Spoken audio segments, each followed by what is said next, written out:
All right, just making sure everything's working.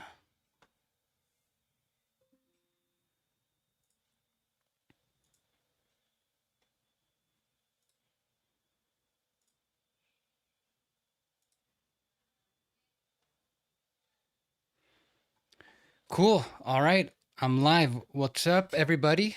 I'm gonna be streaming for like the next, I don't know how long, maybe 2, 3, 4, 5, 6 hours. Just depends how things go. As you can see, I've got my setup. I've got this list going on. So wherever we get some relevant news, we are going to have this feed here showing it. Looks like right in time, we got the official salary cap numbers, and nothing changed. I don't know about in previous years, but for me, I've been following the cap for this is like my 8th year now. This is the first time we've had a salary cap projection that we've had it projected in a year in advance, and it ended up being the same exact amount uh, 1 year later. And this is pretty much baked in for the next maybe 2 years at least because of the TV deal. The salary cap is expected to keep going its maximum 10% raises.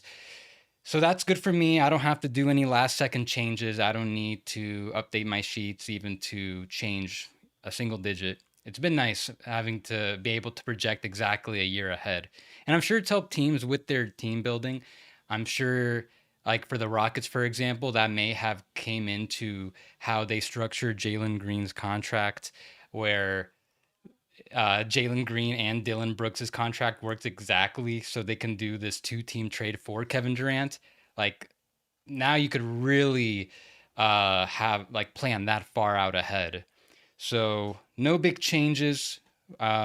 This feed's gonna refresh every 30 seconds, but salary cap at 154.6. We're only gonna have three cap space teams: the Nets, Grizzlies, Pistons. Grizzlies just expected to get a little more cap space so they can give Jaren Jackson Jr. a raise, renegotiate and extend his contract. Luxury tax level at roughly 188 million. Um, Minimum team salary roughly 90% of the cap. So the cap space team like the Nets, mainly this applies to the Nets. They're far below this amount, so they have to reach this 139 million dollar amount. And then you got the aprons, depending on what teams are doing. If you're above these levels, you have more restrictions than others. So no changes. The mid level at that 14 million amount, tax mid level 5.7, and the room mid level 8.8. Very nice. I don't have to change my rookie scale stuff. Don't have to change anything. Usually in the last hour ahead of free agency, you got to make some last second changes. So we got about 25 minutes until the start of free agency. Usually once I'm in Pacific time, usually once it's 3 p.m., usually get the big wave of announcements. That's been typical, especially between like 2016 to 2023. Last year, I don't know if you guys do pay attention to this stuff. It kind of cooled down. Not as many, uh, not as many like announcements right off the go. Ooh, we got interesting development from Bobby. Hold on.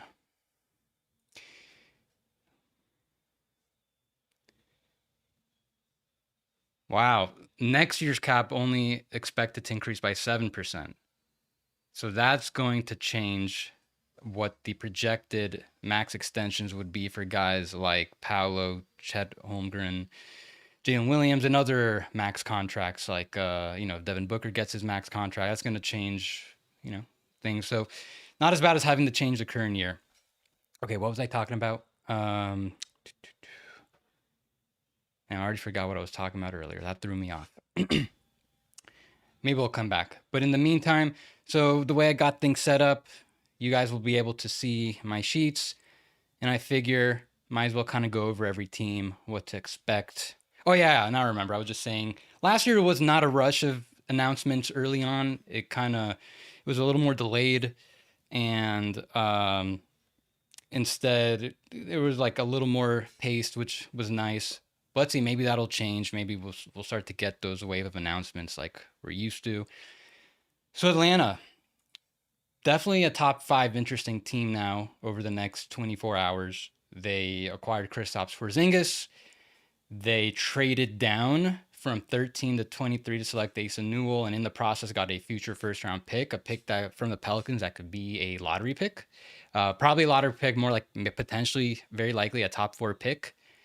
And they are looking to replenish their bench. They have this very nice $25.3 million trade exception that expires on July 7th. And a lot of speculation that they will use it to sign and trade for Nickeil Alexander-Walker. Feels like it's between them and the Pistons for him. They also have the mid-level, so they can still do some other things. They could use a bit more backcourt help, especially if they do lose Karis LeVert. And they also have this $13 million trade exception. Doesn't seem like, based on everything we hear, that any of their free agents will return. Boston just looking to save more money. Anthony Simons could potentially still be rerouted. Derek White and Jaylen Brown, just if a team meets their price, they'll consider it. But otherwise, they've already saved a lot of money. They saved about $210 million against the tax. And they've also gotten below the second apron. So they're already set on that. So the question is, can they maybe reroute Simons? Maybe there are some Hauser and Yang trades that can help them save some more money, because they're probably wanting to bring back one or two of Al Horford and Luke Cornett. A lot of rumors over the past few days that Cornett, Spurs are interested. And as of today, the reports that Warriors interested in Horford. So let's see, can the Celtics keep one or two of these big men? Because otherwise, it's just Tillman, Keita, and they'll have to find somebody else. Brooklyn, the team with the most cap space, they went ahead and re-signed Day'Ron Sharpe and Zaire Williams already. I'm projecting roughly $6 million apiece. So they've got 16 players under contract at the moment. They're going to be in the market for some salary dumps with some picks attached. So basically, they're at $34 million in cap space, but that's assuming they keep Cam Thomas's cap hold, which they will, so they can re-sign him, go over the cap to re-sign him after. But they can get up to a maximum of 42 at the moment if they waive these 3 guys. We'll see if they need to do that, but either way, very good chance a combination of them will have to go, not only to give them more cap space if they want to do more cool stuff, but also they have a roster crunch. And Claxton, Nick, Cam Johnson, also, we'll see if they finally get moved. Charlotte already's been pretty active. They went ahead and traded Mark Williams to the Suns. They got a couple picks, including the McNeely pick. They brought in Micic, who I'm guessing is going to get bought out. So they also swapped Nurkic and Sexton. Right now, they have about $22 million in space. They'll probably use that flexibility to get some more players in through salary dumps, get some more picks. They've got 10 first-round picks now over the next 7 drafts, which is very nice. And it's possible maybe Micic gives up most, if not all, this amount. Sasha Vezenkov did that with the Raptors last year. Sounds like he's already going to head back to Europe. So that's a buyout worth monitoring. What else? They did not give a qualifying offer to Trey Mann. He's unrestricted. They got the room. No, not the room mid-level. They got the non-tax mid-level. Got to update that. So I just think they'll be keep being more active for trades. However, they do need a big man. After trading Mark Williams, after trading who they traded, Yusuf Nurkic yesterday, they are very, very short on big men, and they probably could use a center. Maybe they could sign one of them.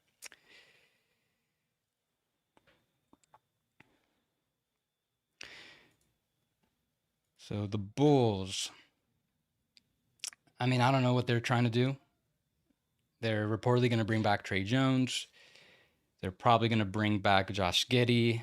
Can they be a Kuminga team? I don't think it makes as much sense unless you're sending out maybe Pat Williams in the process, but I don't know what the appetite around the league is for him.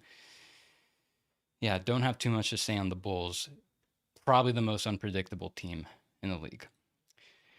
Cleveland.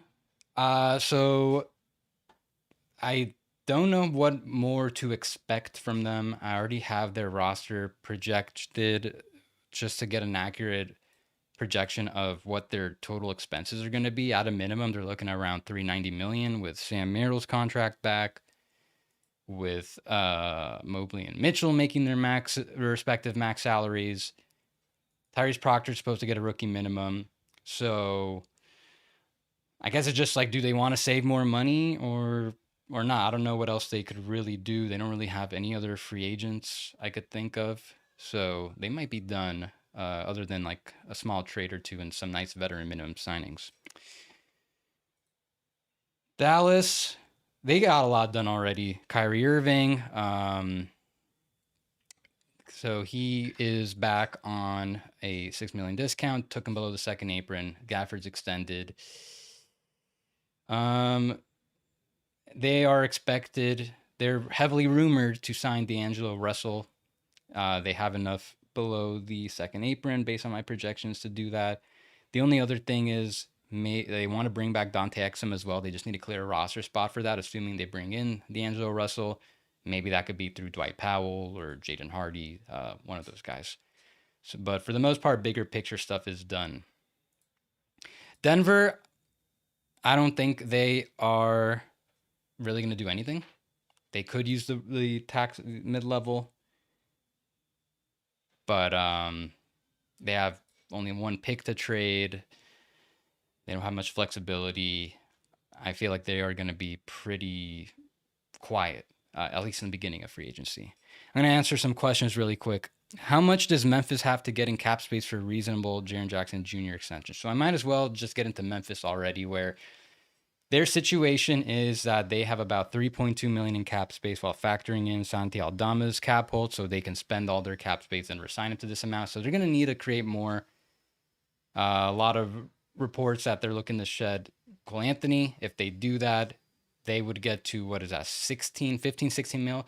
They only need a minimum of 13 to get Jaren. You want to get this number to 36, then you could get the next year number to well, now I gotta see what that is, because now the cap is coming up to 7%, so that actually changes what the extension would be. I gotta look into that. So maybe it's even less now. Maybe they only need to get him up to like 10 mil or something like that. But yeah, if they can maybe increase it to 10 mil, they do that. And then they're rumored to be going after Ty Jerome. They would have the room mid-level, not the tax, the room mid-level, the 8.8 million. It could be for like 3 years, 28, something like that. Out of all those 26 player options look suddenly worse now. Yeah, so I'm not going to look into next year's stuff during the stream, but yeah, that 3% shortfall in the cap projection definitely is going to impact a lot of the deals, a lot of the extensions that were signed in the past year. And I'm very curious to know if there was, how far in advance, if there was any catch that this was going to happen, that next year's cap's only going to go up 7%. These feel super thin on bigs in general. Yossi, how long have you been doing this? Your input has been fantastic the last couple of weeks. In the beginning, I was mentioning this is now my 8th year since I started learning the cap. So, and then probably like my 6th year following the off season this intently. Thank you. Alexandra said they were shopping Prosper or already. Yeah, Dallas, that's another player they can look to move off to create a slot for Dante Exum. Which team do you think will take on Cole Anthony? I don't know.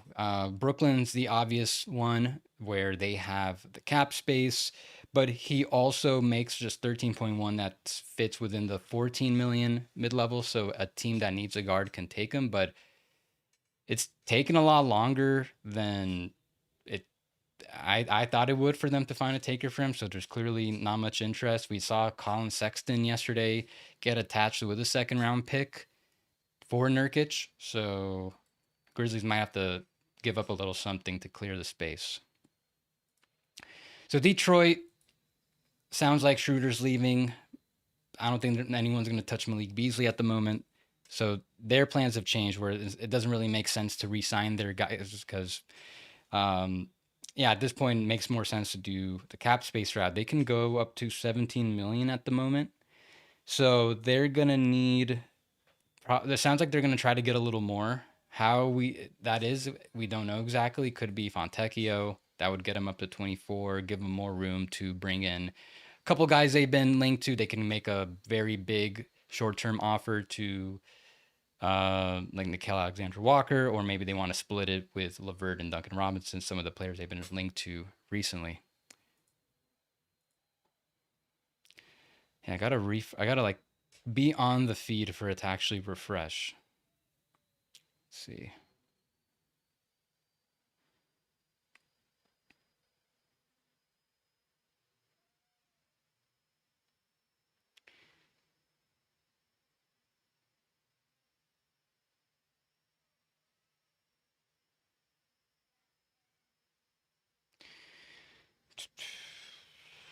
Okay. Golden State. I think they're a top 5 interesting team. How are they going to structure a Jonathan Kuminga sign and trade? BYC is going to complicate what his outgoing amount is.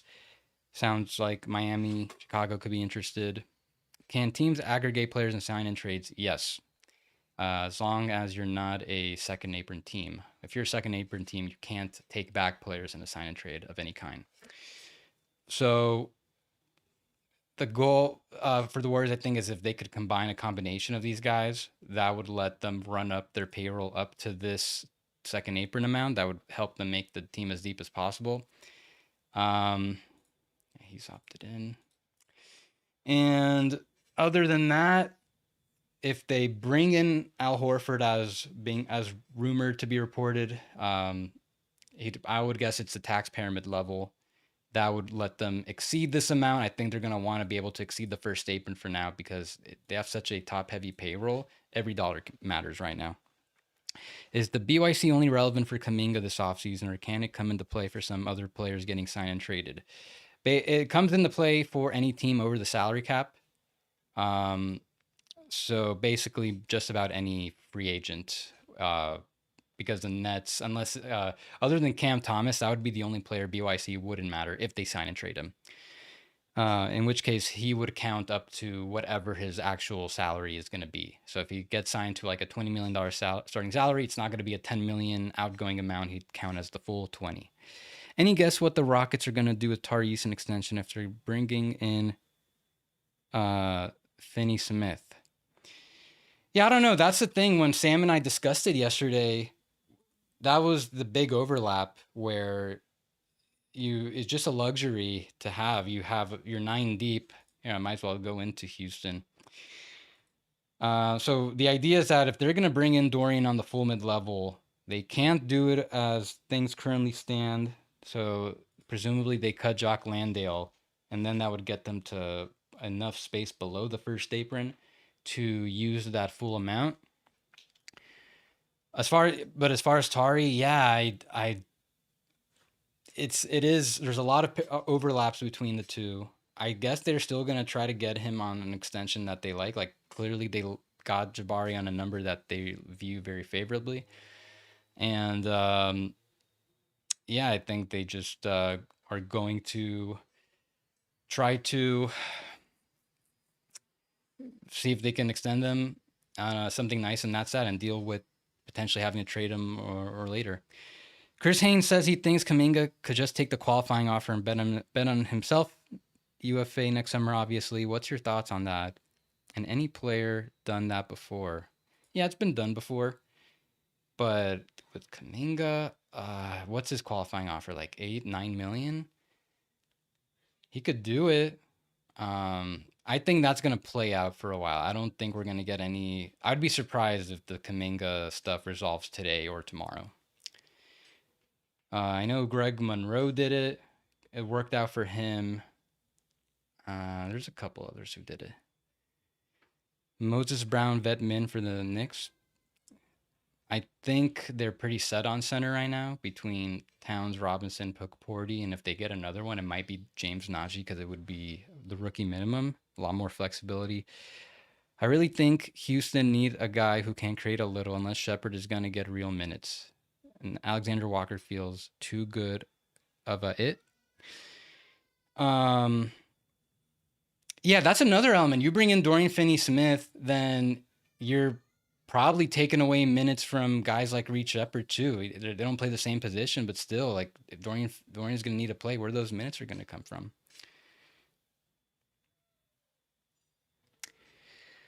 Well, let me update the feed.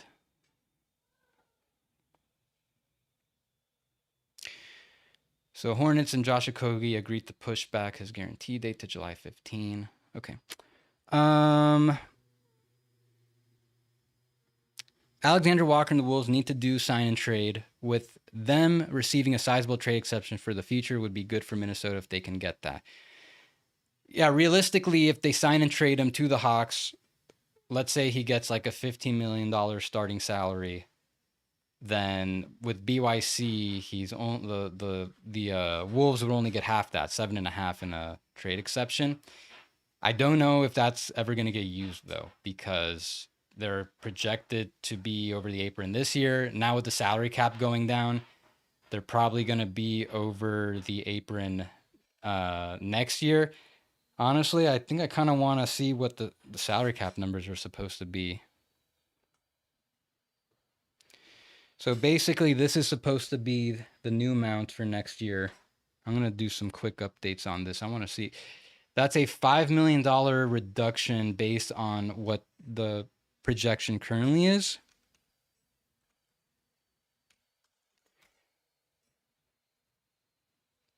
So it's not too bad. I don't think it should hurt teams that already have big commitments too much next year.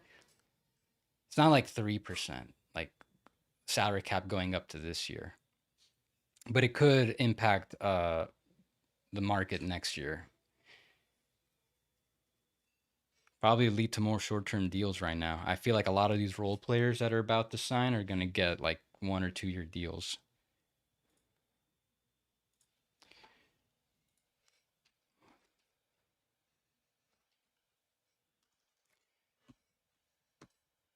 Do you see a scenario where Whitmore gets signed and traded for the Rockets to take on DFS? By my math, replacing him with the vet min would open up enough money to give DFS the full NTMLE and keep the BAE in play.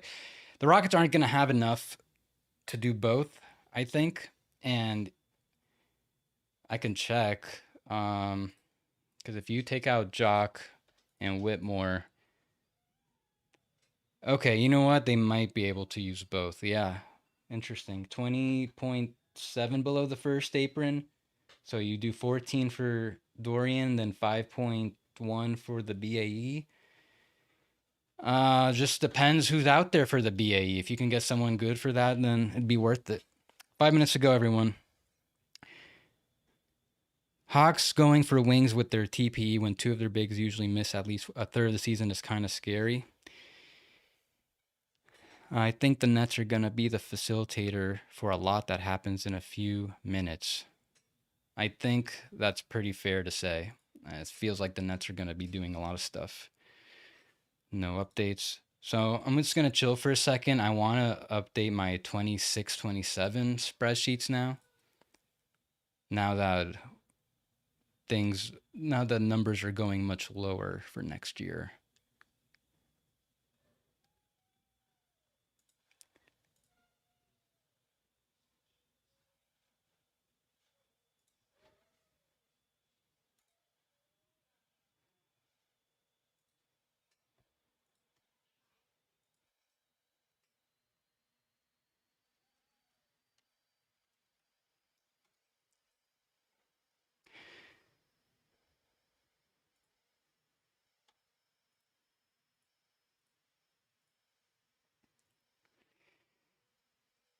But you know, whoever signed max extensions last year, yeah, those are looking good for sure. Looking much better. If you guys can come up with some contracts that are looking from last year, they're probably looking way better now. Let me know. Okay. What contract would you give Nickeil Alexander-Walker if you're a GM? I'd probably give him a little, like in a typical long-term deal, I try to get something a little less in the full mid-level. But if you're a team like Detroit, who has a lot of cap space, I wouldn't mind overpaying him on like a 1+1 with the team option on the next year and then try to restructure his contract after that.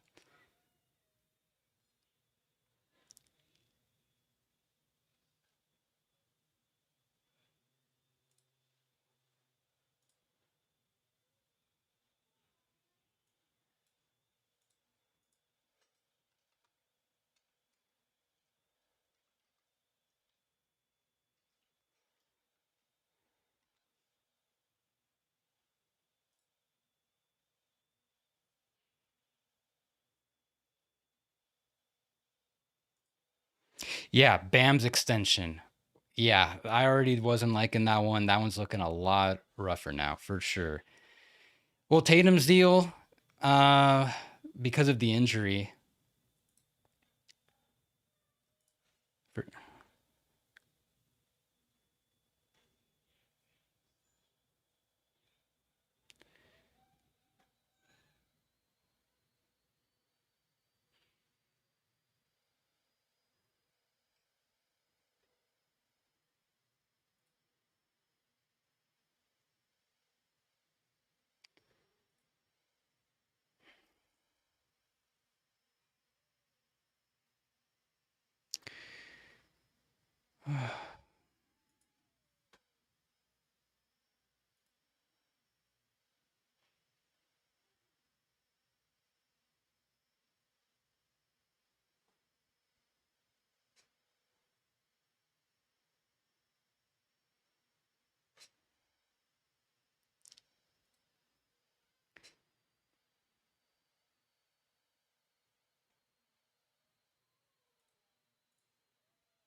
okay.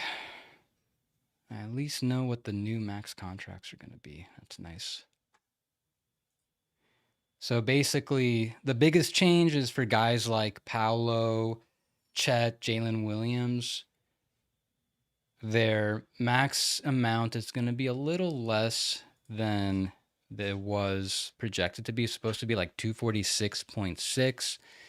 When those guys get their presumed max amounts, it's now down to roughly 240, which is not too bad.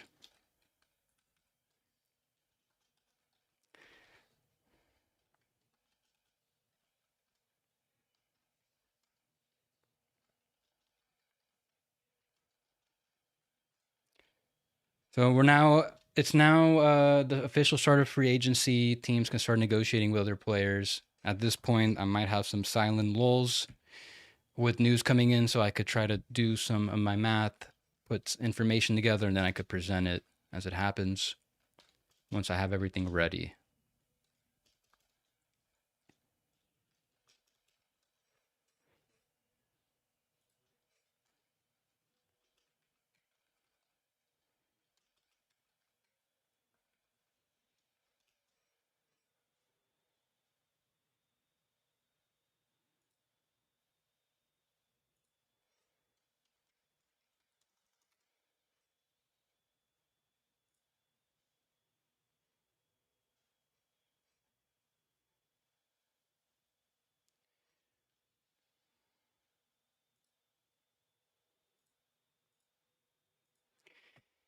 Yeah, just as I expected. Doesn't seem like we're going to have this sudden rush of teams exactly at 3 p.m. Seems like those days are done. Okay, let's see what's going on. Just people talking about how it's starting. Okay, let me check the chat. DeMar Jonas for Michael Porter Jr. fits. For Denver, that might be nice, but for Sacramento, that's a lot of money for them. I don't think they could fit Michael Porter Jr. with their current, like, along with Sabonis and Levine. That's going to be way too much money for them. And then try to field the rest of the roster. Santi offer sheet from Brooklyn soon. We'll see. I think the Grizzlies are going to resign him. That's my. I think they'll just give him a front-loaded contract, maybe started as high as like almost 20 million, because they have so much room below the tax that they're very unlikely to even need all. They're going to have very few ways to even like spend money once they use cap space. Can you explain the Wolves MLE again and how that affects a Nickeil Alexander-Walker sign and trade? Well, they have the tax mid-level. They can use 5.7 million, but they're too close to the second apron. They're not going to really be able to use it realistically. This is just the projection I'm using. I've got a Randall at this amount, 32 mil, because it sounds like he got an extension with 5% raises, which keeps him trade eligible. So the only way they could really use the tax mid-level is by dumping someone like maybe Mike Conley, or maybe just trading him for someone cheaper. That would open up the space, but I don't think they're going to go that direction. As far as the sign and trade, like at this point, if they're sign and trading Alexander Walker to the Hawks, they're probably not getting any players back. Maybe they get some picks back, and then they get a sign and trade that's going to be worth half his starting salary. So if he gets like a $15 million starting salary, that trade exception would be $7.5 million. That's where BYC also impacts the Wolves there. The good old 30 minutes we promise we're not tampering delay. Yeah, I think it's wise for teams to wait 30 minutes to announce their decisions. How is Brooklyn going to make best use of all that cap space? Just more of like what they did with that Terrence Mann trade, really. Bring in some more guys that teams are looking to unload and save money, really. That's kind of it.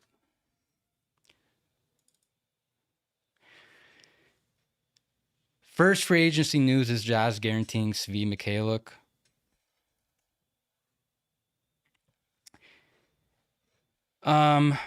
Yeah, they've been active figuring out their end of roster stuff, and it looks like they had to really free up their guard logjam, which they did. Sexton gone, Jordan Clarkson bought out, and Svi's now guaranteed. Good for him. I think his guarantee date may have been like today. A couple non-guarantees they could still figure out. I haven't reduced his amount. I'm guessing Clarkson's a minimum guy this summer. I don't really see a market for him above it, so his minimum's like 3.6 million. So he's basically going to be like I would guess a $10 million dead cap hit, give or take. So they have like close to 30 million in tax space to do more stuff.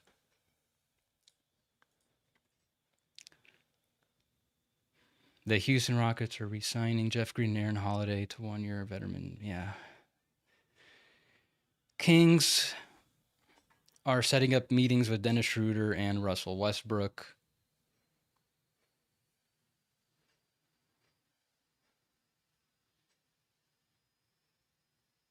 Yeah. What else? Haynes reporting Kings want Schroeder and Westbrook. Yep. They can get both, I think.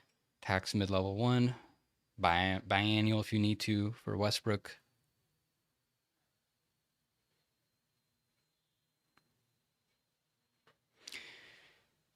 Kings just need to bottom out already. Yeah, I mean, I agree. They kind of need to. Yeah, my head's still kind of thrown out of whack with next year's salary cap only projected to go up 7%. Because then what are the next ones supposed to go up by? It doesn't seem like they'd be going up by 10%.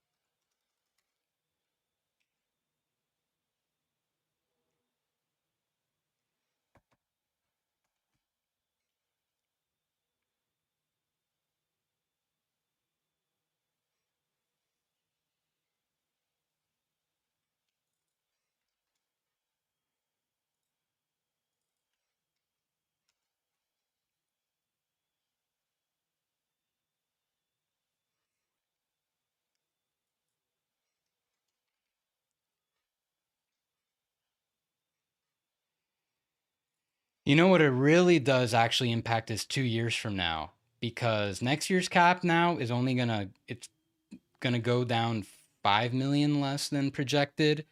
But here's where it really matters, where 2 years from now, so 20, um, hold on.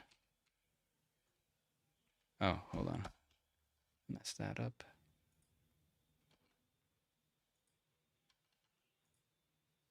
Hold on a second. Just want to make sure I know what I'm about to say. Okay, so next year's cap, instead of being 170, it's going to be just under 165, which means that, yeah, you're looking at like then 5 million decreases over time each year, seems like.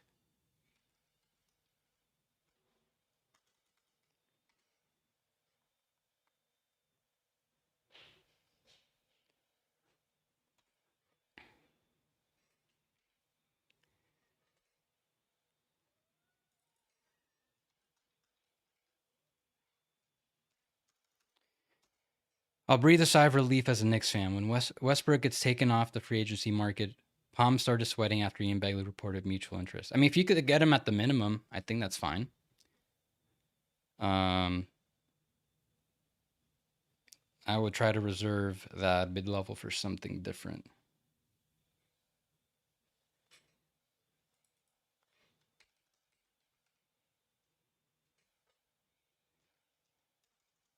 What are the Jazz going to do with Lowry?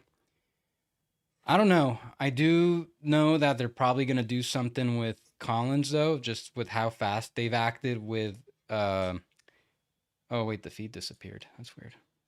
Just with how quickly they've acted recently with Schroeder. I mean, not Schroeder, with Sexton and Clarkson. I get the feeling they. I don't think they're going to buy out Collins, but maybe they just trade him as quickly as possible. Because the thing is, now by getting rid of those veterans, they can't say they're resting certain vets to bottom out. That's one of the signals, I think.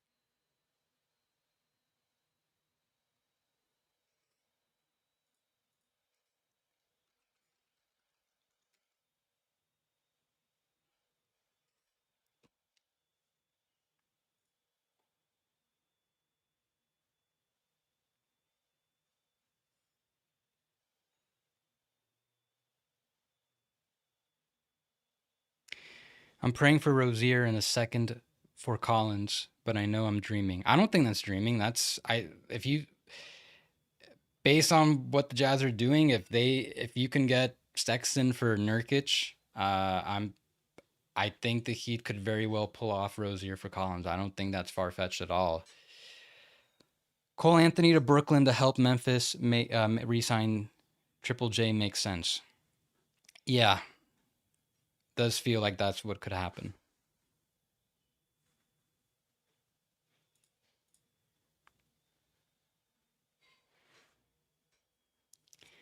We're now 11 minutes in. Not a single player has changed teams officially.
In general, I think this is going to be one of the slower free agencies. Not necessarily mean that the trade market will be slow. If anything, that should boost up the trade market.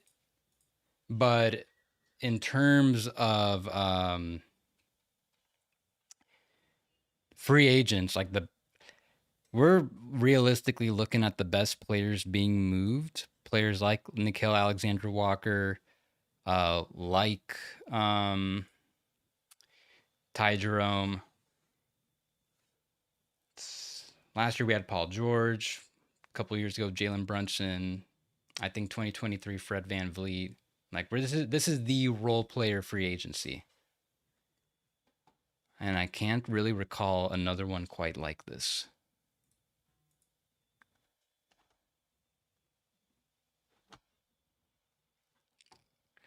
This has to be a record.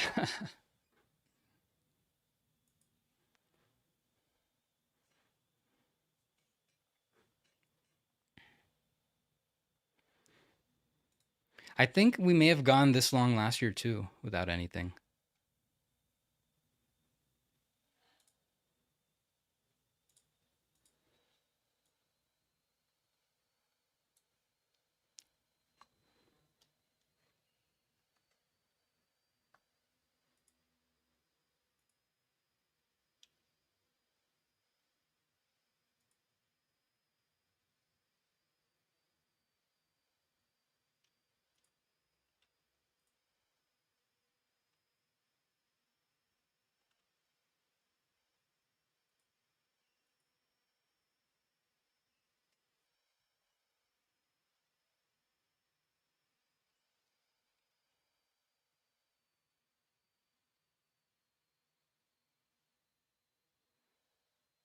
All right, Sham's saying something.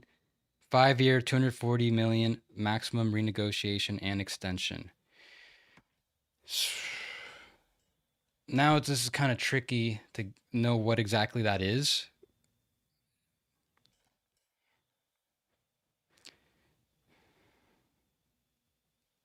So 5 for 240.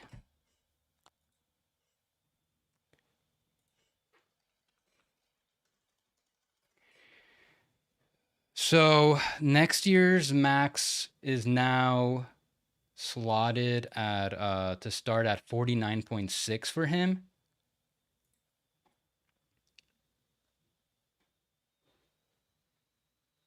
I'm gonna need to see what the full amount is because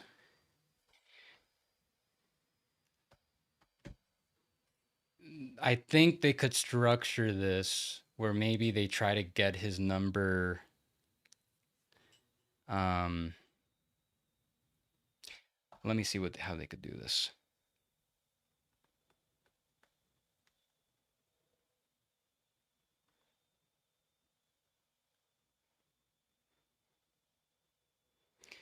But also, this is the precursor to the Cole Anthony trade. Like they're gonna have to clear some money. So they can do it where they raise his salary this year by 18 million.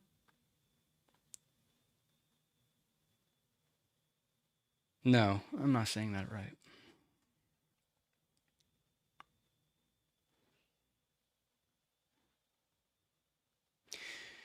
Yeah, we're gonna have to see what the reporting is because we don't know if that 240 also includes the current season, if it's gonna be including whatever his salary is this year, or if it's 240 in new money.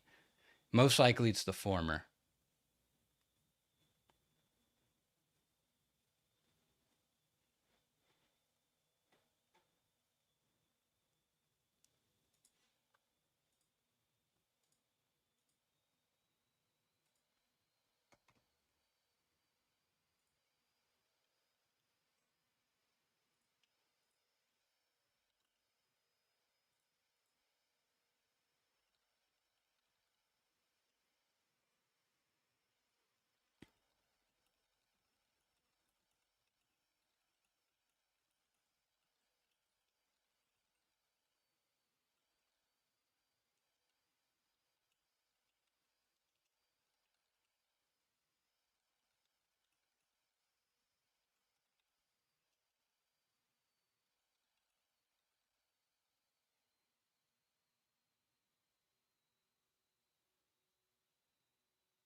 Yeah, I think also once we know what the salary dumps are, we'll have a much better idea of how to project this thing.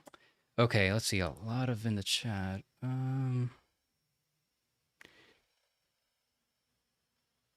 Santi Aldama 3 for 52.5. So Memphis is early. Maybe they end up announcing Ty Jerome shortly after. Okay, so I'm going to assume with Aldama they are front loading this. This would get them allow them to start him at like 19 mil, bring it down to 16 mil. That's my prediction.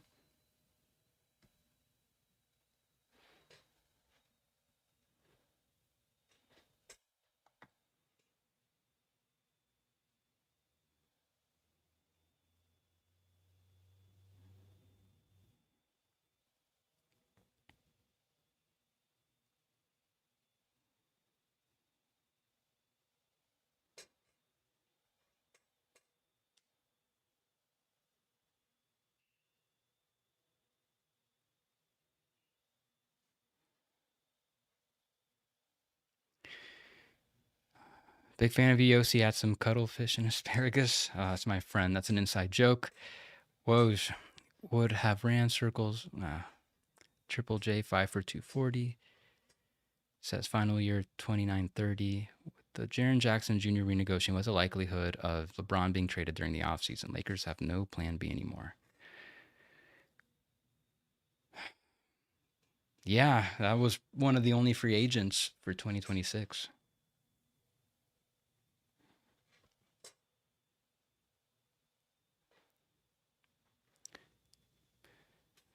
So yeah, they're probably gonna boost Jaren's number by like, I want to say if it was 13 before the cap rise, maybe now 11 to 12. That would let them get Jaren to his max number next year. Incoming LeBron trade? I don't think so. I don't think he's getting traded.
I think Bobby has a number for Triple J. Yeah, he put out a projection. We could take a look at it. Essentially, he's saying that one thing they could do is bring it up to 10 million. You do 1.4 million raise. Oh, let me get rid of this she. Oh yeah, I cropped it. Hold on. And you're only going to get to see it like this. They start at 33, 1.4% raise, bring it up to 46.2. I believe that's less than what his max would be for next season, and then you can make the rest of the years lit this way.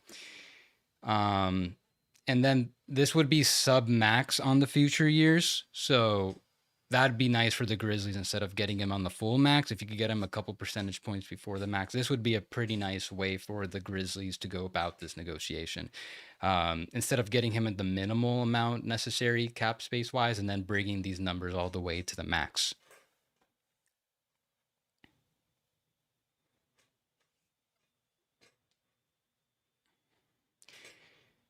But yeah, just hilarious how we just got all the cap space moves, but we don't have the actual, we're still waiting on the actual salary dump.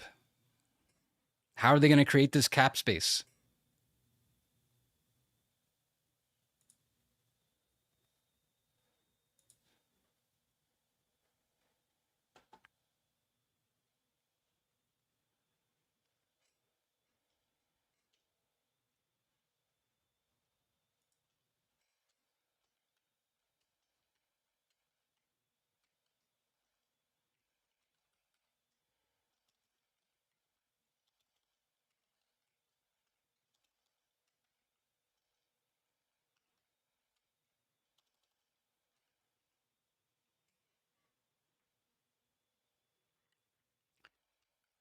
Yeah, like Keith and Bobby are saying 10 million sounds about right. So a Cole Anthony dump would get him there.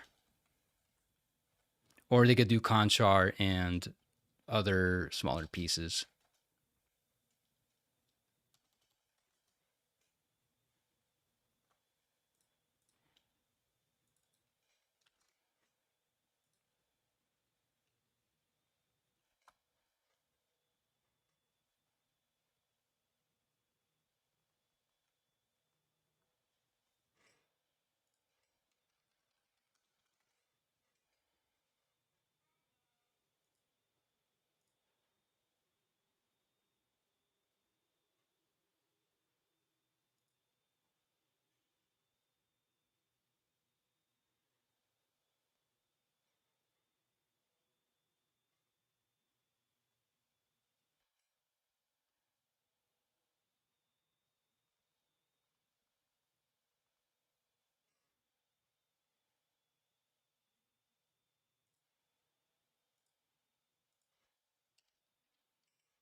Okay, let's see.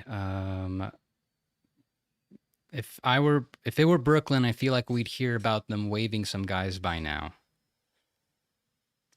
I don't think so. They could agree to take in Cole Anthony or anyone, and they could. Nothing needs to be nothing would be official anyways until July 6th. So they have plenty of time to make a decision on what to do with their other guys. Would love Cole in Miami. Yeah, if they can maybe something involving Brooklyn where they get off Rozier, that could make some sense.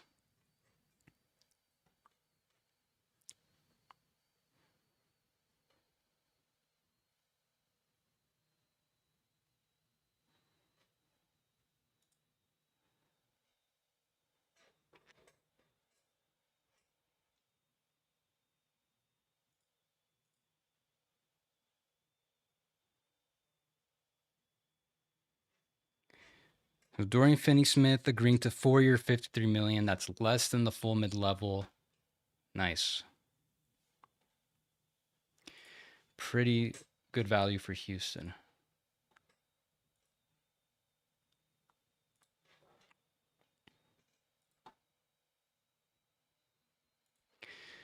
Can't believe the Lakers fumbled that. I don't care if they get DeAndre Ayton and another big man. Like, they needed Dorian Finney-Smith. They could have taken care of this a while ago. They could beat this offer. They could go well above this offer. Yeah.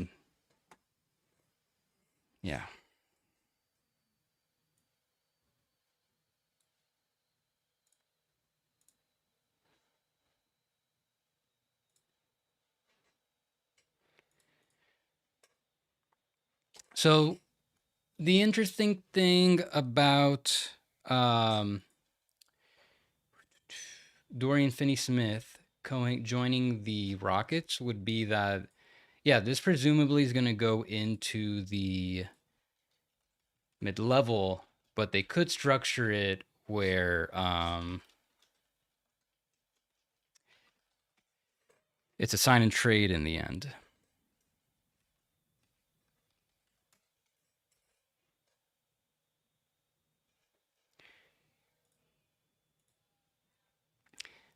That could help the Lakers get a big man. Now, just they're gonna either need to cut Jock Landale or trade him. So, because now they're over the first apron, so this is not. Yeah, they're gonna have to cut or trade Jock Landale. So maybe they could structure a sign and trade involving Landale, maybe Whitmore as well. That helps the Lakers get a big man, or now I guess more importantly a wing to replace him. That might help that could help them a lot.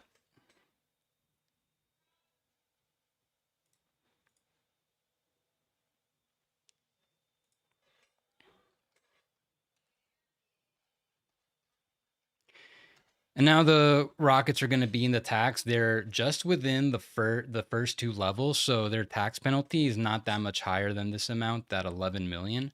It's like 12 million, but because they're gonna, well, it's gonna be a little less than that because they have to cut some money. But either way, they are in the tax now. Like even if you cut Landale and trade Whitmore, when you bring in a minimum salary, that's going to get them back into tax. But they might be able to work their way out of it later by the trade deadline if needed.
Time spent versus the Grizzlies.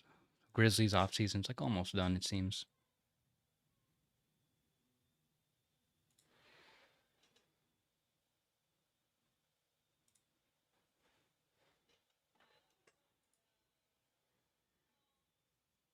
It'll be fun reverse engineering how the Grizzlies did all this.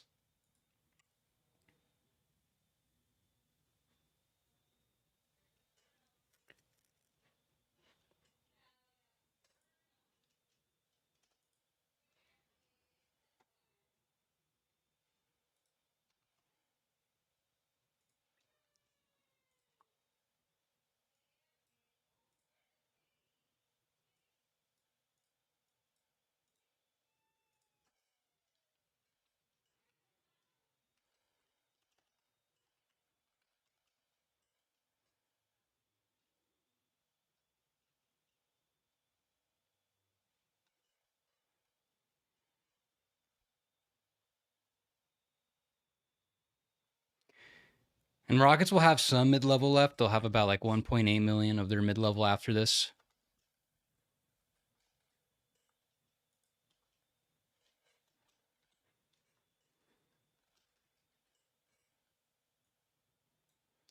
Not really could do anything with it, but just so you know.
Paul Reed back to the Pistons, 2 for 11. They have his early bird rights, so they can use their cap space doing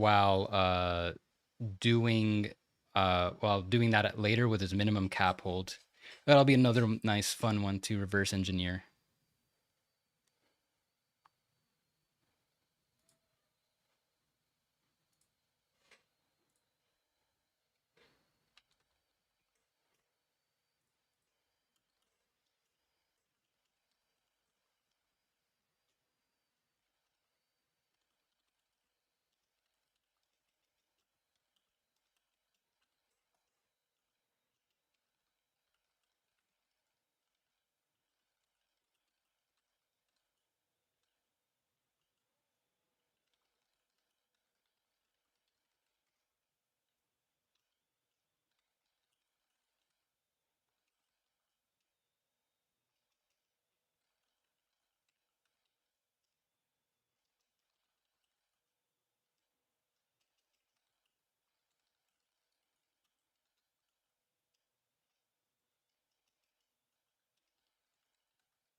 Cole Anthony and the Grizzlies are working on a resolution.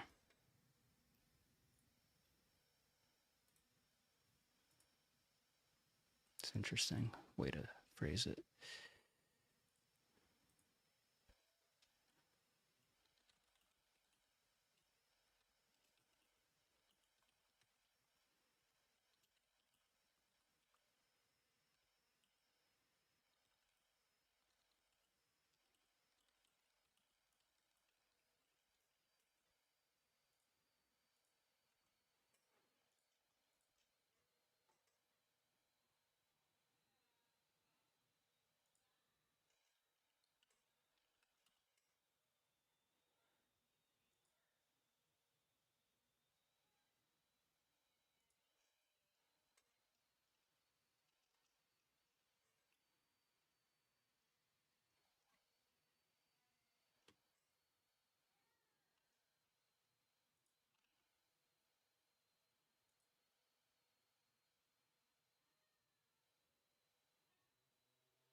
So let's see how the Grizzlies can make this work, because most likely it is going to involve them moving off Cole.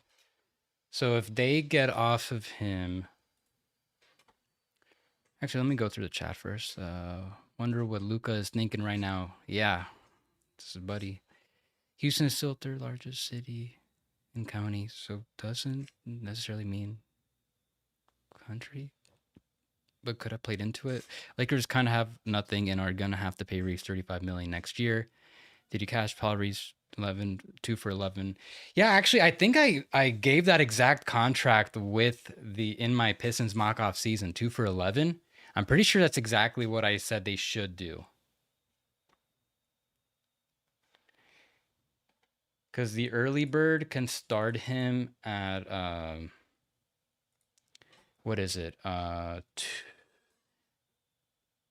Yeah, you can get up to 13 million for 2 years.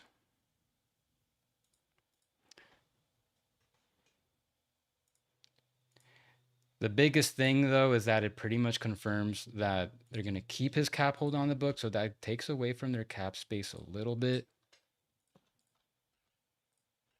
It's not a big deal.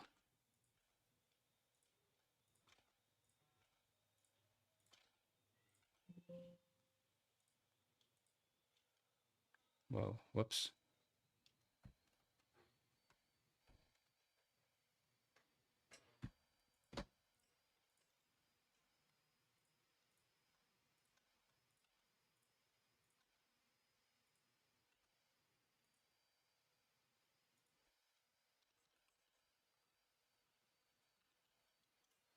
They're working with about 16 million in cap space, the Pistons, right now.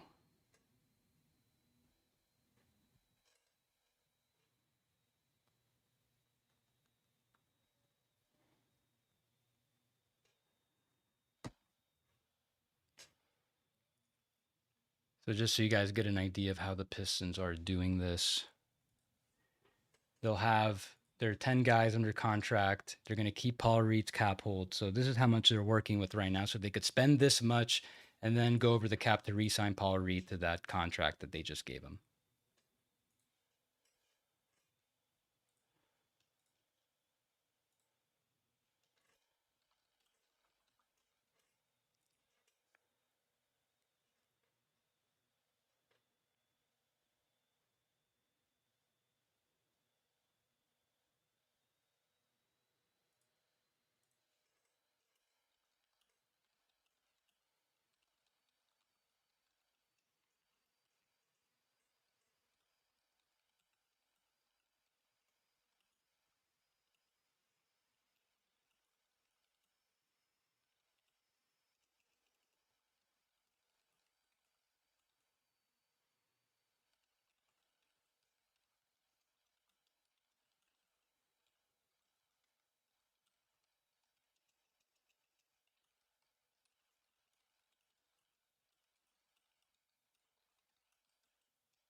Jake LaRavia to the Lakers. I had a feeling that was happening when he was driving Austin Reeves that one time. And it looks like he's getting the biannual, so they are now hard capped to the first apron.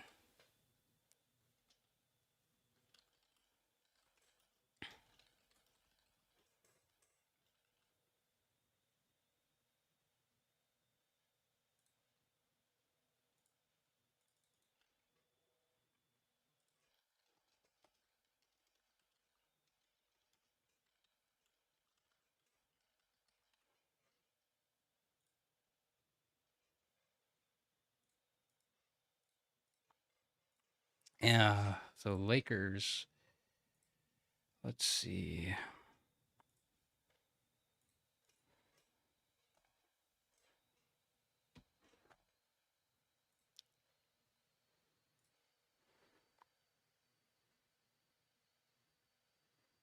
Oh, 2 years, 12 million. No, that's more than the biannual. My mistake. Let's see.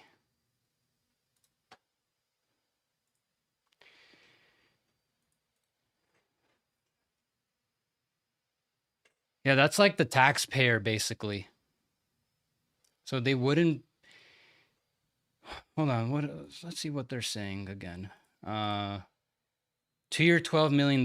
I mean, that would basically. I'd have to know what the exact number is. Because 2 for 11.6.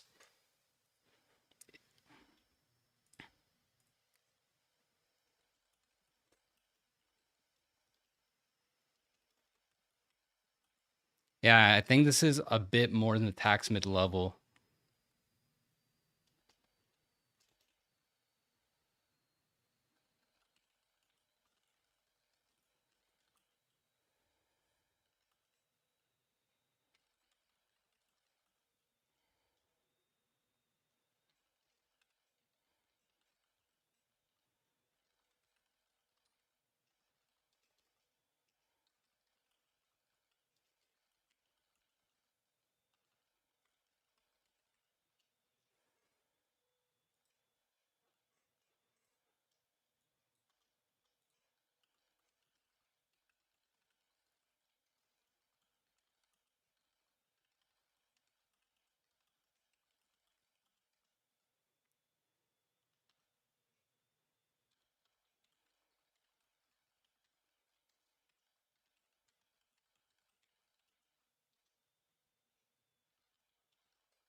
Either way, it looks like Lakers are going to be working with a first apron hard cap. Uh, don't really think that's a big surprise. But I want to know if he's actually getting the biannual, because otherwise, if they're using the mid level, then that's half the mid level, like almost not half, but like about 5.5 million of the mid level right there. In which case, do you have enough for potentially Aiden or another big man? Don't like the way this free agency is going for the Lakers. Yeah, they could start him at 5.8. So what is 5.8? They'd have about 8.3 million remaining of the mid level.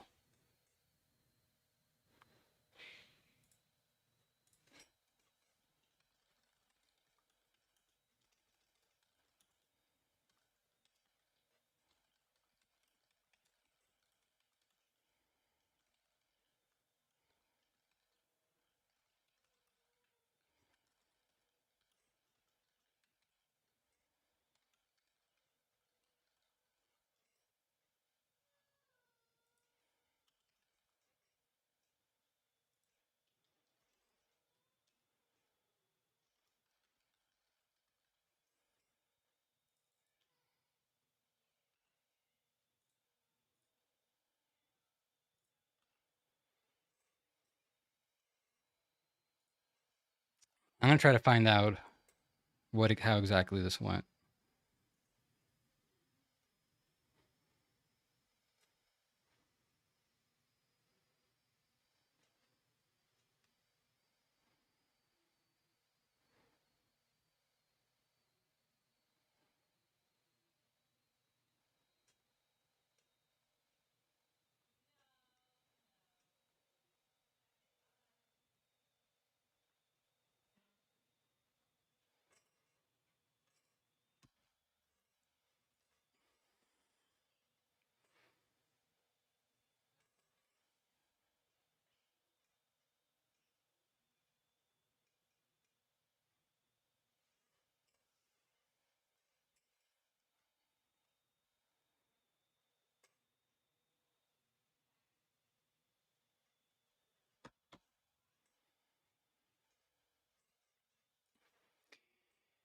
I don't know, you guys. Do you think $8.3 million is enough to sign DeAndre Ayton?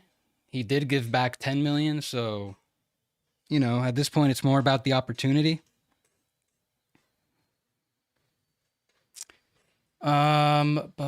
Catching up with the chat. It does feel like Houston has over 5 guys who also try to do the same thing. Yes, exactly. But they could gives them optionality in the trade deadline now. Hard capping yourself for Laravia is something. Yeah, but they're gonna still get a big man. The question is, can they use that 8 million for Aiden, or do they have to use? I mean, at this point, they could, if they can come out of it with Lopez at the biennial, that 5 million, and then the rest of the mid level on uh Aiden. I mean, that still doesn't solve the fact that they lost DFS. I would still say that's a net negative in the end.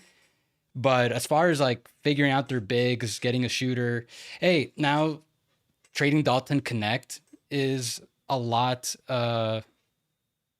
makes it a lot easier to just, I mean, they traded him anyways, but maybe that makes it a little more likely. Contradicting between Shams and Chris Haynes about Laravia. Shams saying Laravia signed with the Lakers. Hayes is saying he signed with the Kings. What?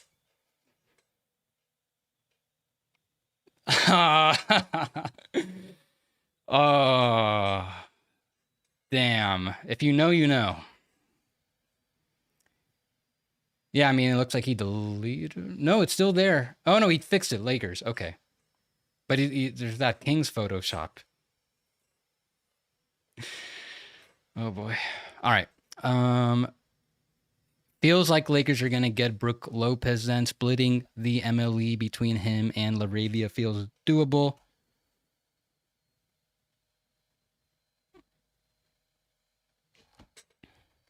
No Aiden will almost certainly get over. No Aiden will certainly almost get over 10 million from Charlotte or Milwaukee. But if you're Aiden, you gave back 10 mil, and the Lakers could still get pretty close to that. I think it's just about the opportunity at the end. Like, if you're Aiden, what is playing in Charlotte? How does that really help your career over the next few years?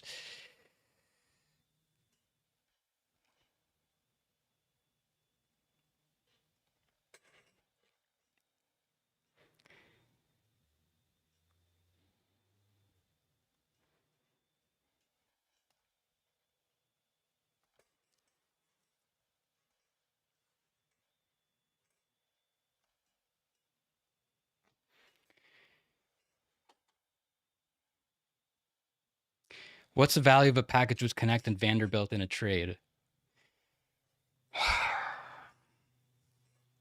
You just get back expirings, I guess. Because that Vanderbilt contract was 3 years, 36 remaining. Unless someone really likes him, I don't think they're going to find any takers. And I don't think Connect has the type of value to improve that package. True, I feel like Charlotte and Milwaukee give him the most touches, which can help him get paid again, but that's just a guess. Yeah,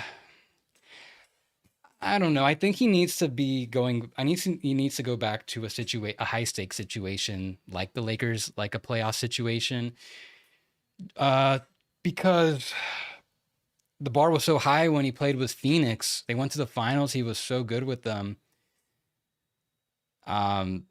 He kind of needs to. Doesn't have to be quite that level again, but he needs to at least be productive for a playoff team. I think that's really important.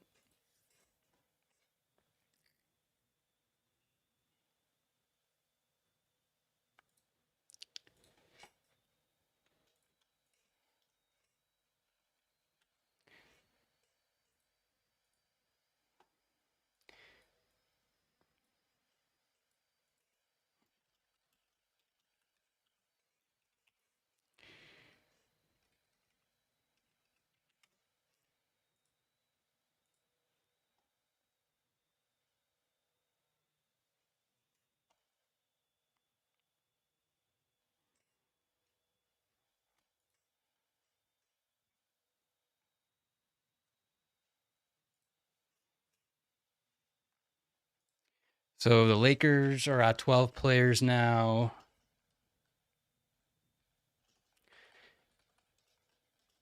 think they've got 8.3 million remaining of their non-tax, and they're about 13.9 million below the first apron. And they're now hard capped to the first apron, that 195.9 million amount. They could still use the 5.1 million biannual. They could officially increase their payroll and trades. Goodbye, Dorian Finney-Smith.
Okay.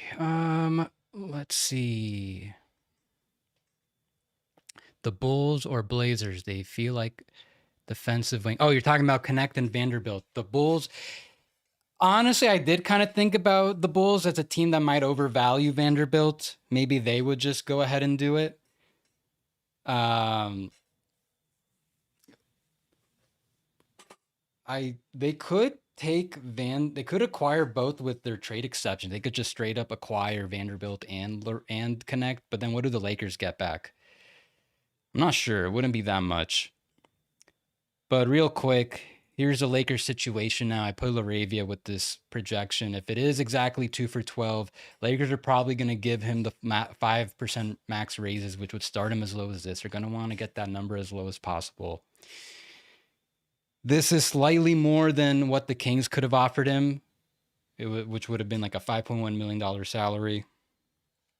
And they are now 13.9 million below the first apron. So I'm guessing all they're really going to do is use the rest of their mid-level, maybe their biannual, and then hopefully trade a combination of these guys to get that a new wing back, because letting Dorian Finney-Smith leave is such an own goal.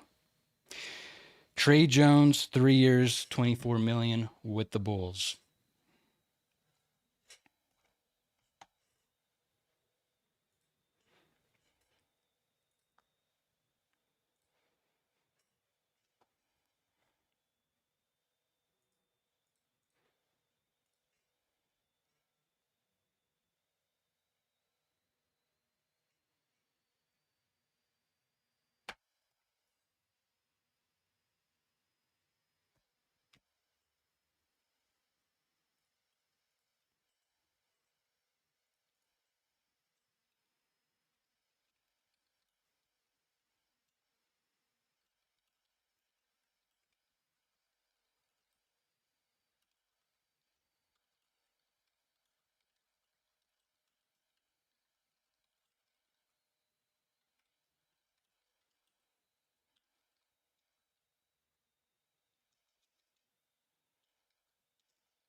D'Angelo Russell, 2 for 13.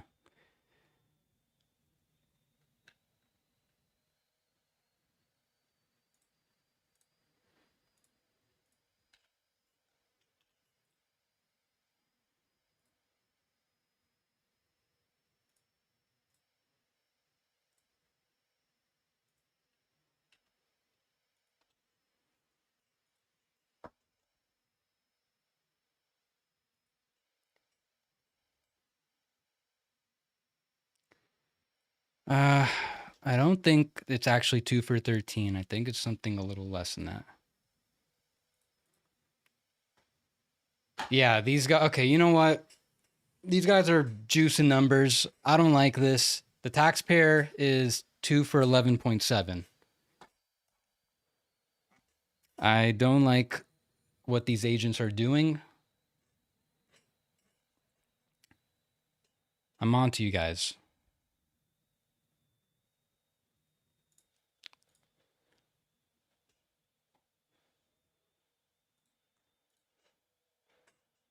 I'm on to you guys.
Wow. Michael Porter Jr. to with a 2032 pick to the Nets.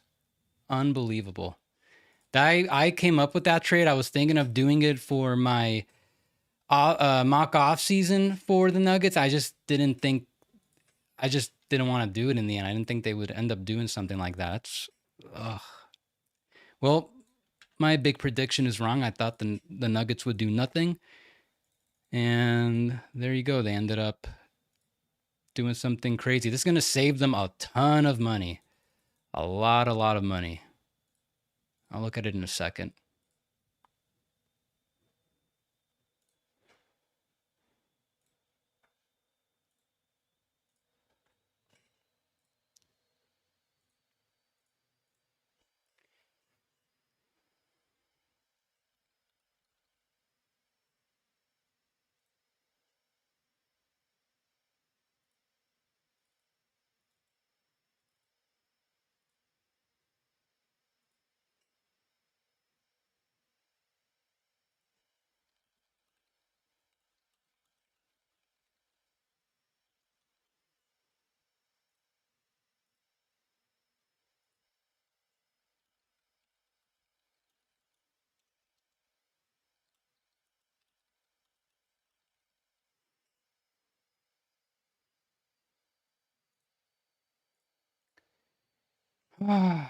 Okay. So yeah, the inbounds trade.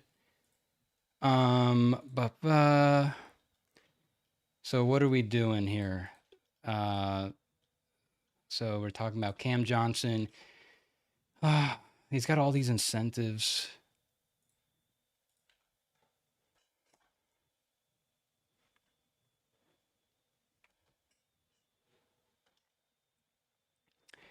Man, what a rush. Getting a bunch right in.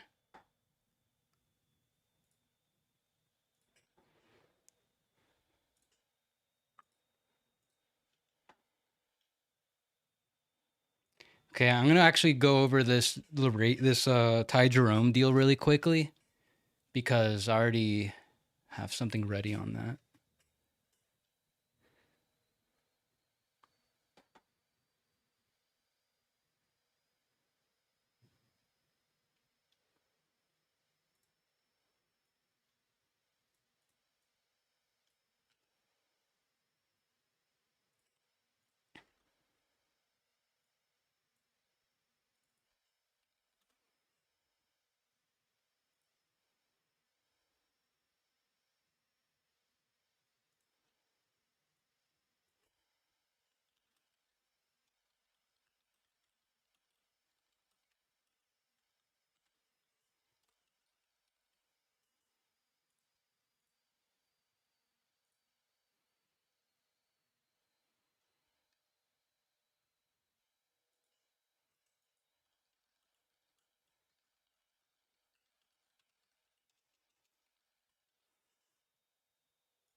Okay, back to that trade. Ba-ba-bum.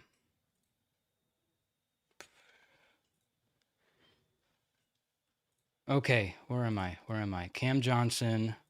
So he's also got these incentives. They're all very much performance, like individual performance based. And then Porter Jr. out. The $38 million salary out.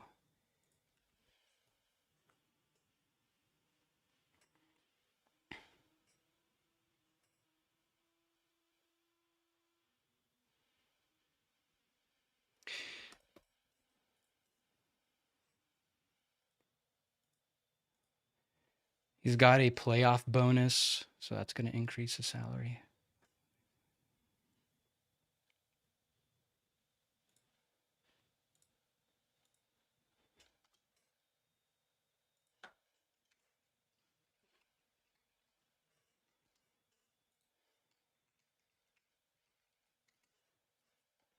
So this is going to save them a ton of money and open up the mid-level, get them well below the tax.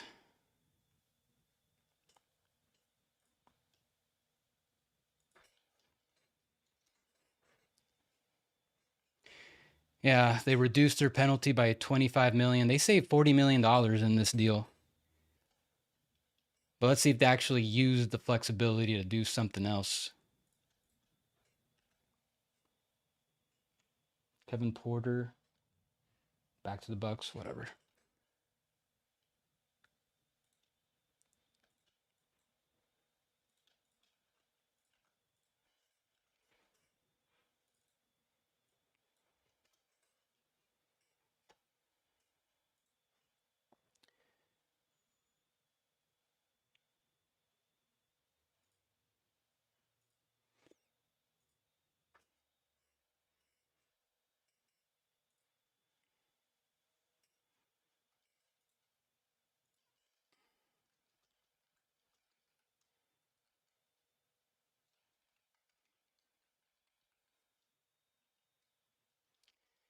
So the Nuggets are now 12 million below the first apron, so they could use most of the of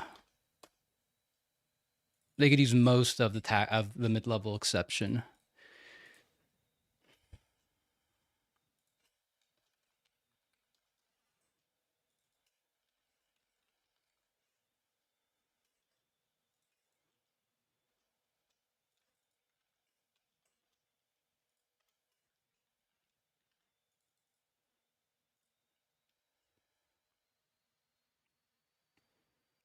And they create a massive trade exception.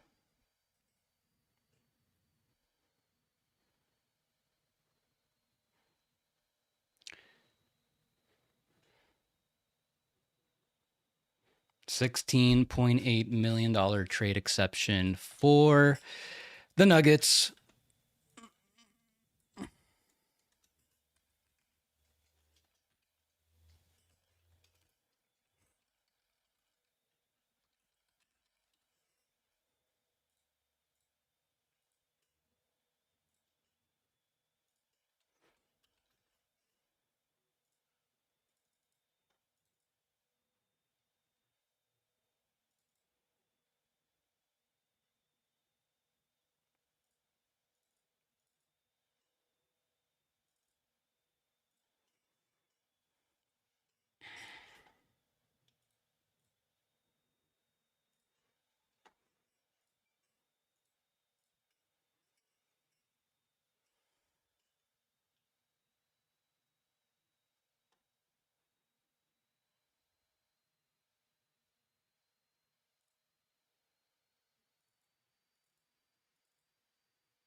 I'm going to take this off.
Bruce Brown back to the Nuggets. Wait, how much? 1-year deal? No terms. You know what that means. The minimum.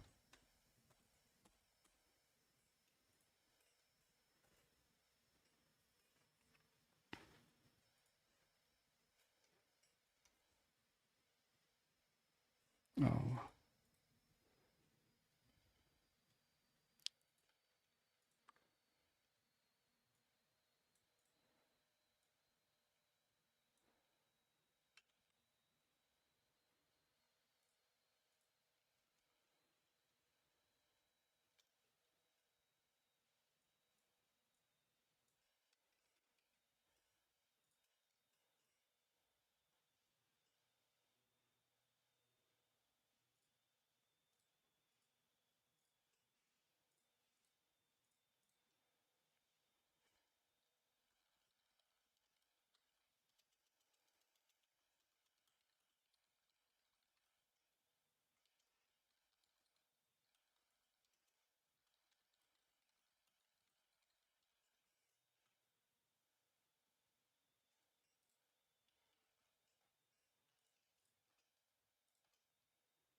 Kevon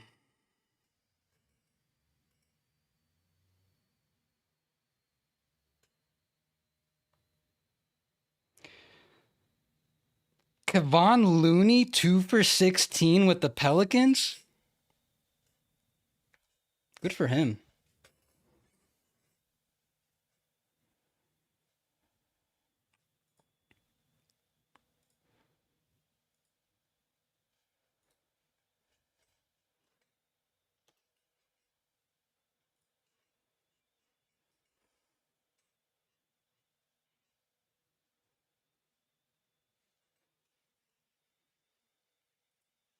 Okay, hold on. Let me look at this on the other side for Brooklyn. But I might as well show you guys. Thanks for everyone still being here. Yeah, a lot of reactions. A lot of people are like, wow, why? Nuggets save so much money.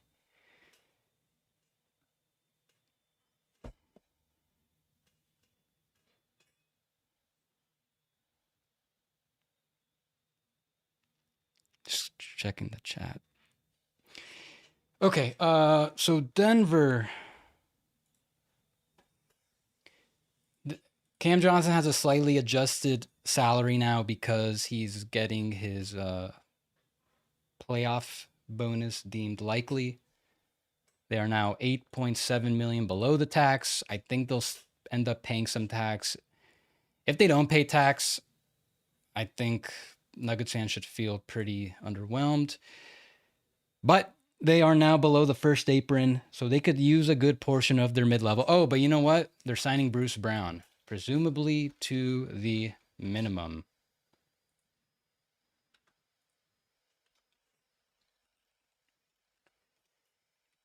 So then they're about 6.4 million below it then.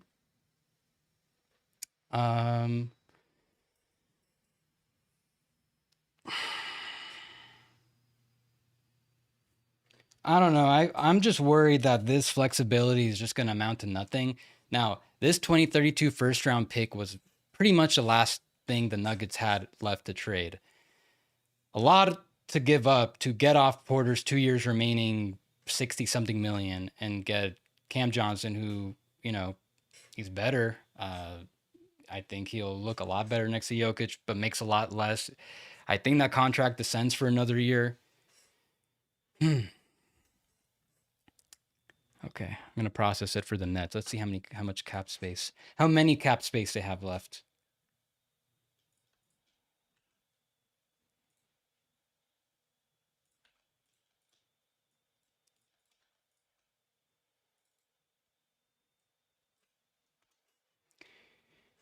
Looks like they are down to 17, but they can get up to 25 by waiving those players. They don't need to waive those players.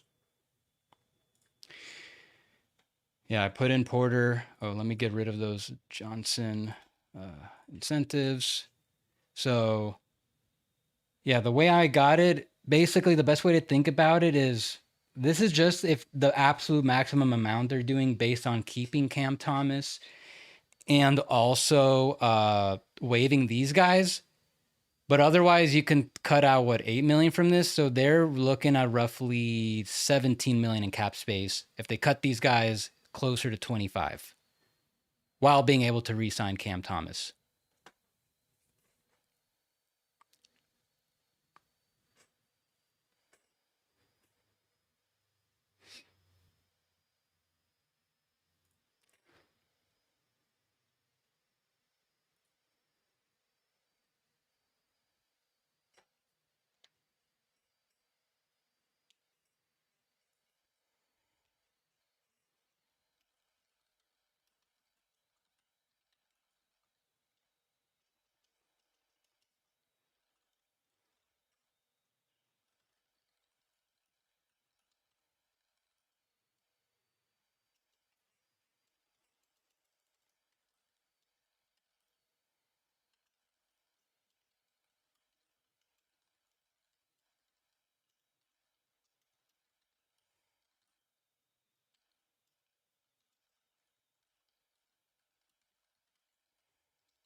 I like this for the Nets a lot. That 2032 first round pick, any first round pick with that much time has a lot of value. And I kind of like the idea of bringing in Michael Porter Jr. I'm pretty high on him compared to most. Yeah, his defense is questionable at best. And, there's probably not as good a situation for him in the league than playing in Denver next to Jokic. But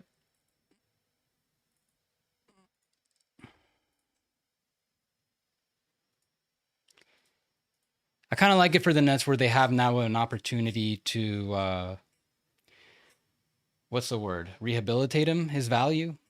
I think that could be a nice spot for him. Maybe they'll end up getting more for him later.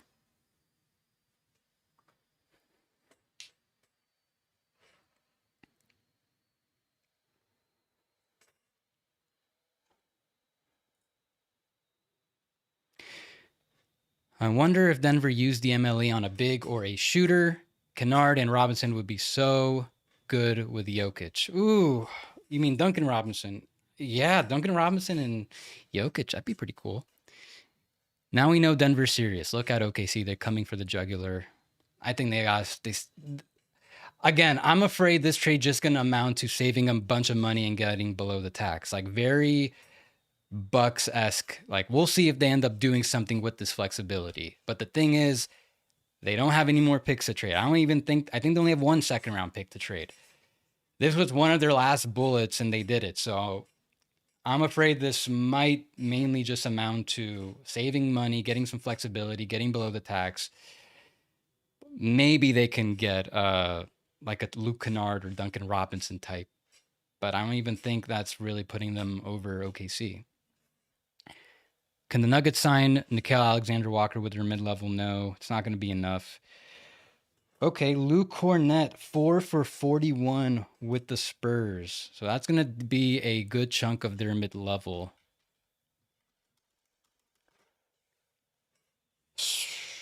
Yeah, they're going to have only like 4 million left of their mid-level. So I don't know if they're going to have enough for Yabusele.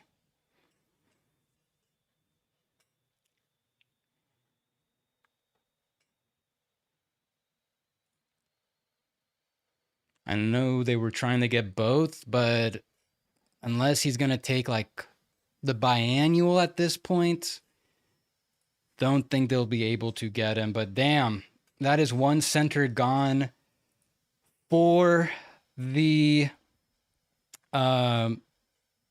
Celtics. Let's see if they can keep Horford.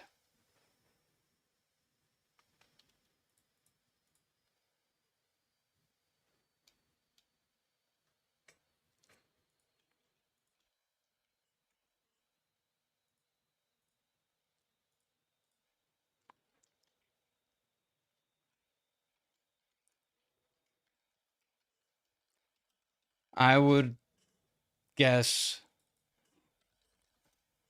I'm going to be very curious to know if this whole thing is guaranteed, if there's a team option at the end. It's more in terms of years and dollar amount. I even expected for him, but good for him.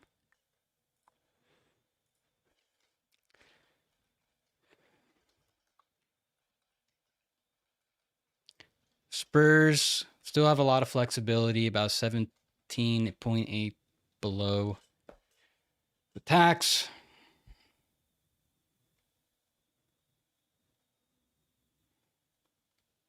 Have about 4.6 remaining in that mid-level. So if they want to get Yabusele as well, they are going to need to use that biannual. They wouldn't really be able to sign and trade for him because the Sixers cannot sign and trade him to more than like the minimum, basically. What team are we talking about? The Spurs.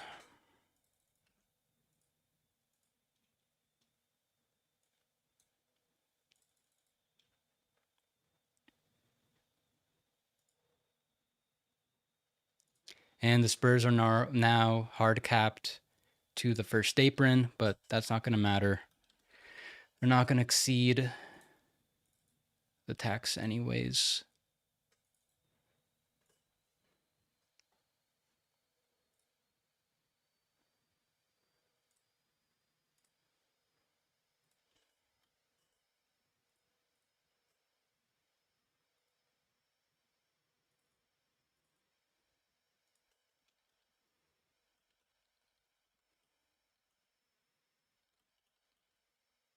This could also be part of a sign and trade, though. So if Celtics could structure this into a sign and trade.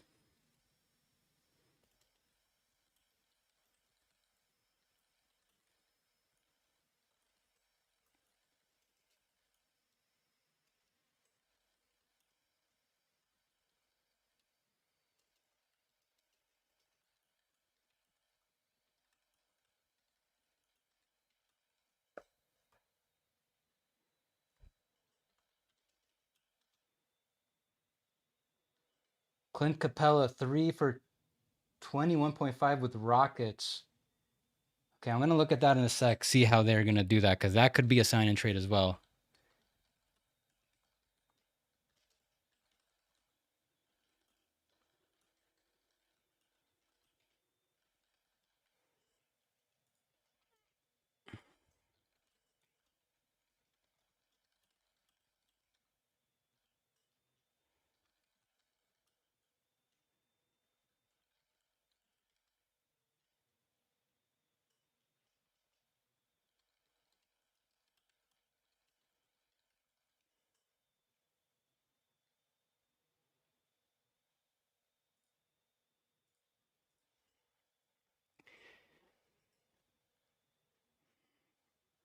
Yeah, 3 for 21.5. That is not. This is going to, there's definitely some sign and tradeage going on with the Rockets, because that doesn't fit in the biannual. Yeah.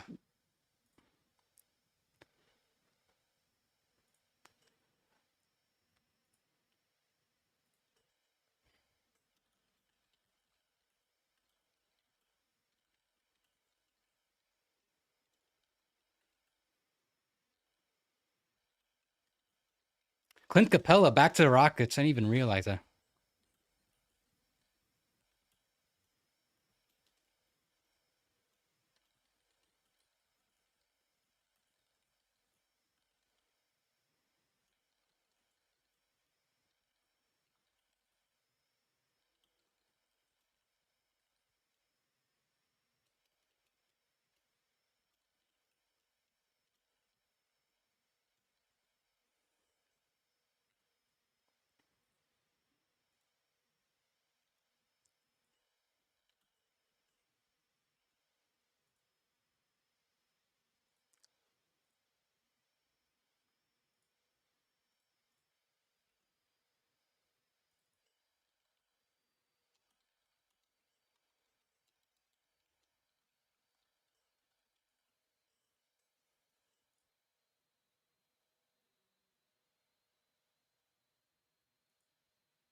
Levert 2 for 29 with the Pistons.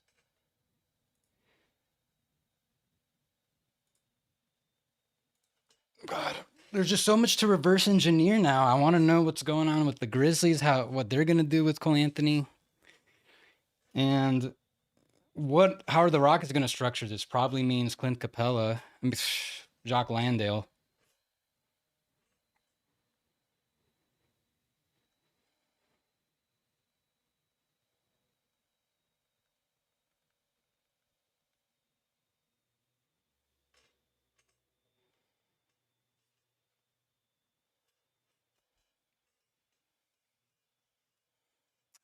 Okay, hold on, guys. I just got my very first super chat. Thank you. Pimp name Slipback. As a Nets fan, what do you think Cam Thomas market is looking like right now? Looks like he has a few options and his archetype isn't valued high right now. First of all, thank you. This is my first super chat ever, so that's awesome. I think I'll let me pull up what I had projected for him. I'm going to show you exactly the type of contract I would have given him, and maybe the Nets still do it.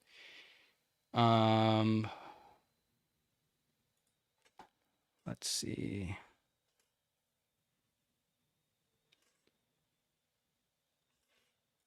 Give me one moment. All right. Here's for my Nets mock off season. This is what I would have given Day'Ron Sharpe. He ended up getting less than this, 2 for 12. But for Cam Thomas, I feel like he, as a percentage of the cap, he's worth what Colin Sexton is getting, which is roughly 12%. So if you could start him out at like high 26 and get it down to 19, I think that's fair. But just based on how things are looking, I would guess Cam might get a little less than that. So that's how I looked at it a couple weeks ago. Thank you, Pimp Name Slickback. Okay, I'm gonna try to figure out what's going on with this Houston sign and trade. That's really piquing my interest at the moment. Because, whoa, nope, don't need that.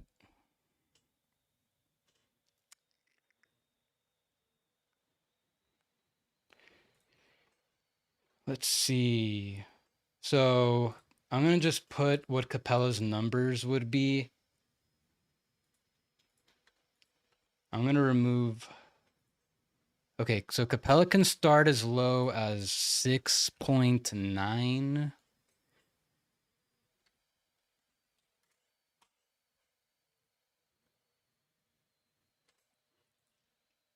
I mean, okay. So I'm gonna say this, and I'm gonna tweet in a second, but this pretty much confirms that both Landale and Cam Whitmore are not returning to the Rockets because they're not going to be able to fit all this within the first apron. So I removed them. I believe at a minimum, yeah, you can do Cam Whitmore straight up for Clint Capella at this number. So I feel like I'm breaking what the trade is on at least from the Rockets end. They're probably trading him Whitmore straight up.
How much does Whitmore make?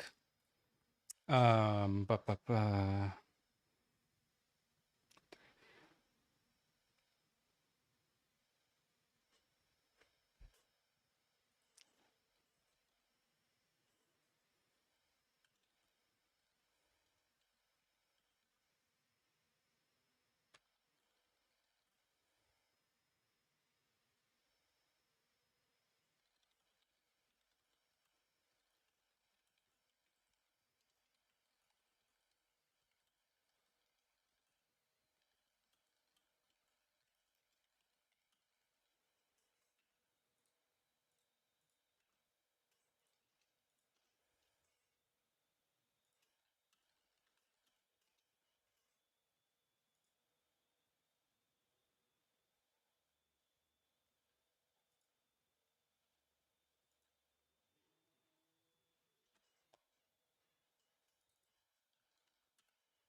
Holy shoot.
I always feel like I shouldn't cap and stream at the same time, like cap and drive. Maybe I make some mistakes, but I think I got this all right.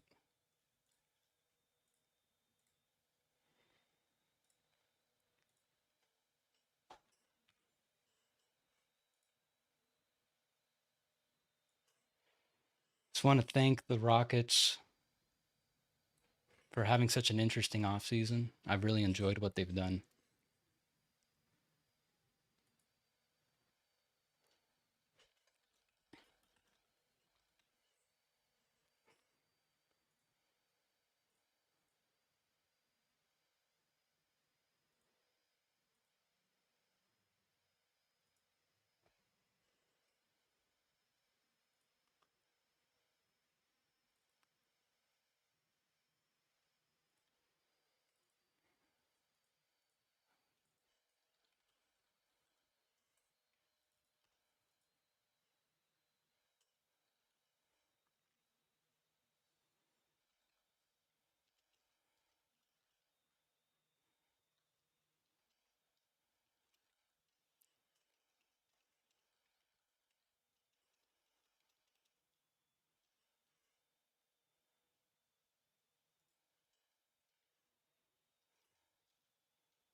All right. Well, I think I figured out the whole Capella of Dorian Finney-Smith thing.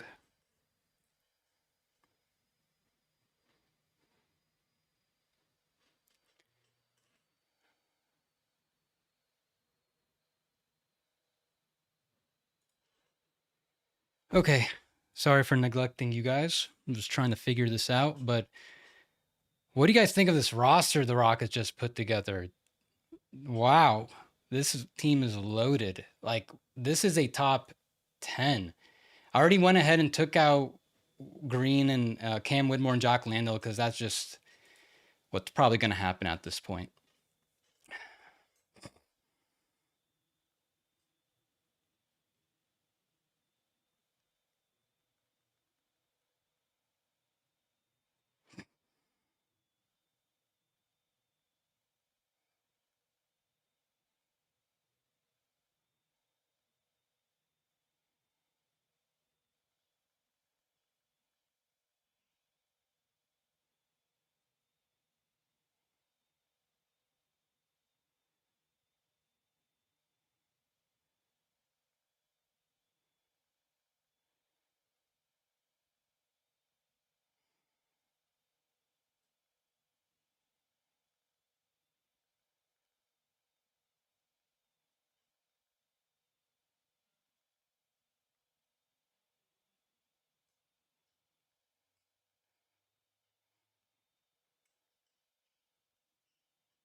Yeah, I'm catching up with the chat. Yeah, it's going to be Şengün, Adams, Capella. That is the big man rotation. Let me open the feed. Sorry.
Okay, everyone, excuse me for a moment. I'm going to use the bathroom.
Brooke Lopez, 2-year, $18 million deal with the Lakers. That is going to be the remainder.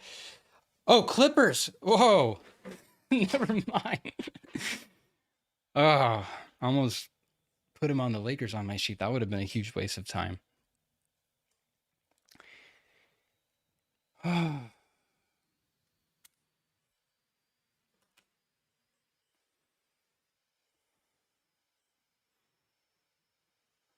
Anything else I should know? Yeah, I'm not going to go over this right now. Kevin Porter Jr. getting 2 for 11. The Bucks don't have sufficient bird rights, so this is coming out of their mid-level. This is going to be a huge chunk of their mid-level. So the Bucks just lost Brooke Lopez and used most of their spending flexibility to sign Kevin Porter Jr. to a 2-year deal. Probably the biannual. Giannis, are you listening? This is your off season. This is what you're coming back to.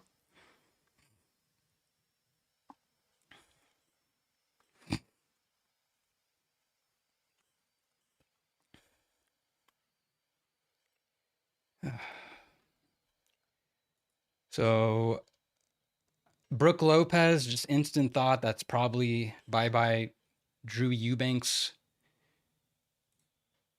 I think they were going to cut him anyways. Can start as low as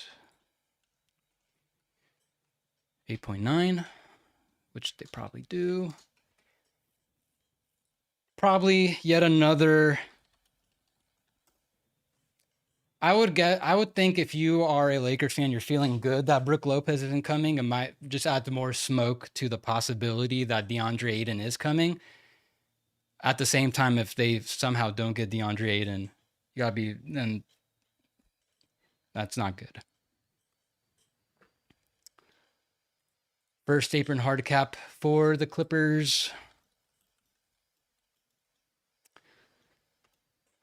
Hilariously, the Clippers are like 3K below the tax with this. But they're not done.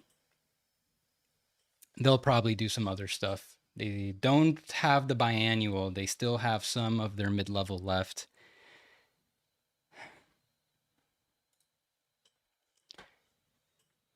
Clippers.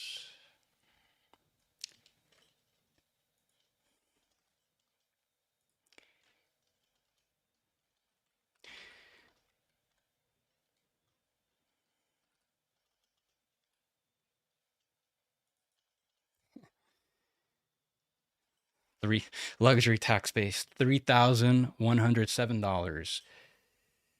Okay. Yeah, I need these glasses on. My eyes are frying.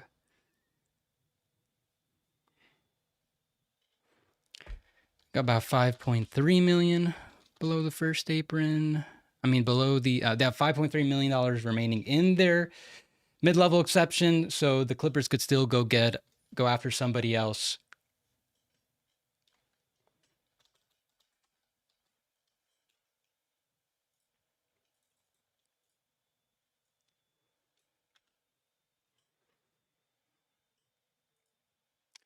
Okay, I'm gonna have to mute you guys for a second.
All right, you guys hear me again?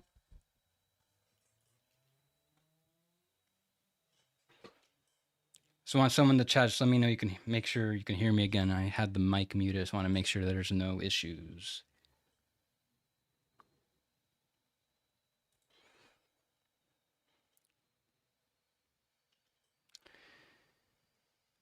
Okay, I'm just updating the Clippers stuff.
Yeah, if you guys haven't noticed, I'm kind of neglecting the Bulls, the Bucks.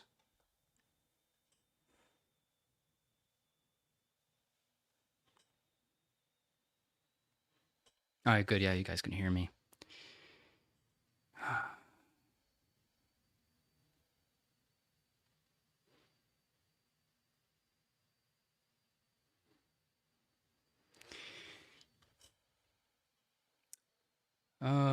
So I still need to do Trey Jones, but I think I'm just gonna wait to see what else the Bulls do. I just don't really want to touch on that. KPJ gets the biannual. I see in the chat you're saying that he got that. Okay, so Bucks still have the full. Fred Cat saying Dennis Schroeder will sign with the Kings. Wait, how did I miss that?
Okay, so let's see. Bucks.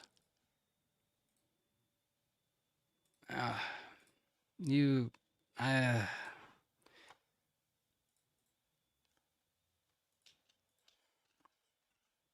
since Boston is under second apron, could Boston do a sign trade with Cornette to Spurs? Yeah, they could and bring back some players.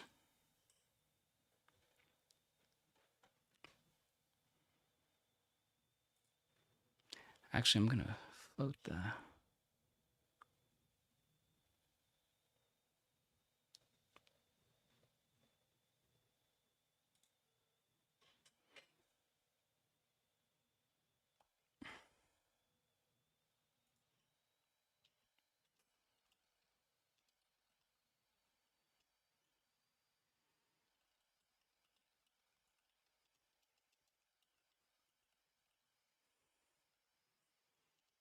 I'm not gonna put that out there. So what's the biannual?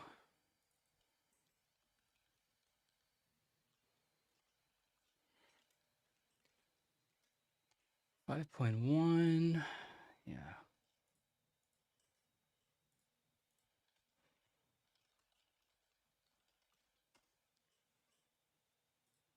So yeah, Bucks are hard cap to the first apron, but I don't think they were gonna exceed it anyways. Still have their full mid level. Yeah, Bobby Portis, no Brook Lopez. Worth knowing that the Bucks cannot sign and trade Brook Lopez based on that contract the Clippers gave him. It would need to be at least a 3-year deal. So for any Bucks fans out there hoping the Bucks can still get a little something out of this for Brook Lopez, I've got some bad news for you.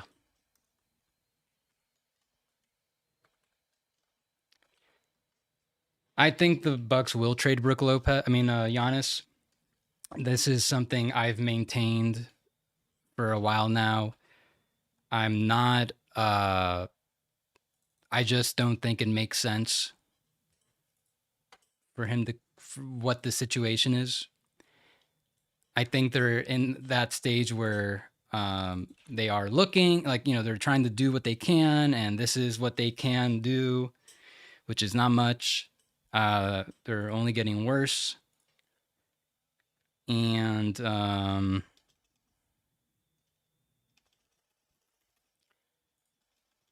I'm guessing this kind of stretches out a little longer, and then maybe I don't maybe in August or September, something like that. Then he'll officially like get the wheels rolling on a trade. That's my prediction. In which case, the Spurs will be well positioned. I guess the Rockets could still do it. It's gonna be very tricky with all their issues. Fisher saying that the Alexander Walker sign and trade is in the works.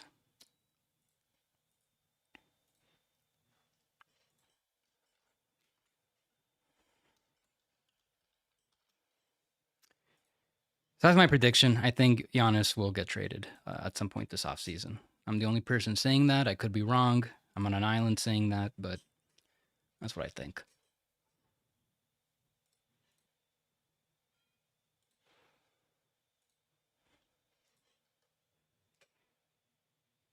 Well, no more Luke, but hello, Luca. The Celtics are signing Luca Garza to a 2-year, looks like a minimum deal.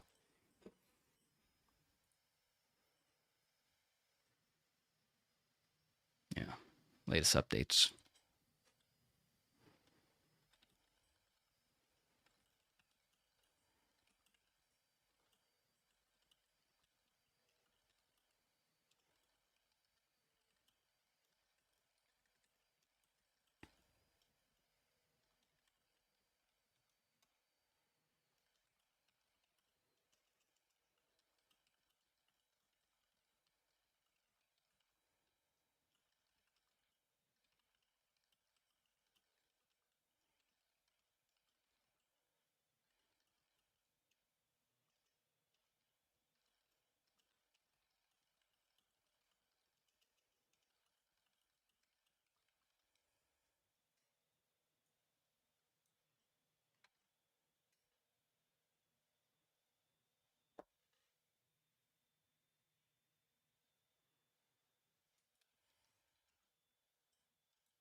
I'm going to have to mute you guys for a second. Excuse me.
All right, I'm back.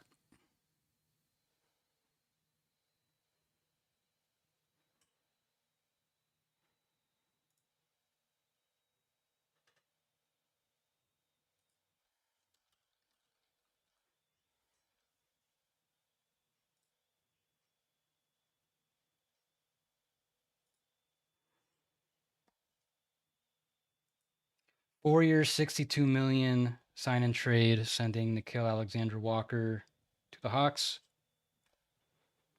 All right, I'm going to work on that now.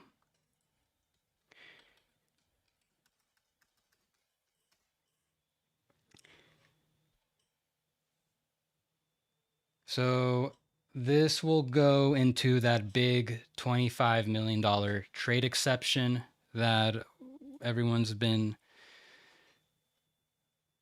just going crazy about.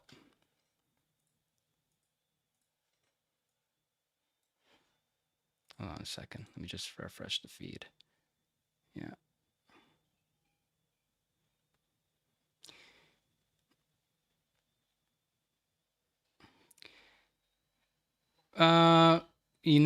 I mean, if I will say it probably is a sign and trade, but just based on how these agents have been juicing the numbers, the full mid level is 4 for 60, like almost 4 for 61.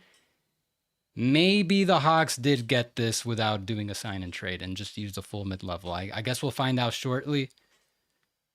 I mean, Jake was just saying that they're progressing on a sign and trade, but I don't think this is necessarily a good out. This might not be necessarily a good outcome for the Wolves because they barely gave him more than the full mid-level maximum. So maybe it's one of those things where since like the Hawks could basically give him the full mid-level like as is, that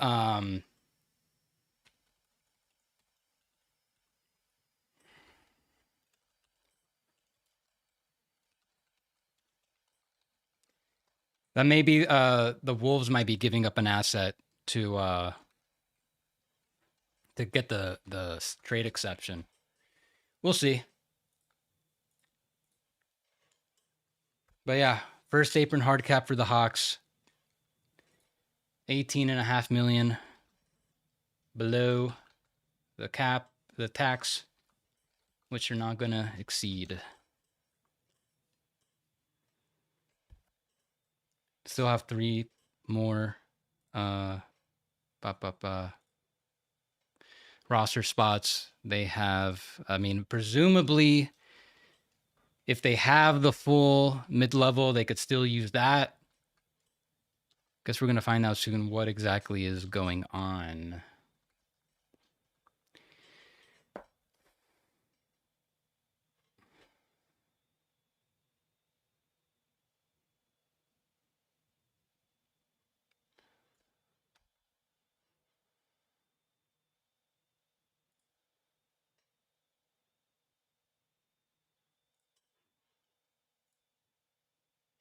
No.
Yeah, sign and trade. It's official.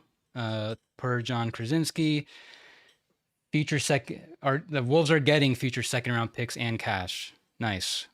and they'll generate what is probably going to be a $7.2 million trade exception for the Wolves.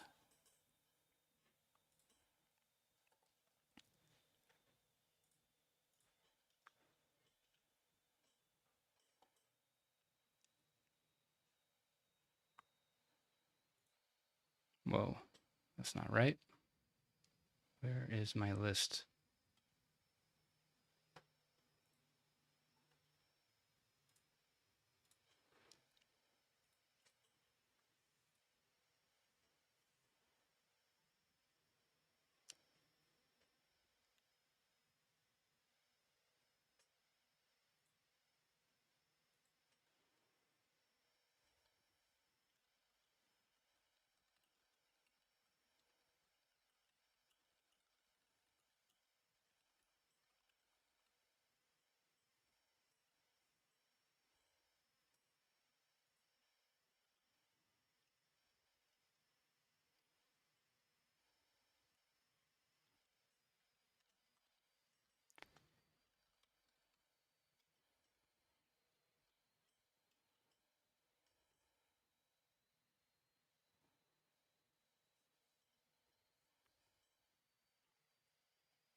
Yeah, let's look at the Wolves. So yeah, the Hawks, they preserved their mid-level exception.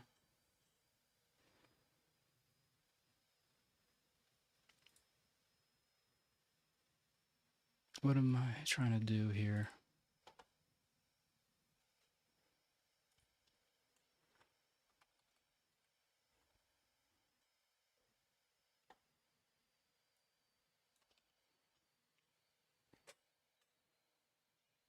So Levert's gone, Capella's gone. So Larry Nance Jr. is their top remaining free agent slash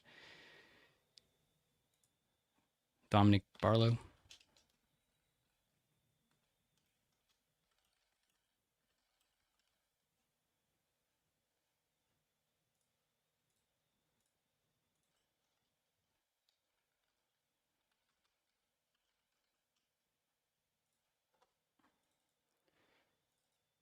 So who do the Hawks go to now? They could use another guard still. Front court's pretty much set.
Okay, let's see. Sorry for neglecting you guys. Yeah, Lopez can't leave. Lopez leaving can't make Giannis feel great. There's no way Houston could load up salary and picks, make a big swing for him, would they? They just got KD. We can be kind of tough to see Thompson leave. Who are we talking about? Which Thompson? Scotto saying Tyus Jones to the Magic. That's going to be interesting because I'm going to pull them up. Orlando, they are a little bit under the tax. Hold on. 1 year, $7 million deal for Tyus Jones. So as you guys can see, they are 7 million, a little or change below the tax. However, they still have 2 roster spots to fill. So I don't think they want to pay the tax this year, which I'm going to just say it. I think this smells like a trade, something to save money. And I don't know if Jett Howard's going to be quite enough. Let me see if Jett Howard would be enough. No, they got to do a little more than that. Didn't they have it? Did the Magic have a second round pick this year? Yes, they did. You know what? That might be enough. Give me a sec.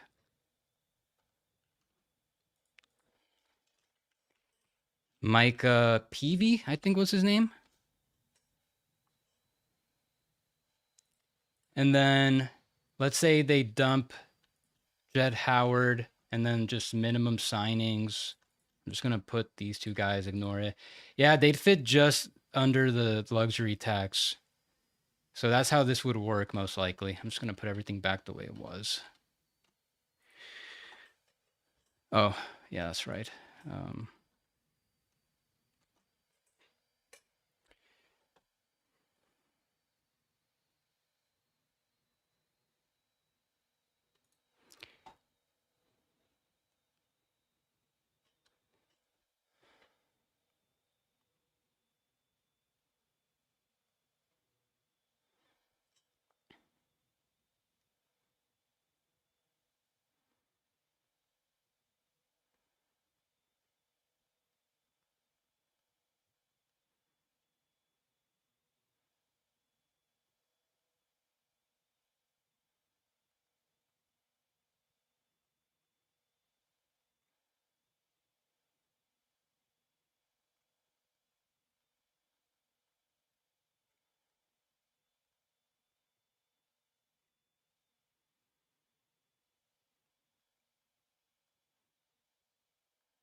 Yeah, that's probably what they're looking at a minimum, but I wonder if they're going to try to move Isaac instead.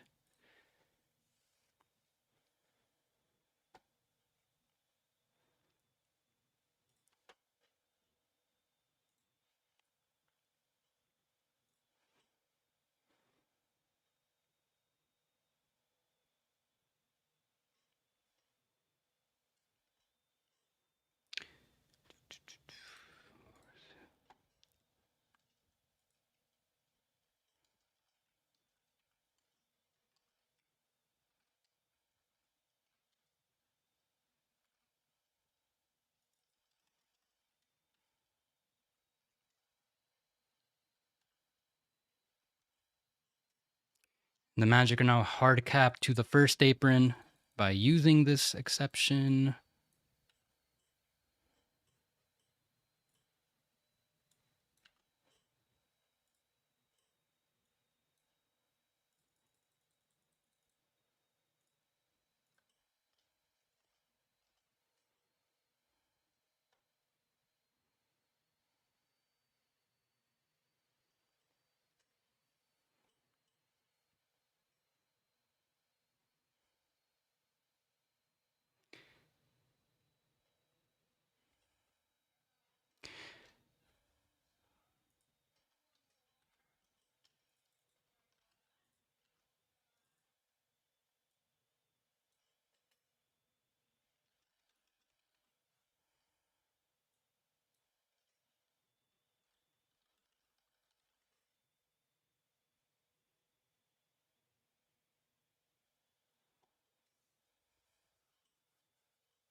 Hmm.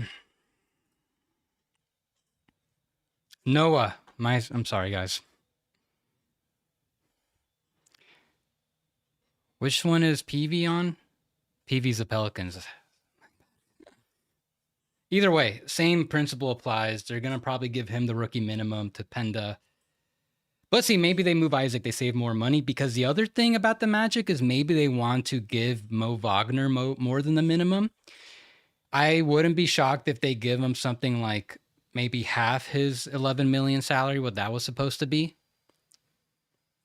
Um, so just something to keep an eye on. I think I kind of figured out at a minimum what they could do, but you can tell though with the way the backcourt is shaping up for the Magic, Jett Howard is probably expendable. Nets.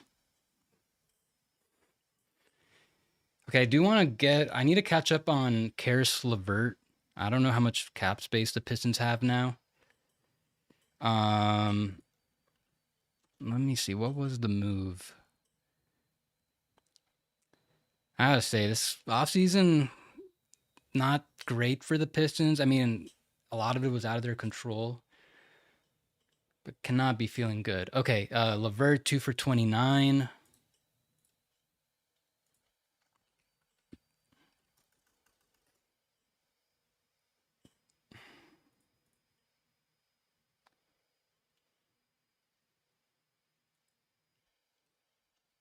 Yeah, can't be feeling too good about this offseason for the Pistons, I think. Even if they get Duncan Robinson to replace Malik Beasley, cannot be feeling good about that. So that's pretty much their cap space for the Pistons. Let me make sure. Are you guys seeing this? Yeah. Because now I've got them at roughly 1.7 million while keeping Paul Reed's cap hold. So if they're going to try to get Duncan Robinson, they're going to have to do a salary dump like a Fontecchio or maybe deconsolidate Tobias Harris.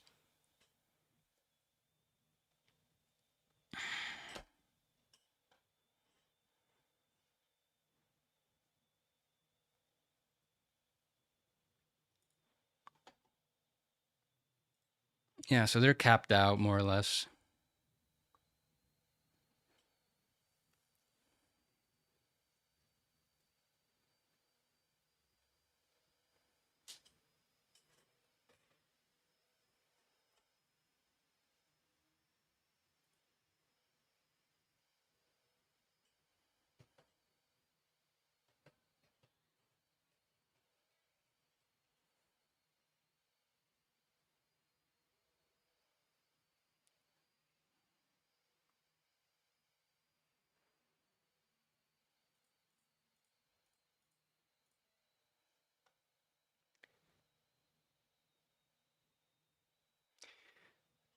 Tim Reynolds says, Tyus Jones to the Magic confirmed. I'm just going to go ahead and say Mo Wagner will not be leaving Orlando either. Yep. I think that's baked in.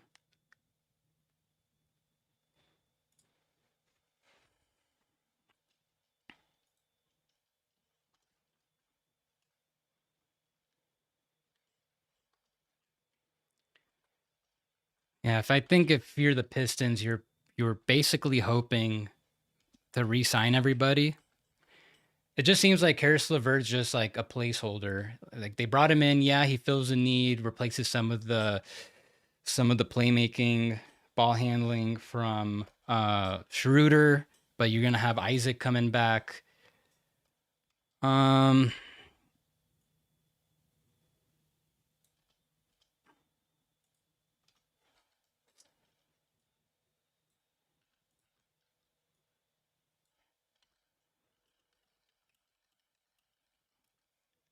I think they would have rather just been able to re-sign everybody.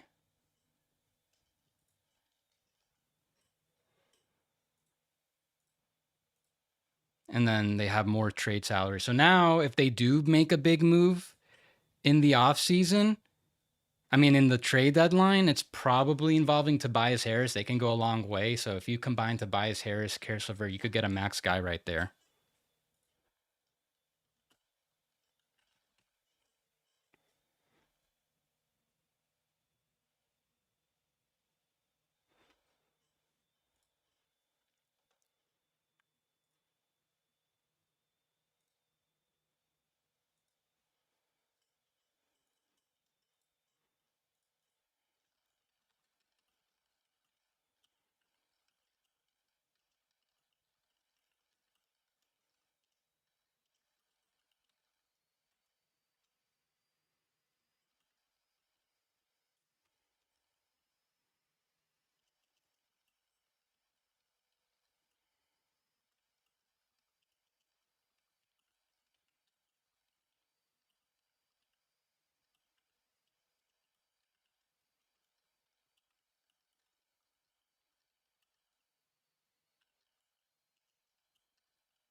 Nigel Hayes Davis to the Suns, 1 year contract.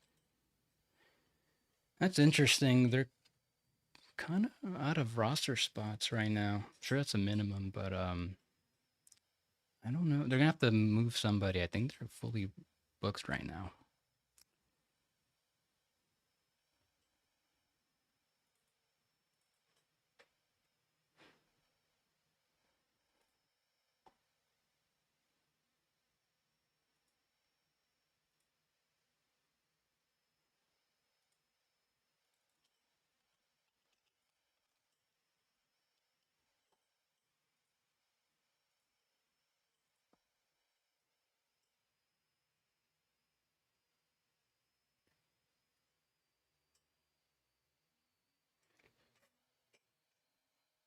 So I've neglected Looney to the Pels. I've neglected Trey Jones to the Bulls. Is there any other moves I'm neglecting right now?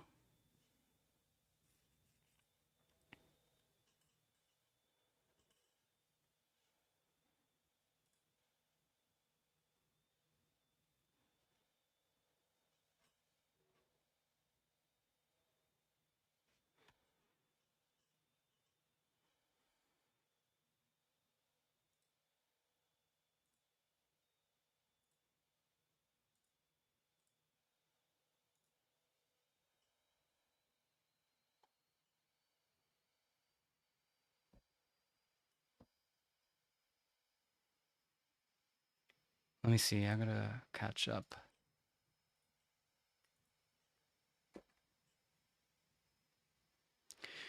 Tyus Jones, Garza to the Celtics.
Cam Spencer Grizzlies. Yeah, the Grizzlies, I'm probably gonna do like a whole article, maybe even a video on what exactly they did. That's going to be interesting.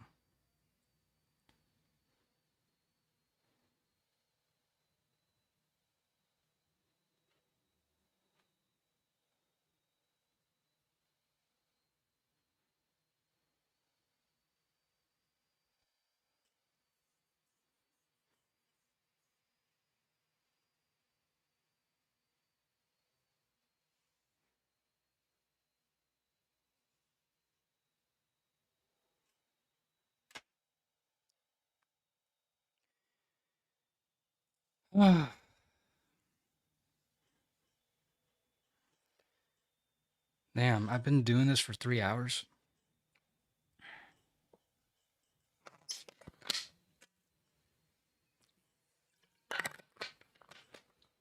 All right, let's take a look at Kevon Looney.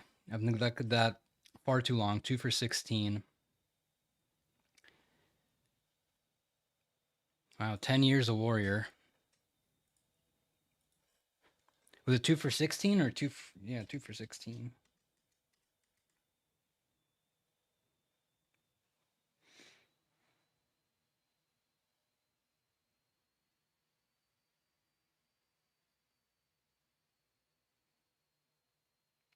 Chris Haynes with the Devin Booker extension. Seems like that's about to get done.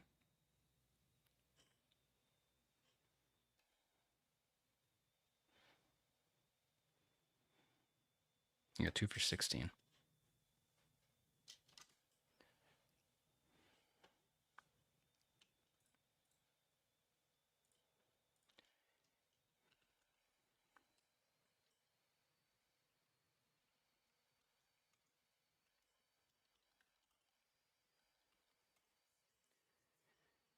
Better hope that second year has like a team option or something.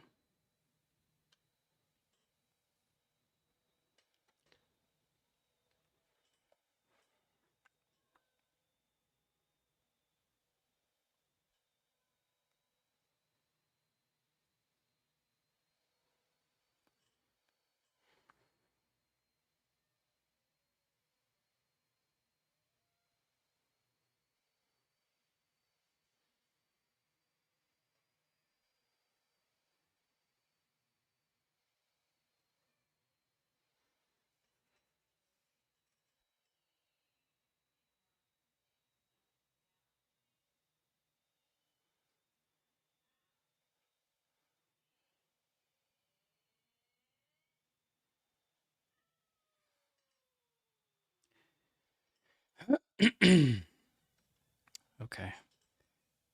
Pels roughly. Where is this all? I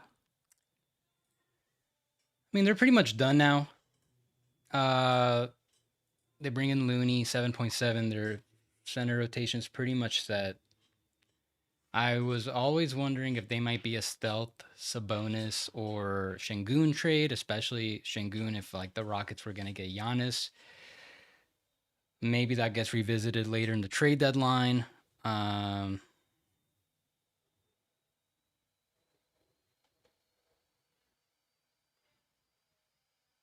Wait, the Pistons re-signed Tim Hardaway? I didn't see that. Hold on. Because then I got to delete that Karis LeVert tweet I put out.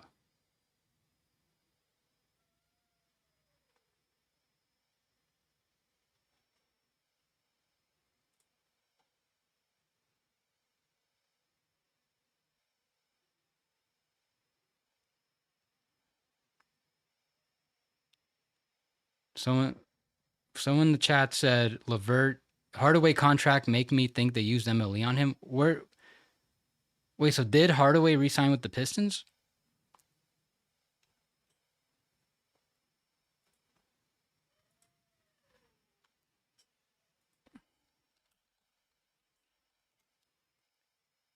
I'm not seeing this anywhere.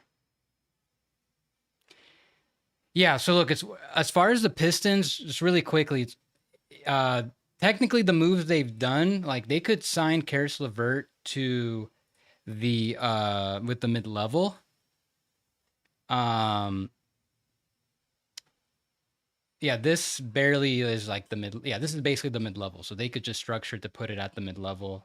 14.1. In which case they could just bring back Tim Hardaway. They still keep Malik Beasley's bird rights just in case he's cleared, and they could bring him back. Um, yeah, I'm gonna do a clarification.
Yeah, thanks to whoever made that comment in the chat. That is a good point. They could operate as a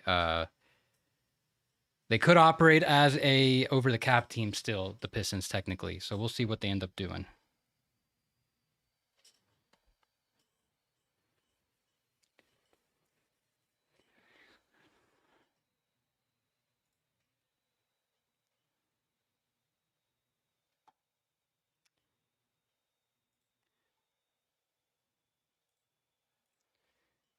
So yeah, Pelicans.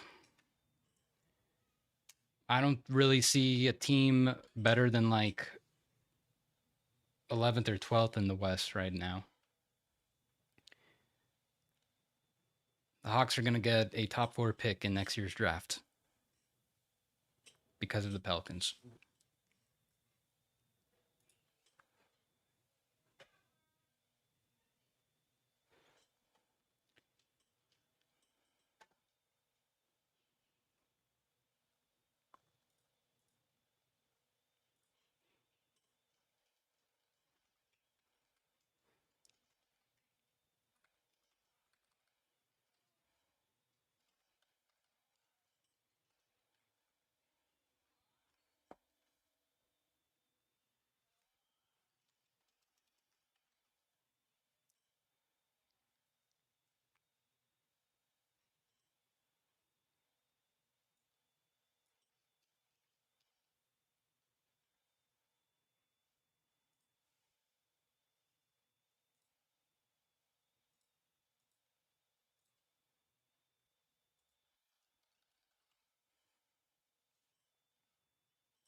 Keith Smith says adding Luka Garza brings Boston about $2 million from the second apron. Yeah, I think that's about right. They were like $4.5 million below, so 2.3. Yeah. The longer this goes, the more it feels like Al Horford is leaving. What other dominoes do we still need?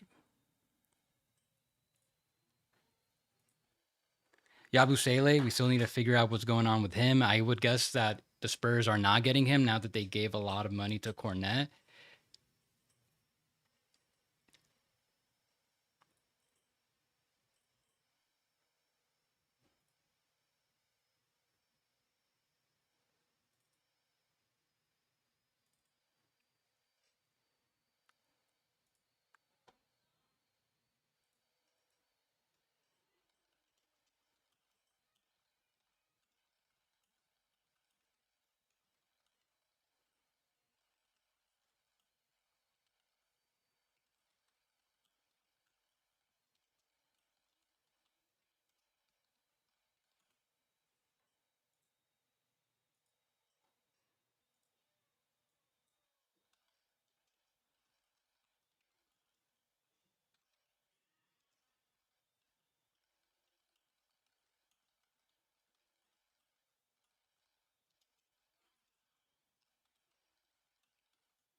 Sorry, just catching up on some texts.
Okay, Chicago. Yossi, what are the details of Schroeder's deal? Probably a 2-year mid-level. I think that's what it is. Jatine, what are the Lakers' chances of landing DeAndre Ayton? Is that who should they target, and do they have the cap space to get him? Yeah, Lakers are gonna.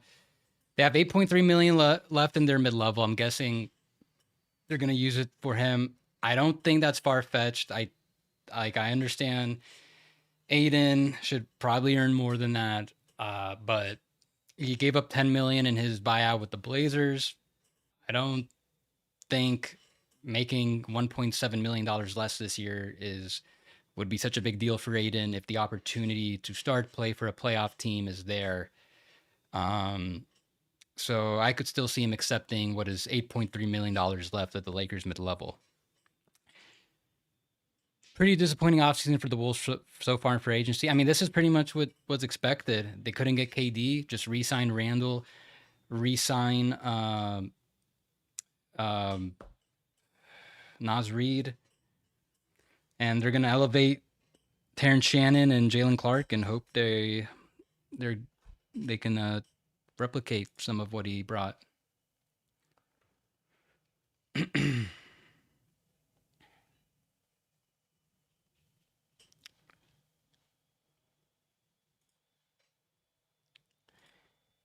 Hold on, what did Trey Jones get? 3 for 24.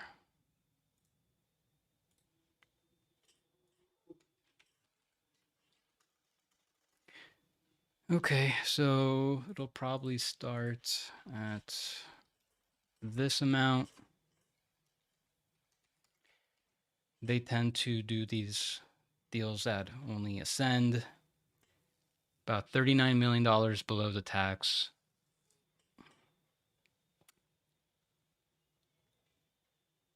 Yeah, I think that's everybody. I know they have a second round pick. No, but he's going to be on a 2-way, I think. So all the Bulls really could do, they've got some trade exceptions. They could use their full mid-level. They could use that 17 mil, but they're going to re-sign Josh Giddey first.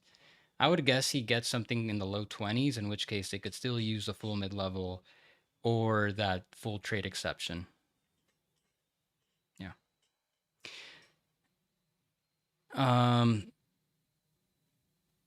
If Houston sign and trades Landale and waives Nate Williams, they can keep Whitmore to fill the 14th spot. Let me see. That's interesting.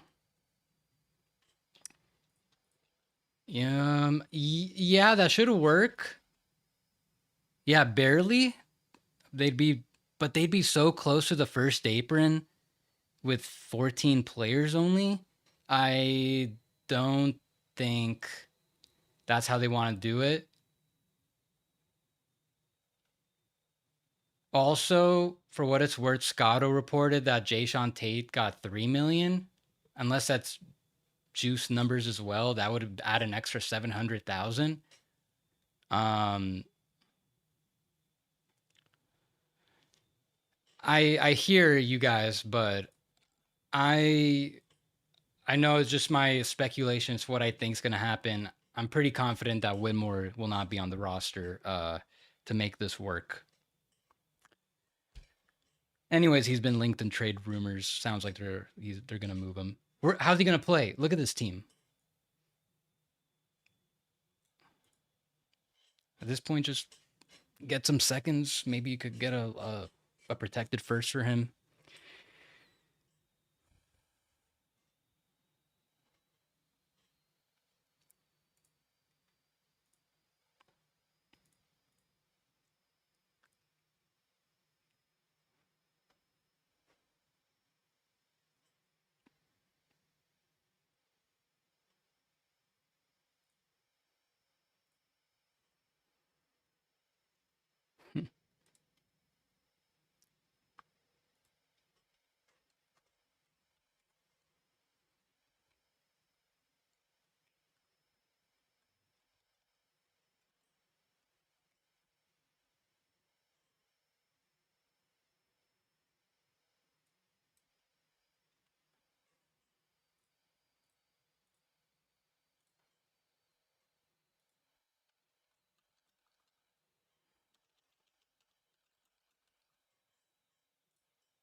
Luke Kennard, Atlanta, 1 year, 11 mil.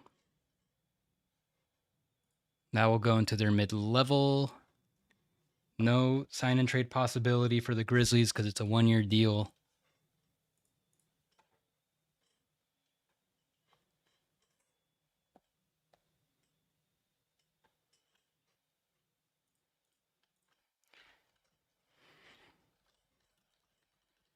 I think it's okay.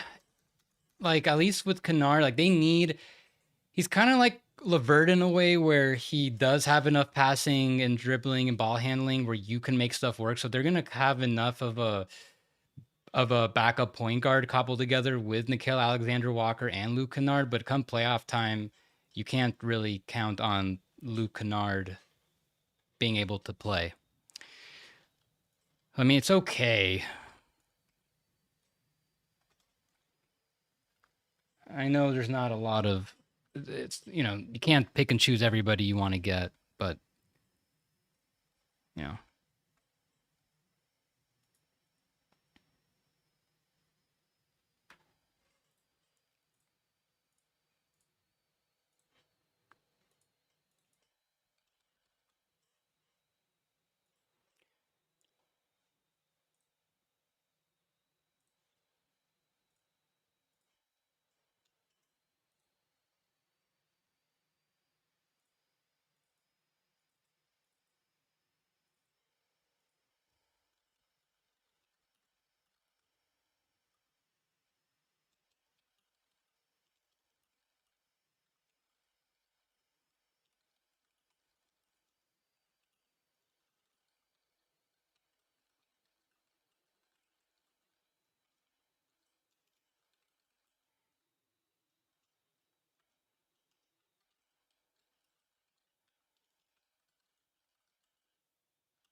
Um,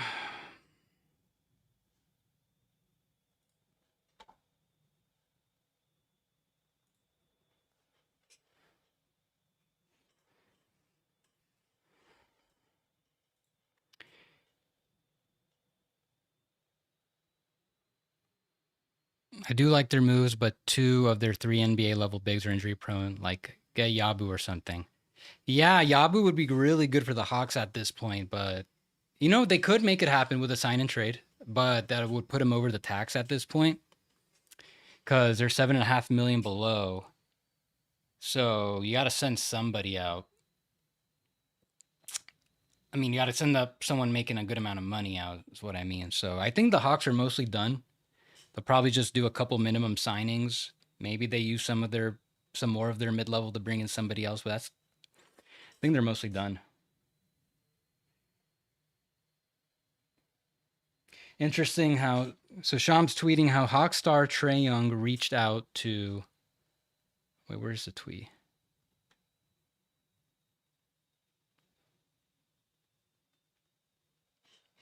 Basically, Trae Young recruited Luke Kennard. So good indication that he'll probably extend with the Hawks this offseason. Oh, you're right. My bad. I completely contradicted myself. Thank you, Dallin. Yeah, they can't. Sixers still can't. They can't trade Gershon Yabusele to a big contract. I said that like an hour ago, and then I contradicted myself now.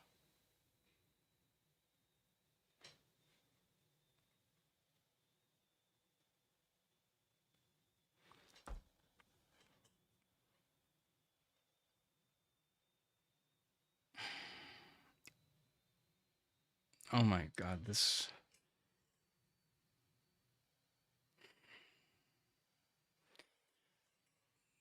I like Jake Laravia, but this is not the. This isn't close to replacing what the Lakers just lost with Dorian Finney-Smith. This is more so, hey, now we could trade Dalton Connect. What can we get for him?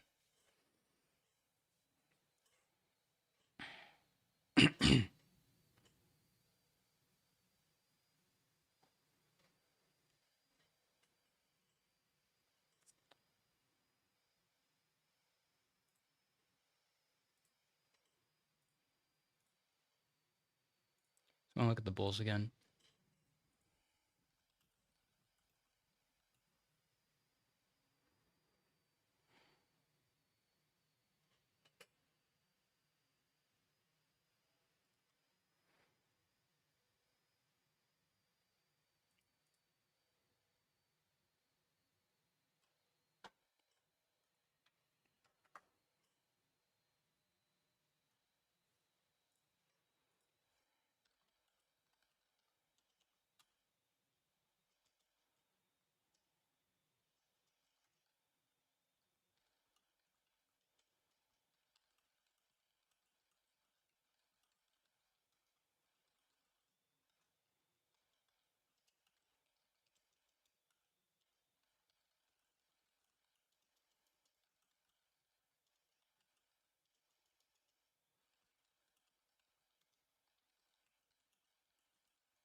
I think I'm all caught up as far as anything at like mid-levelish money or above, because all I have is Cam Spencer Grizzlies, Luka Garza Celtics,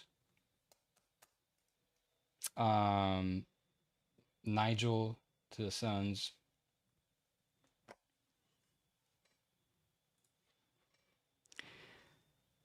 The Lakers situation looks so dire. They don't really have a way of building a team around Luka. Yep.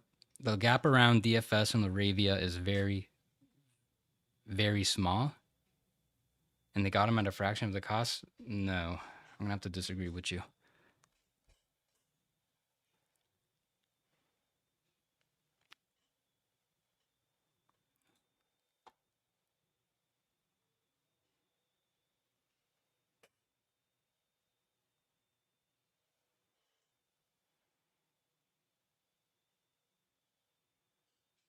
Oh, you know what? I'm going to read that actually. Because I want to just get the confirmation. 2-year 12 mil. Yeah, portion of the mid-level. So there's a confirmation from Dave McMiniman. So yeah, they have 8.3 million remaining.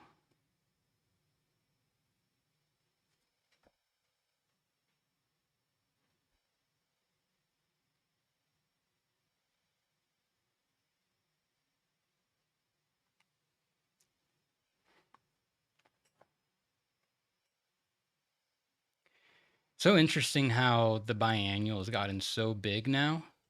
I mean, the mid-level's gotten so big now. Like, Lakers are going to end up paying one guy roughly 6 million with it and 8 million with it, which by NBA standards, it's not that much. But for these role players, like the mid-level used to be like, if you could get one role player with it, that's great. Now you can realistically split it, bring in two rotation level players.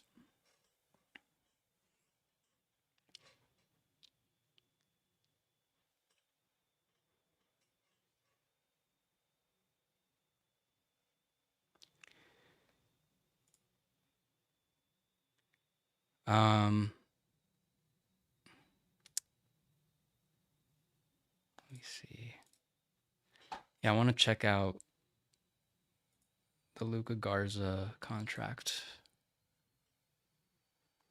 I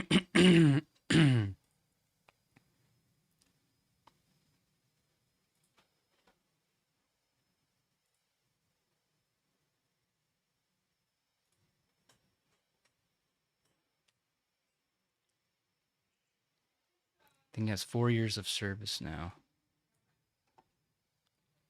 So, a 2-year vet min for Luka Garza. I'm gonna start him at this. Since it's a 2-year deal, it doesn't get the Celtics don't get the savings.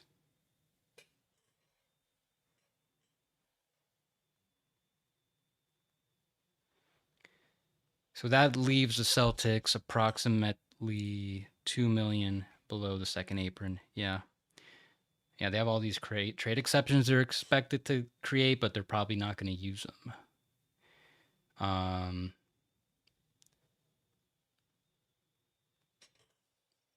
Yeah, they still need to save some money.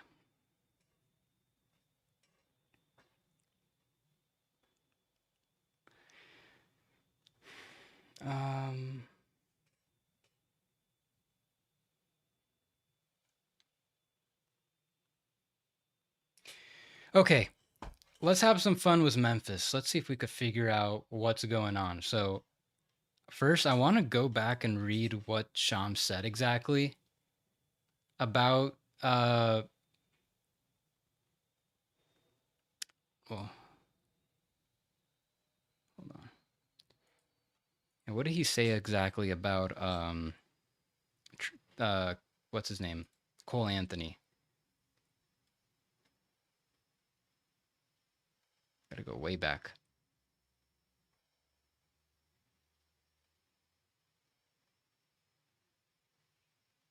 Maybe I could check in here. Cole Anthony. And the Grizzlies are working with Anthony's representatives at XL Sports towards a resolution that creates space for Memphis and allows Anthony to find his next destination. So yeah, that alludes to a trade, but maybe also the possibility of a buyout, which I don't understand why he'd want to do that, because he needs to give up $10 million to do that, and he's not recouping $10 million after the first day of free agency went by. So it's definitely a trade at this point.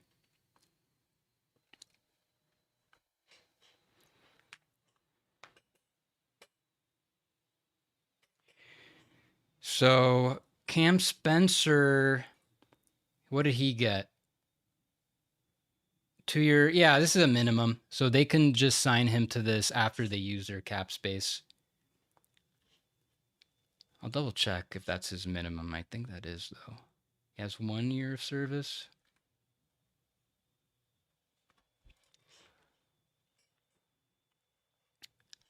Yeah, that's his minimum. So that's just a deal they do after.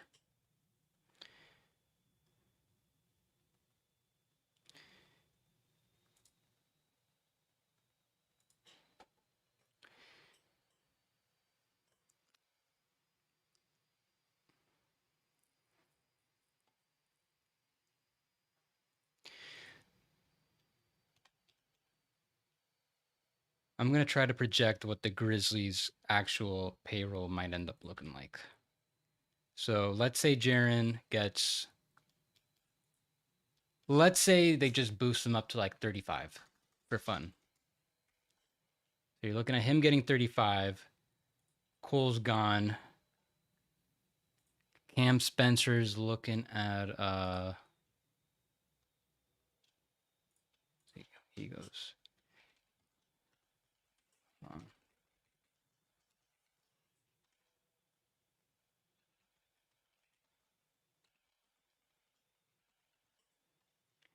So this is going to be Aldama. What did I say I'm going to give Aldama? He got 3 for 52.5. So I think they're going to start Aldama at this. And then it goes down over the years. And then they sign Ty Jerome to the room at level, which is a 878, I think, 000. Like, they still have so much flexibility after to do more stuff, but they can't. They can't really do more stuff. Oh, here, this is supposed to be Cam Spencer. I'm just going to put this placeholder. It's not the exact minimum, just give or take. That's why I think they're going to front load Santi Aldama. Because what else are you going to do with this money? They just spent the room at level. The only thing they have left to do is trade up, as in like trade some of their guys to increase their payroll. Maybe get some draft picks that way.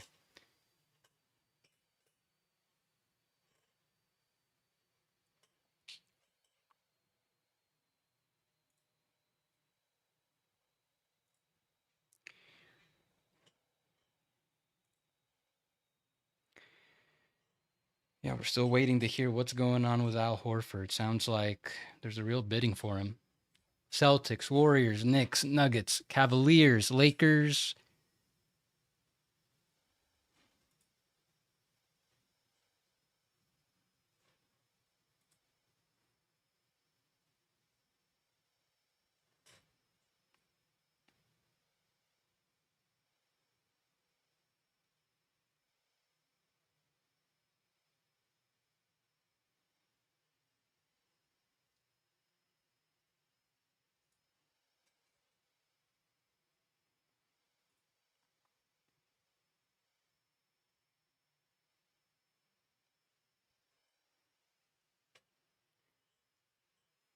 Let's see if there's anything in here about how they're signing him. Levert's.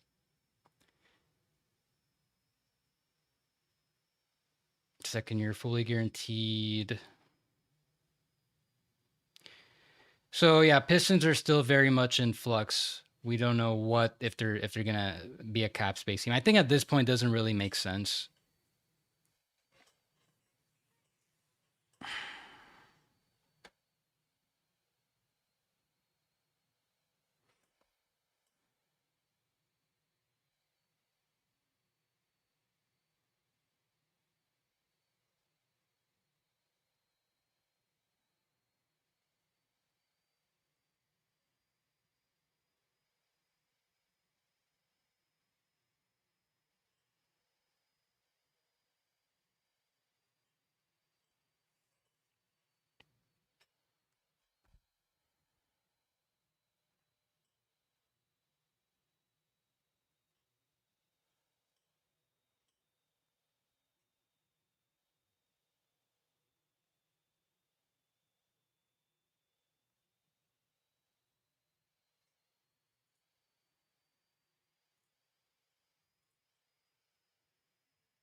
All right, guys. So yeah, that's Memphis more so what they're gonna how they're gonna build this out. Uh, Lakers giving Horford the rest of the MLE would be beyond funny. They would beat the Warriors on that. I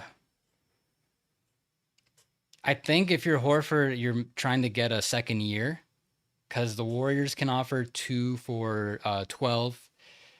Lakers can offer like 8 for 24 ish, 25 with the rest of their mid level, but they're not going to do that because,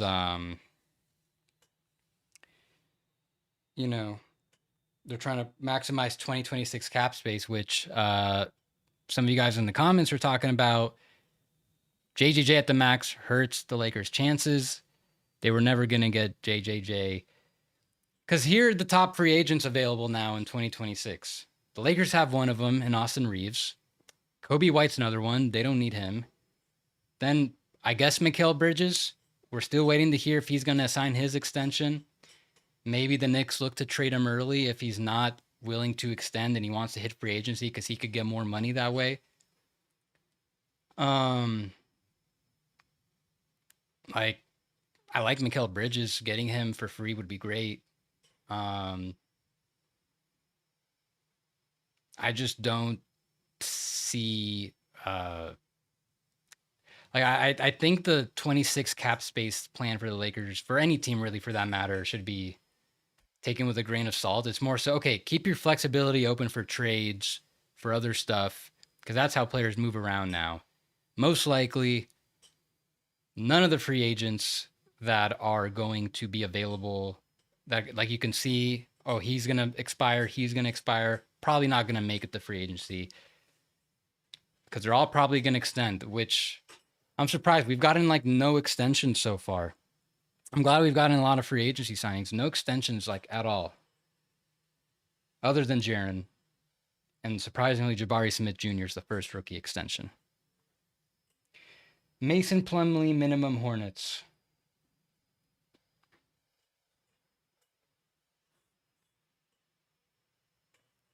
Yeah, Wizards have a ton of cap space, which I don't think they're going to use a bunch now for.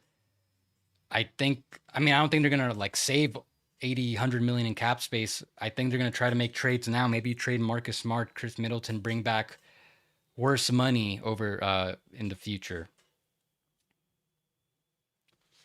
Maybe they cut that down in half by the time they get to 2026. Wizards have a boatload of space. Oh yeah, Mikal can extend right now. 7. He can agree to an extension right now. That 4 for 160 could be official July 6th.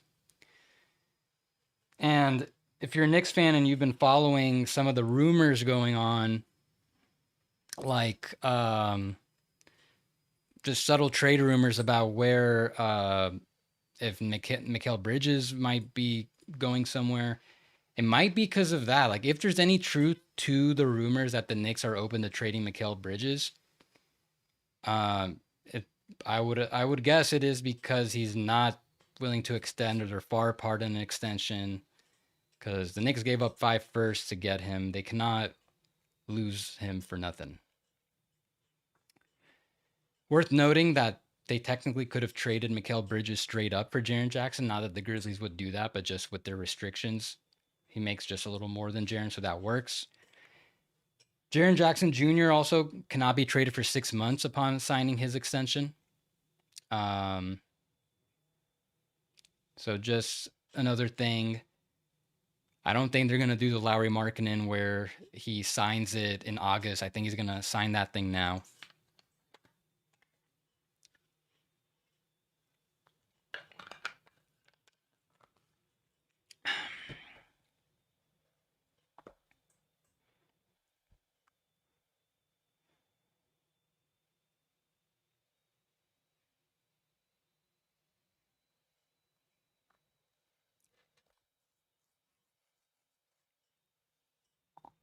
Oh, whoa, what happened?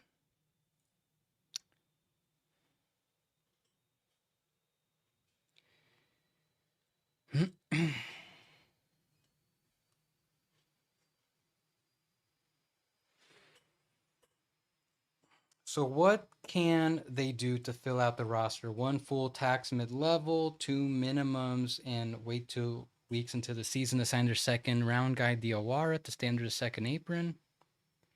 No, the Knicks can now, they could use that tax mid-level if they want to bring in somebody with it. And then just minimum signings the rest of the way. They don't need to give Diawara or James Najee the rookie minimum to make to fill up the roster under the second apron. They have plenty of space below it. It's just a matter of if they want to keep a little more flexibility so they don't go through what they did last year where they were so up against the apron that they had to do all this maneuvering, like not going into the season with 14 guys, um, waiving guys sporadically. I don't think they'll need to do that. Is it going to be all the teams chasing Horford fall back to Yabu and that's why he's not signed yet? Possibly. That makes sense.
Dorian Prince.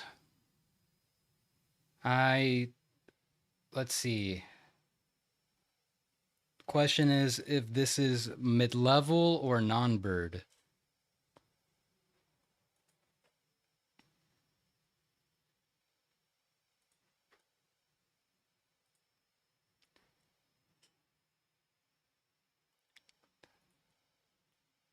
I think this is a 2-year minimum for him.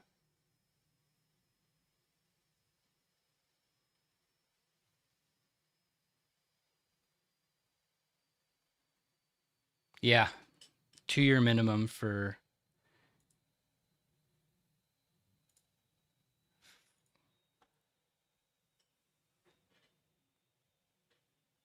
Torian Prince.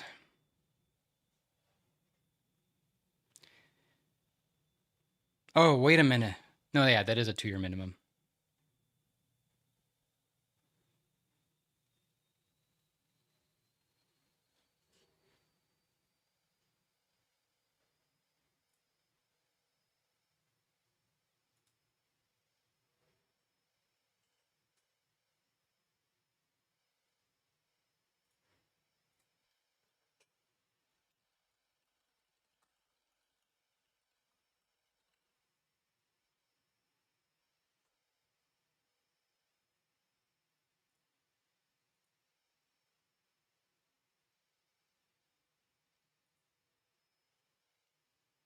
Yeah, by doing this, so 2 years, they're gonna count as the whole thing.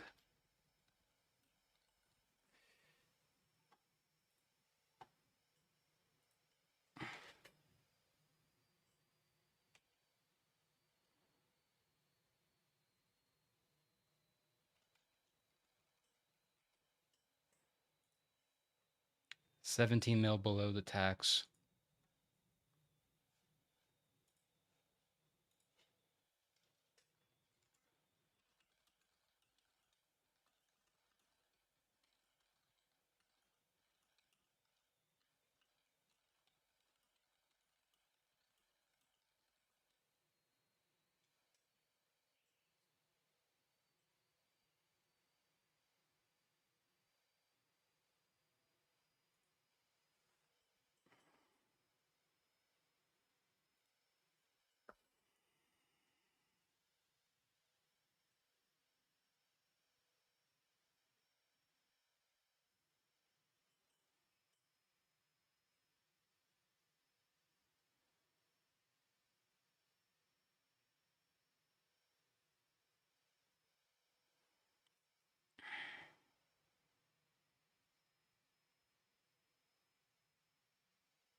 Um, is Atlanta has a lot of guards.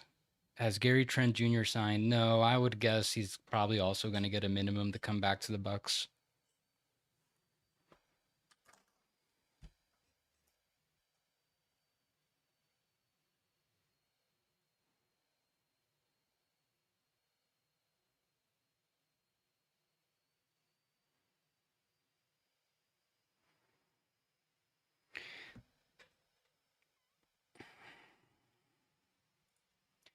By the way, I just tweeted something.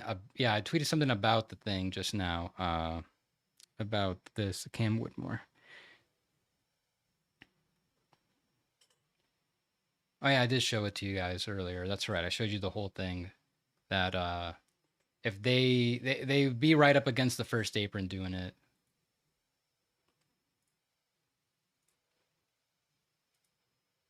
Not sure if they want to do it, but they have what's gonna be like 1, 2, 3, 4, 5, 6, 7, 8, 9, 10, 10 deep. Like for sure, rotation players. Like you got your like 5 great starters, 5. Well, hopefully, assuming Reed Shepard can be in the rotation, then you have 10 like surefire rotation players, 3 like pretty great third stringers. Like can't really ask for more. And then you'd have Cam Whitmore on top of that. Yeah, so much.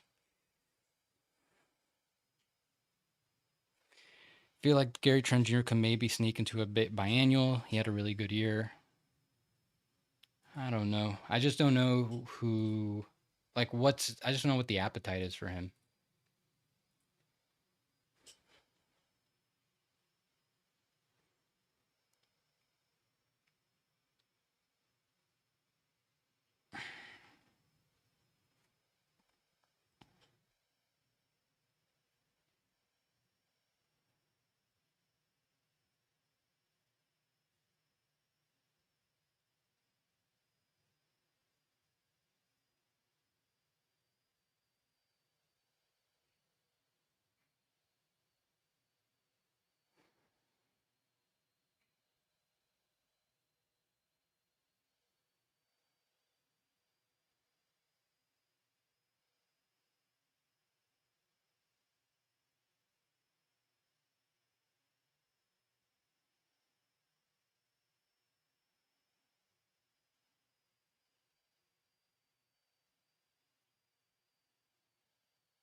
Just gonna double check, but I think I've gone through every single above mid-level move.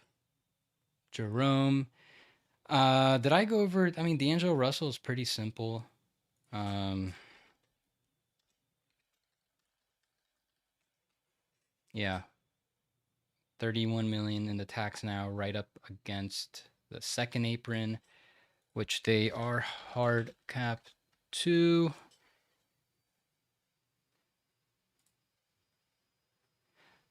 I guess the only thing we're still waiting to know for sure what the terms are is Sacramento and Schroeder. I'm just gonna go ahead and pencil him in at the full mid level. Oh.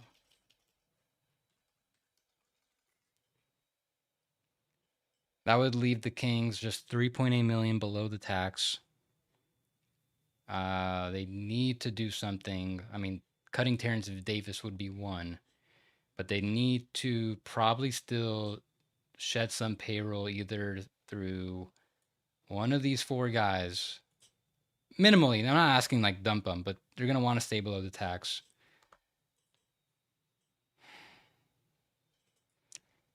And I don't know what the Kings are even doing. Yeah, I just want to look at Brooklyn again. About 17 million left in cap space after doing what they did.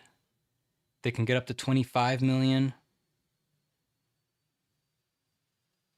So let's think about the Kevin Durant trade where the tree, first of all, they got Kevin Durant for nothing, as in like a free agent signing. And they were able to turn him into 4 unprotected first round picks, Mikal Bridges, who then became 5 unprotected first round picks. Some of those just became Seraph, Wolf, low picks, but they still have a lot. And then they got Cam Johnson, who they turned into another first round pick, a very valuable one in 2032, and Michael Porter Jr., who I'm not saying they're gonna get like a first round pick for him in the future. Like he plays so well, teams gonna be willing to give up a first round. Like that's not gonna happen at that salary. But let's say he's healthy. Things are looking pretty good. He's improving. And then the Nets maybe want to consider extending him to something around like, maybe in like the high 20s, low 30s, something team friendly. Now, either you've got a contributor on a nice contract, assuming the team is in a lot better place, or more realistically, you can flip him again and further extend this Kevin Durant trade tree. I've been asked by Nets fans, is Michael Porter Jr.'s last year guaranteed? Yes, it was partially guaranteed, became fully guaranteed once the Nuggets won the championship.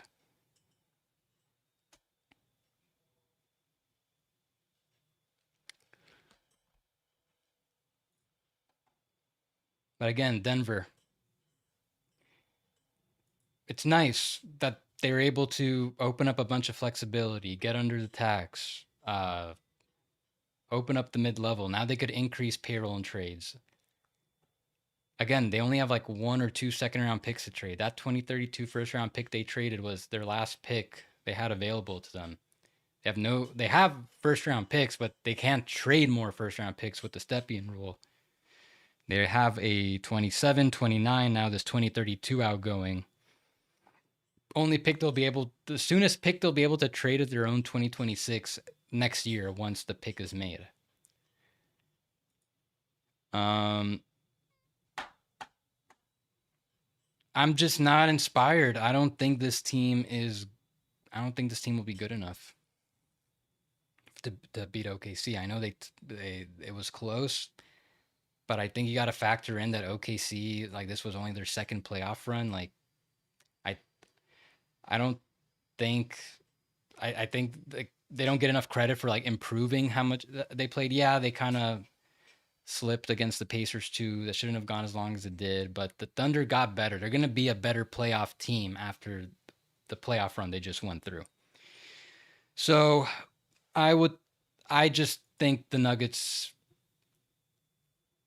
I think they're kind of in the same place. Uh with the caveat that let's see if they could do something with the mid-level. Um they can't even use the whole thing. They only have 10 million below the first apron.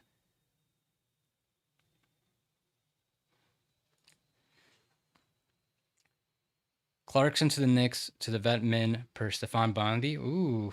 Yeah, that's what I was saying earlier. I think a couple hours ago. I'm like, yeah, Jordan Clarkson. I don't think he's more than a vet minimum guy. So that'd be a pretty good opportunity for him. Thought I had Bondi on this list. Let's see.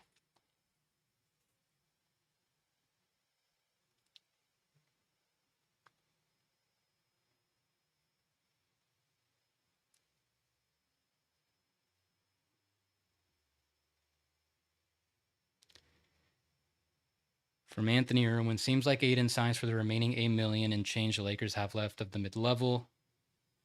Lots of people connecting these dots. Haynes has been all over this today. Might do a show on what that would look like and their options beyond that. Stefan Bondi, assuming he clears waivers and the deal is finalized, the Knicks would be getting Jordan Clarkson for the vets minimum. Nice. So that's bye-bye Cam Payne. Um,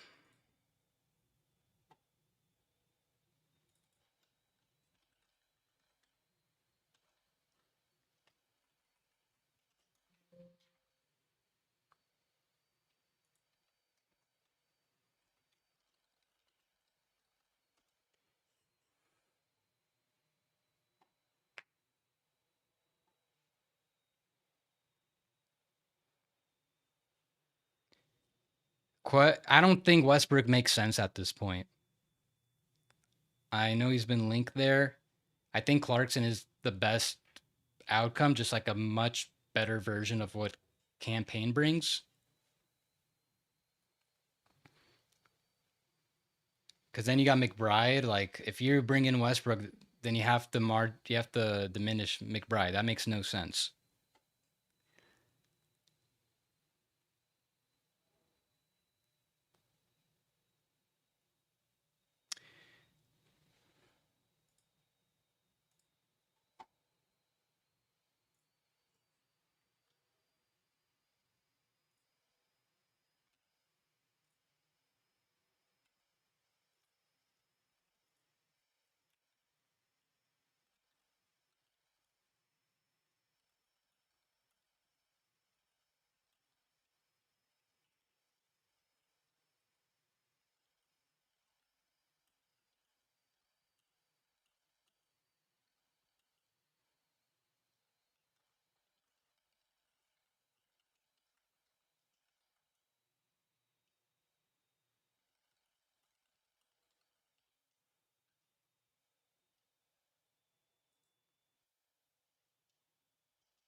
So, yeah, this should be a point of clarification that just because Aiden is still in waivers, that he could kind of still announce that he would where he intends on joining, because he can't get claimed. His a team would have to claim his entire $35 million salary, which means that only the Nets can do that, and that is not not only not something that makes sense for them, but not even a possibility now after getting Michael Porter Jr. So I it just seems like, yeah, maybe Aiden's just trying to see, just really fully gauge the market, see what's available to him, how much more money he can get, all that, best opportunity. Maybe it's not quite a done deal yet, but yeah, all signs seem to be pointing to the Lakers. Um, let's see. Clarkson takes McBride's developmental minutes. Similar types to me. No, I mean, I think Clarkson and McBride are just far more different players. Where you could play them together a lot more, kind of like when they would play Campaign and McBride a lot more. Uh, Clarkson's just the Payne replacement. So then I think the discussion is it good to have Clarkson if he's going to take away minutes from like Kolek? I think he's the one who might get hurt from this unless Kolek can really explode this year, at least get into the rotation. McBride's a better defender and spot up shooter, gives him options. Can a sign and trade happen between Houston and the Lakers? Can a sign and trade between Houston and the Lakers still happen? Yeah. Um, there's a lot of ways it can go about it. Could involve Jock Landale, could involve Cam Whitmore.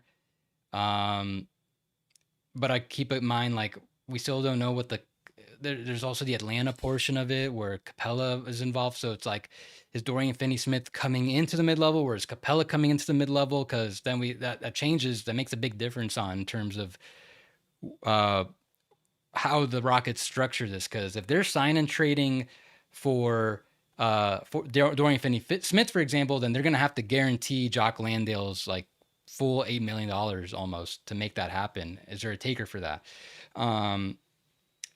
I think the more simpler ways are going to sign Dorian. Well,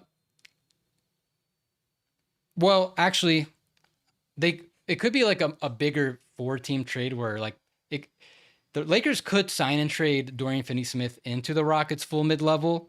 So they could still do that. The Rockets still use the mid-level on Dorian Finney-Smith, but via a sign and trade.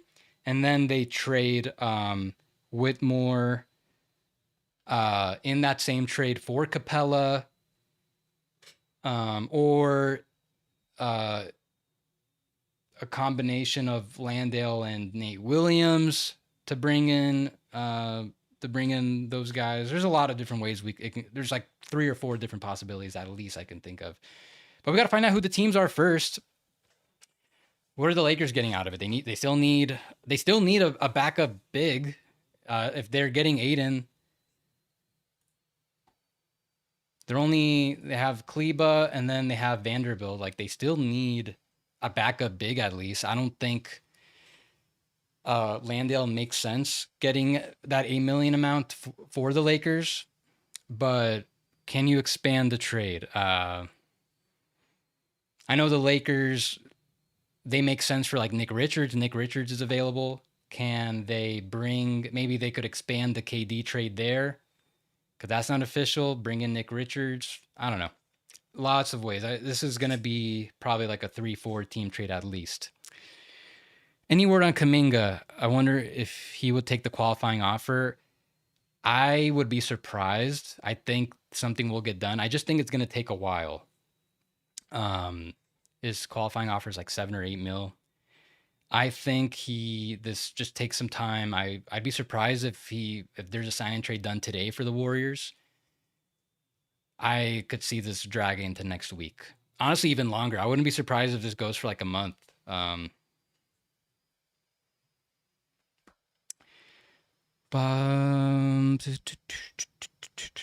if Lakers were doing that, they'd almost certainly take Capella instead of Whitmore Landale, no? Yeah, but Capella agreed to go to Houston, so I'm saying, like, forget about looking at a 2-team trade between the Lakers and Rockets. You got to think about other trades. It's got to be a 3 or 4-team trade. Is there someone from the Hawks that the Lakers can take? Probably not. But that's why I just said, like, look at the Suns. Nick Richards, he's available.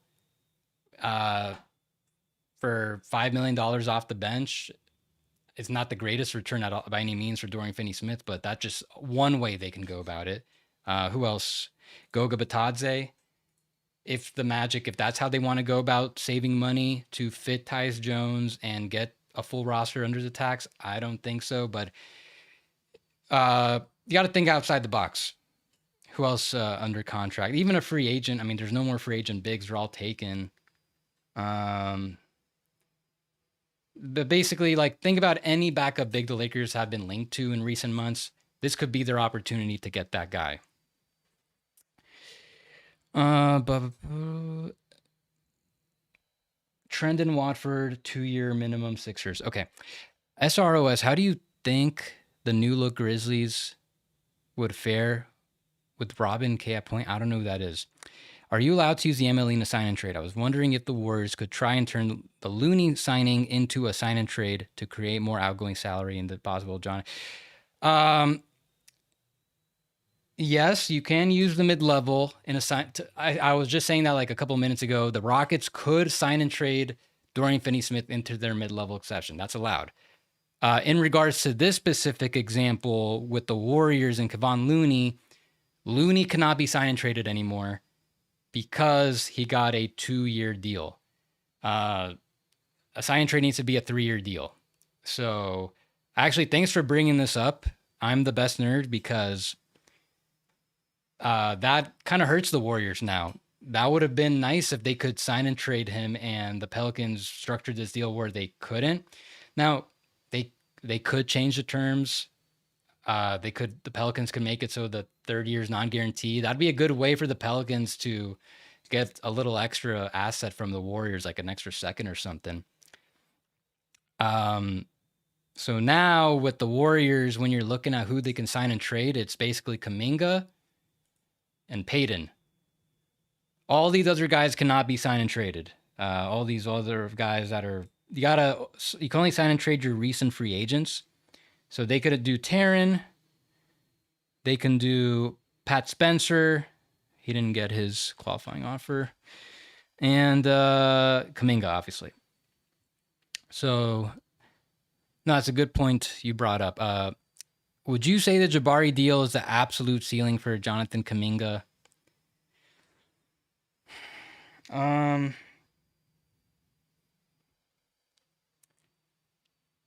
I think that is what Kuminga's probably trying to get, and I think he could get it, but probably a shorter deal at this point, like 3 years.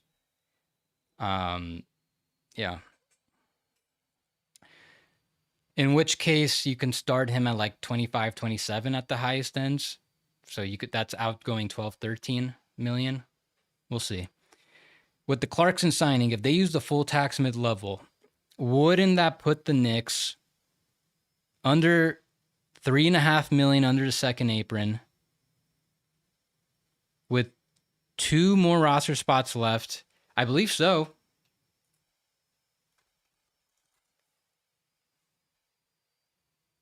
Yeah, 3.3-ish. I may have done the number wrong, but something like that.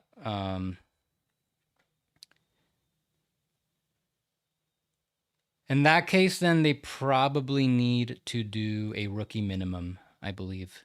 Let me get the actual number. Hold on.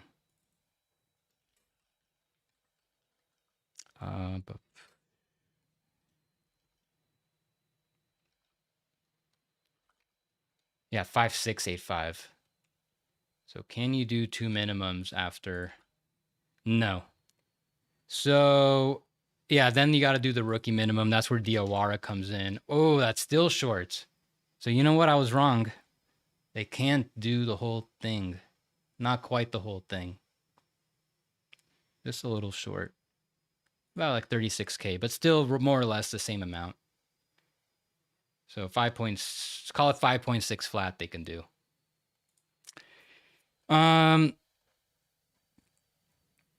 Let's see. Wouldn't they need to sign Diawara to the last spot? Yeah, him or James Najee. So just so you guys understand what I'm doing, I'll say Najee / Diawara. I know that the numbers aren't looking through so nice. Just call it 5.6 flat. Oh, but here's the deal. I don't honestly at this point. I don't think the Knicks are even going to use the tax mid level. Like if you knew Jordan Clarkson was available before free agency started, I think we'd all be speculating, oh my God, can the Knicks get him for the tax mid level? Well, they just got him for the minimum. Like, we're talking about a $3 million difference in salary. Not even $3 million, because Clarkson's actual salary is $3.6 million. So we're talking about a $2 million difference for 10-year vets. So if I had to guess at this point, the Knicks don't even use the tax mid level, unless it's like they get a guy who's young and has a lot of upside, and that helps give him an advantage. Like Jake LaRavia, where he got just a little bit more than this. That's where that would have made some sense, if you can get a young, high upside guy like a Jake LaRavia. Otherwise, I think Knicks are just looking at vet mins the rest of the way, in which case they'll have like $3.5 million below if they have that one of Najee or Diawara or Yakubaitis, Rokas. Same thing can happen with him if they want to bring him in.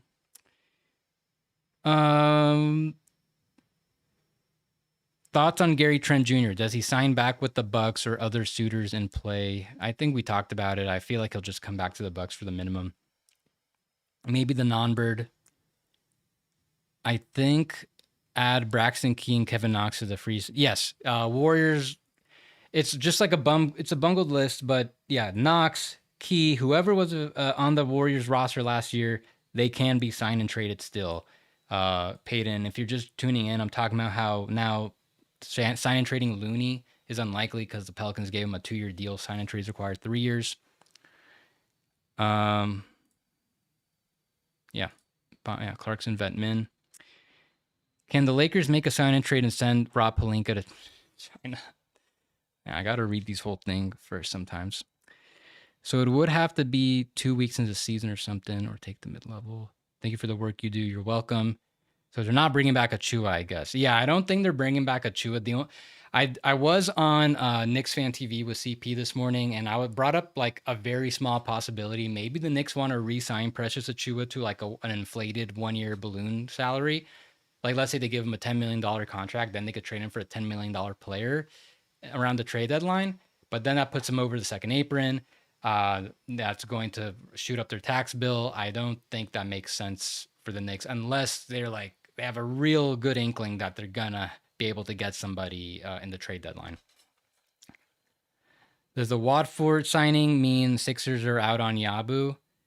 I mean, I would say yes, but I just think they weren't gonna get Yabu anyways. They weren't gonna be able to keep him anyways. All they can give Yabu is either the tax mid-level. Well, hold on, let me take a step back. So they opened up a lot of tax space with all these options getting declined. They're about 7.8 million below the tax, but 15.5. Yeah, so here's the deal. Like, it depends what the money comes out to. Like, if Yabu's hoping to get if Yabu's market is what like Luke Cornett just got, like $9 million a year, then one, they're probably going to need to save some money, maybe Drummond. So let's just say they're able to use the tax mid-level to bring back Yabu. And in the process, they trade Drummond. Okay, now they're in a position, because they'd be hard capped to the first apron, to get to the 14-player minimum. However, you still got Quentin Grimes. That's the issue there, where if you still plan on re-signing Quentin Grimes, you can't really do both. You wouldn't be able to exceed that first apron. You won't have enough room to sign Grimes to what he needs, in which case I think the Sixers only bring back Yabu if one, they trade one of these guys, which seems unlikely. But more likely, they have a sign and trade in place for Grimes. Maybe they get a first round pick. That'd be a nice piece of business for them. They have such a crowded backcourt anyway, so it wouldn't be the worst thing if they lose Quentin Grimes. So that's my read on it. At this point, they only keep Yabu at what his market looks like. If they make a big trade or Grimes does not return.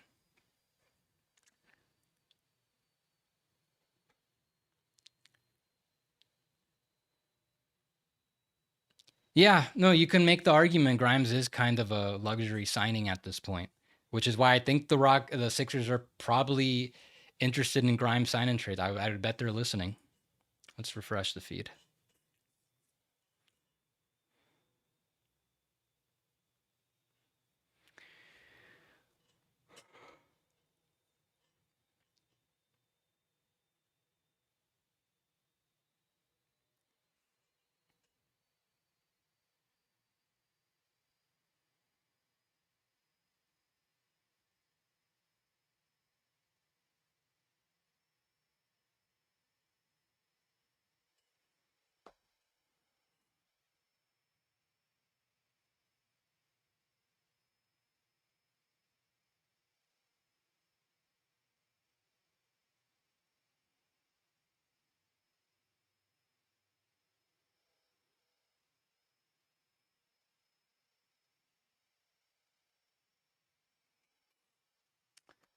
I'm just gonna confirm that while we're on the Sixers that super chat really quick.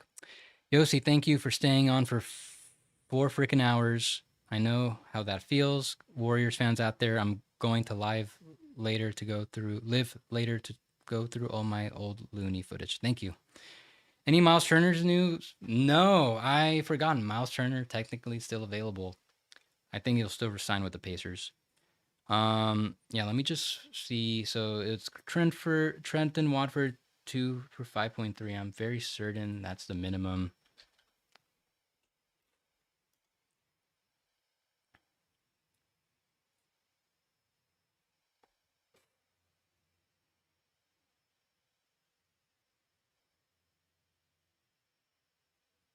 Yeah, exactly. 5. Yeah.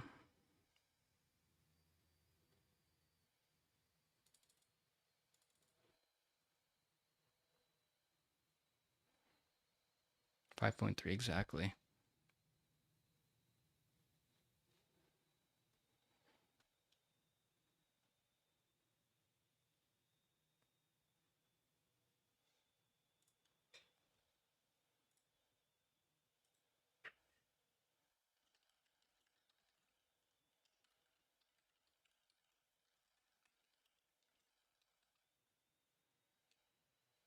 I have to mute you guys for a sec.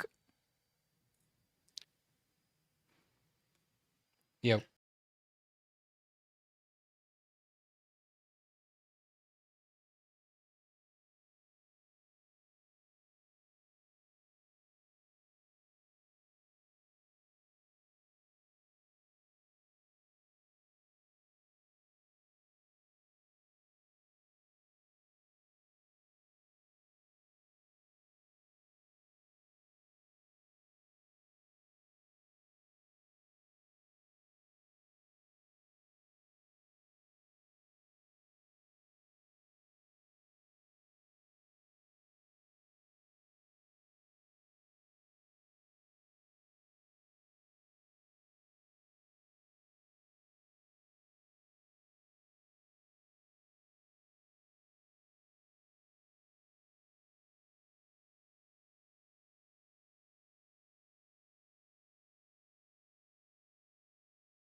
All right, I'm back, guys.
Okay.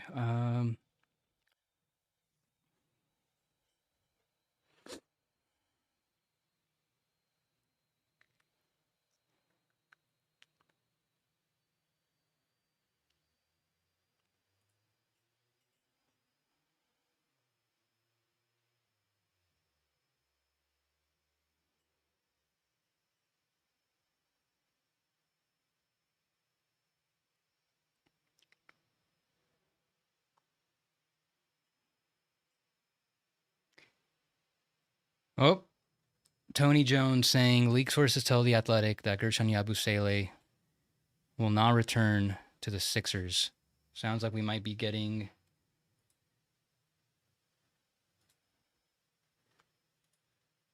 Sounds like we could be getting the Gershon Yabusele team, guys.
Jake Fisher says Clint Capella is going to Houston via sign and trade.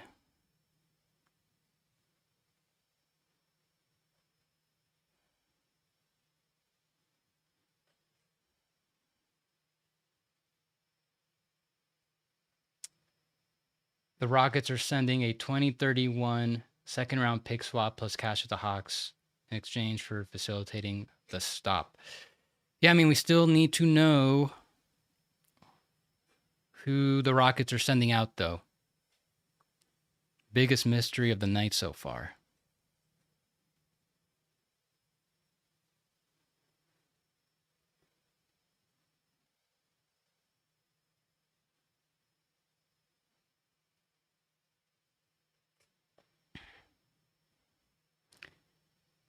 Yeah, good point by Brad. Hawks getting a little bit of seconds back after sending out some for Nah. So they're like pick neutral after all that.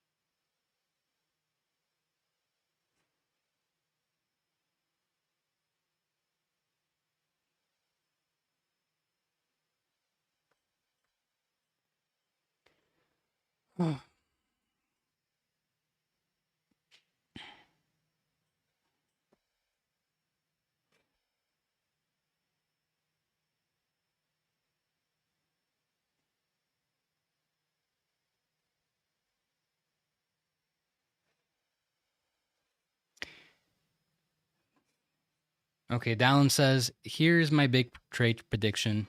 Lakers, Houston, Phoenix, Atlanta, Minnesota trade to complete Durant, Alexander Walker, Finney-Smith, 31 and 36 trades all in one fell swoop. Touching rules already nearly satisfied.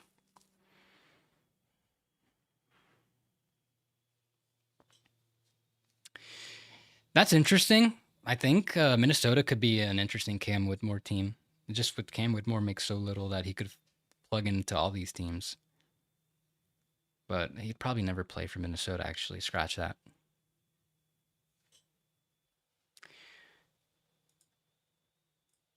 So, I don't know what's going on with Schroeder. But I'm going to take him out for now. Very weird what's going on. Just, it was reported that's going to happen, and now seems like it might not be happening. Yeah. Stay tuned to see what the Kings are up to.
I'm going to look a little deeper into the sign and trade for Capella because I just realized that they could also do something even more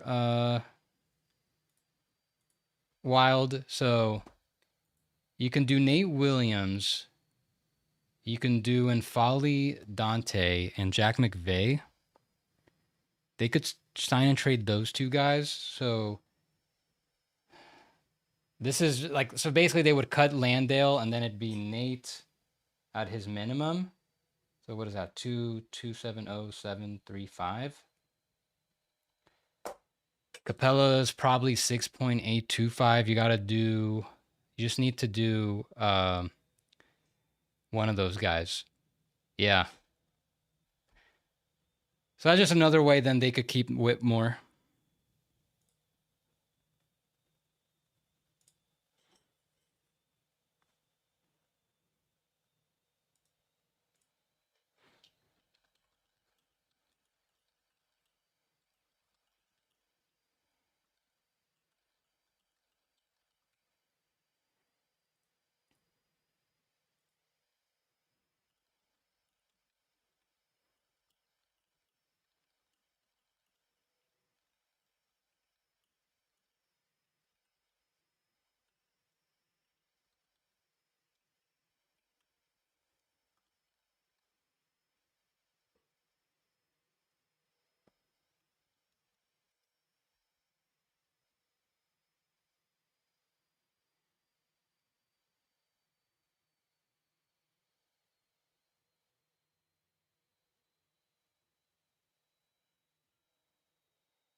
Chris Haynes said on NBA TV, Chris Paul is expected to either return to the Suns or the Clippers.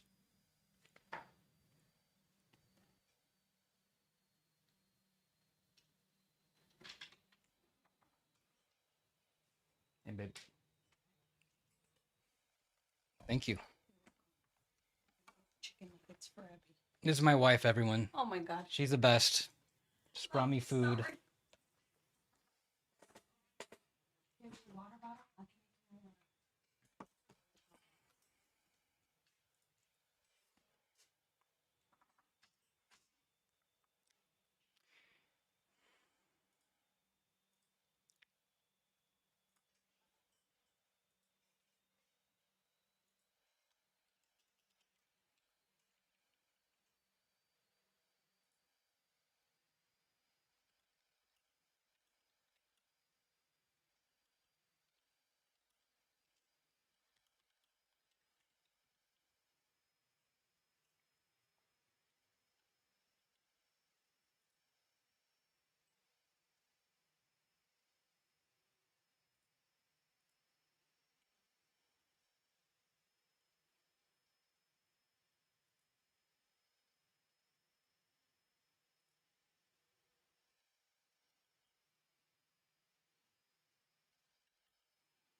Stefan Bondi says, from what I'm hearing, I wouldn't expect Knicks to sign Russell Westbrook. No clear path to sustain playing time for him. I would also guess that, I mean, you probably could have figured out a while ago that Russ probably not coming back to the Nuggets at this point.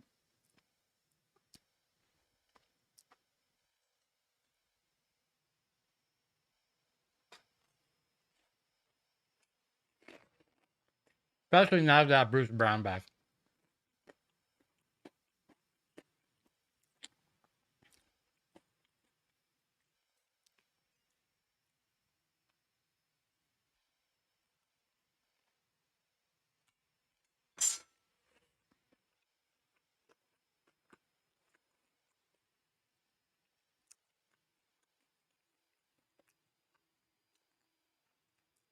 Capella and Casper second to Atlanta, so no outgoing salary yet. Memphis just pre-announced all their deals and have a week to scramble Anthony away. Bullock isn't on the roster. Yeah, they can't sign and trade Bullock. Do you think MPJ hurts or helps the Nets' ability to tank? About the same. I think they're the same.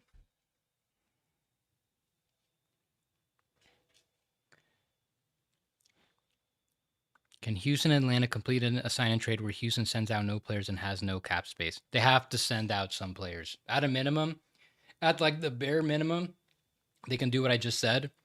Send out Nate Williams and one of Jack McVay or N'Faly Dante. That works to get Capella on that contract. They got him on.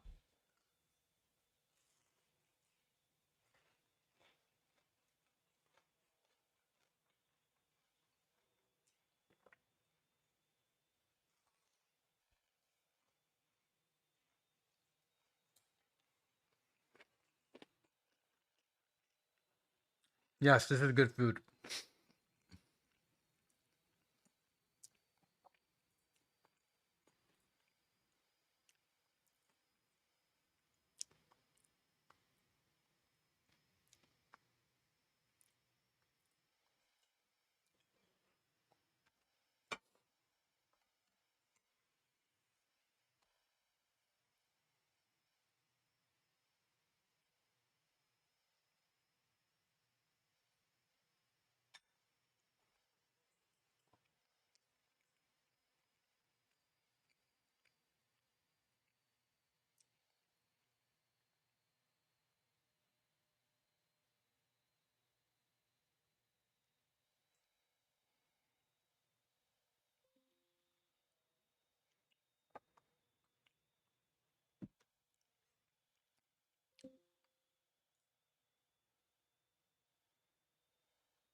In your opinion, is it still possible for Aiden to sign and trade with the Lakers even if he uses a part of the mid-level? No, Aiden cannot be signed and traded because he got waived already.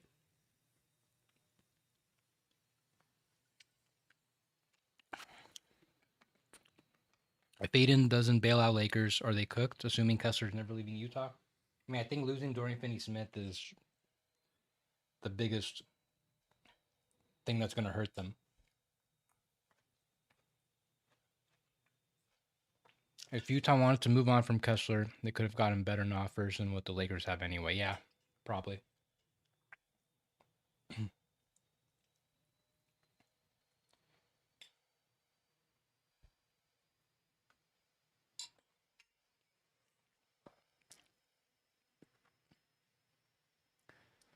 All right, so I'm coming up on 5 hours.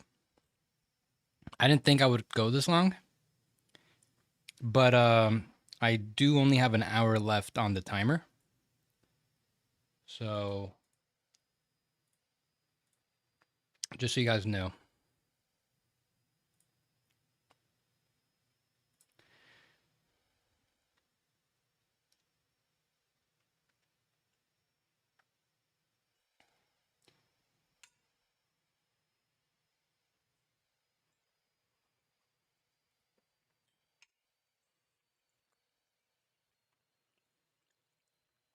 It's been quiet.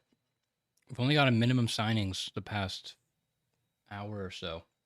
Dorian, Clarkson, Watford.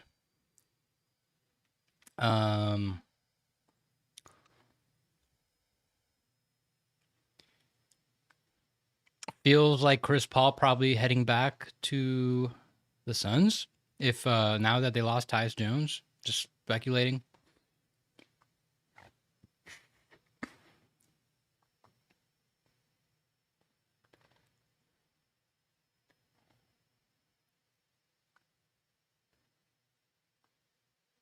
Yeah, Plumlee. Last non-minimum was Luke Kennard about almost an hour and a half ago. Everyone's waiting on Yabu. Everyone's waiting on Horford. Everyone's waiting on the Kings. What's going on with Schroeder?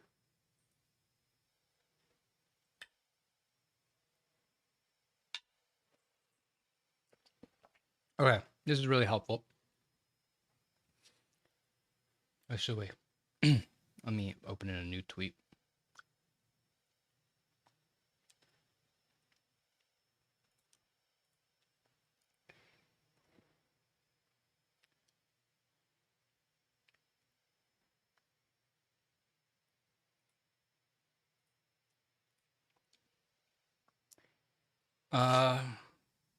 Yeah, Schroeder, Paul, and Westbrook are like the ones holding up point guards. Yeah, what's gonna happen with Duncan now? I guess he goes back to the Heat. Maybe on a 1-year 12 or 2 for 24. I would think at this point the Pistons just re-sign Hardaway, operate as a over the cap team, small forwards, minimums.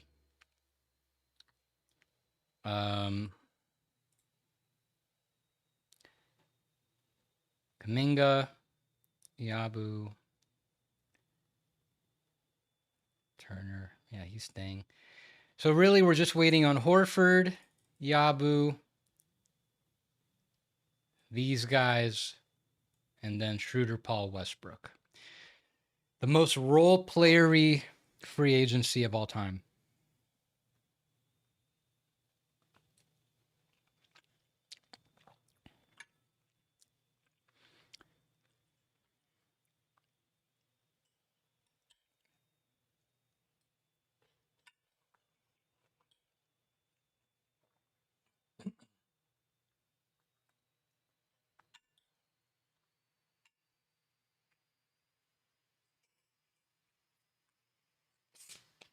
If the Lakers waive Melton, do they open up more money for Aiden? No. It just opens up more room below the hard cap, which they'll probably need.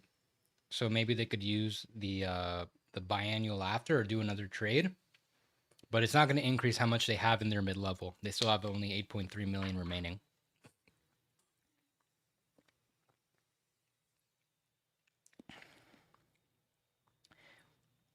Al Horford is going to be playing in his 50s. I feel like Miami can go way lower than that if they want now for Duncan Robinson. I think so.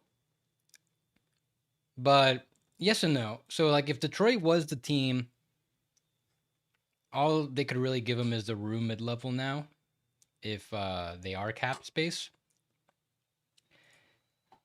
So yeah, Miami could get him for less, but I would have to imagine there's already something kind of understood as far as like what he would accept to return to the Heat by declining that. I'd be surprised if they got him below 10.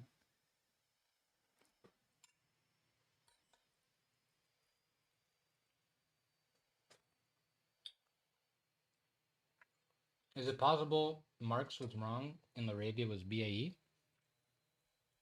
McMiniman reported it was mid level, so they have 8.3 million remaining.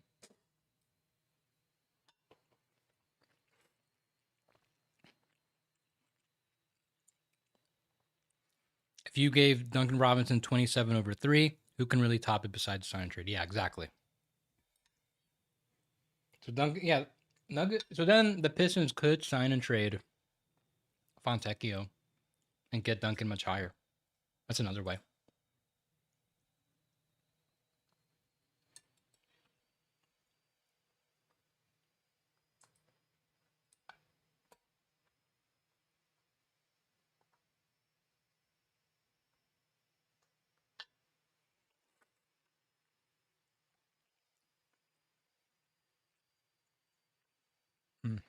Okay, yeah. So that's all the available free agents.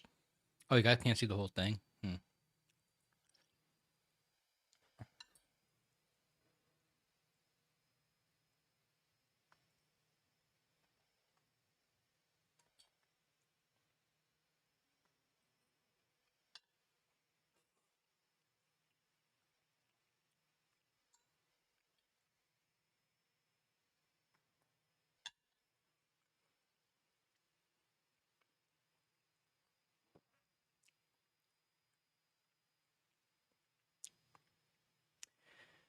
Well, I think I'm gonna give this like another.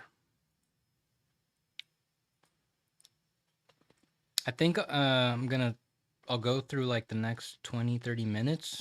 If things don't pick up, I might call it a stream.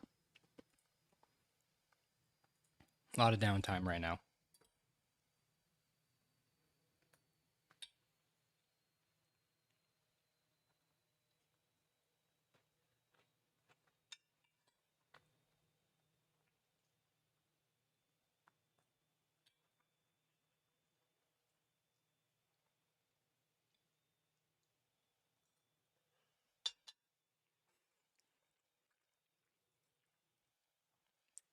Yossi, do you think Hayes is back as a backup given they sign Ayton and Melton? At this point, I'm really curious what the market is for Melton. I really like Melton. If they can get him Aiden off that, let's just play some. Let's just have some fun with it. I'll see what they could do, assuming they don't make any other trades.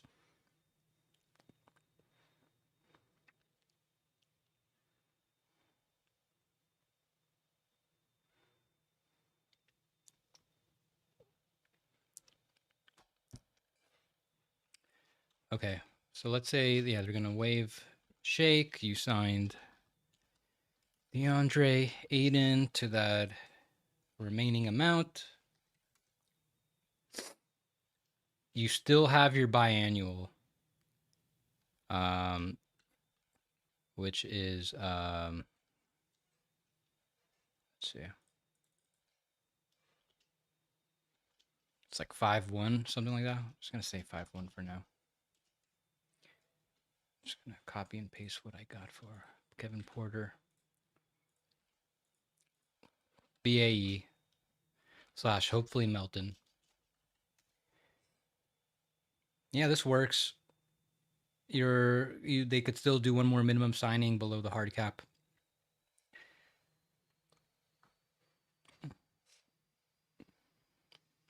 I don't know. Does this make you guys will this I don't know. I don't like this.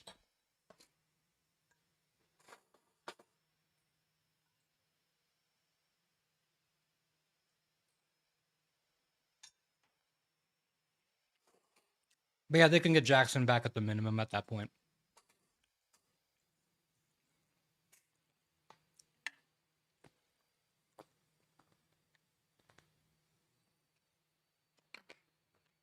Which teams still have MLE space? Let's go through them. So the Hawks, not really. Celtics, no. Nets have a lot of space in general. Nets can still spend between 17 to 25 mil. Hornets still have their full mid level. Bulls still have their full mid level. No. Nuggets have a lot of mid level. Potentially the room mid level, that 8.8. Warriors still very much in play. We don't know what they're gonna do, but some forms of mid level. I guess they're gonna try to get Horford on the tax mid level. Nothing. Probably not spending money. They have about 5.5 million left at their mid level. And we just went over the Lakers. They have about 8.5, presumably for Aiden, and their biannual. Nothing. All their flexibility's gone.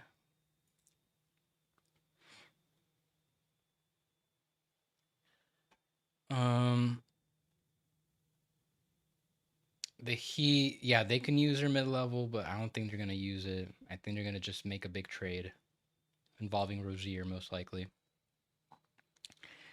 Surprise, no Aiden to the Warriors noise. I don't know. I think it seems like they need a stretch big, and Horford makes a lot of sense. If they can get Horford for 1 year, I think that's great. Does the Lakers have competition in signing Aiden? Who can give more money? Yeah, I mean, we're going through it right now. Bucks still have the full mid level. No. They still have some, but probably not happening. No. Not happening. Not happening. I mean, they still have like 7 million of their mid level, so maybe. But they got to dump some money at first, like I said.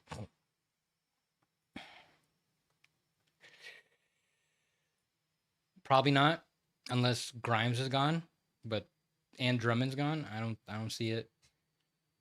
Um, Nothing to spend. Blazers have their full mid level. Kings have their full mid level, but they need to save money first. But it's probably going to Schroeder if that's still happening.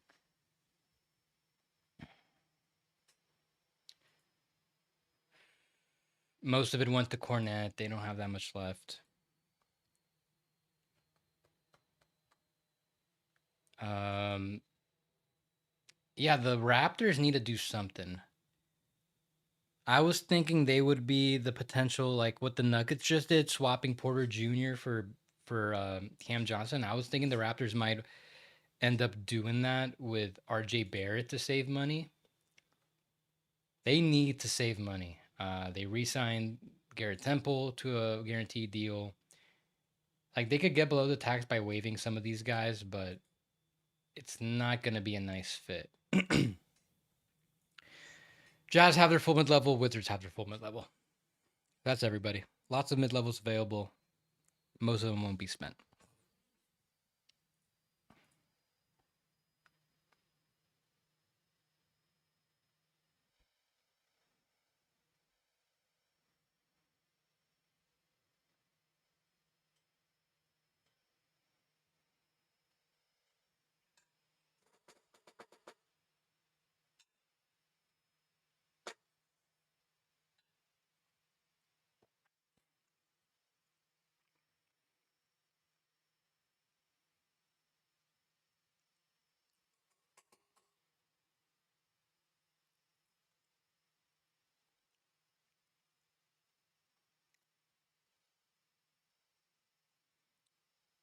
Michael Grange is also, while we're touching on the Raptors,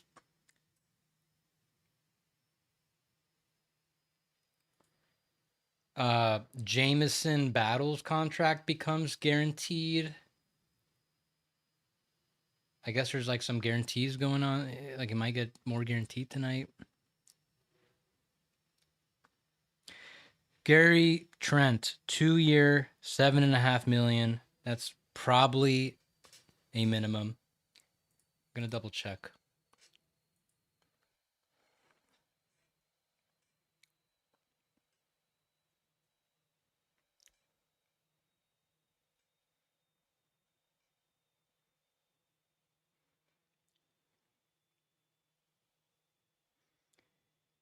No. Looks like he got a little above the minimum. Probably his non-bird.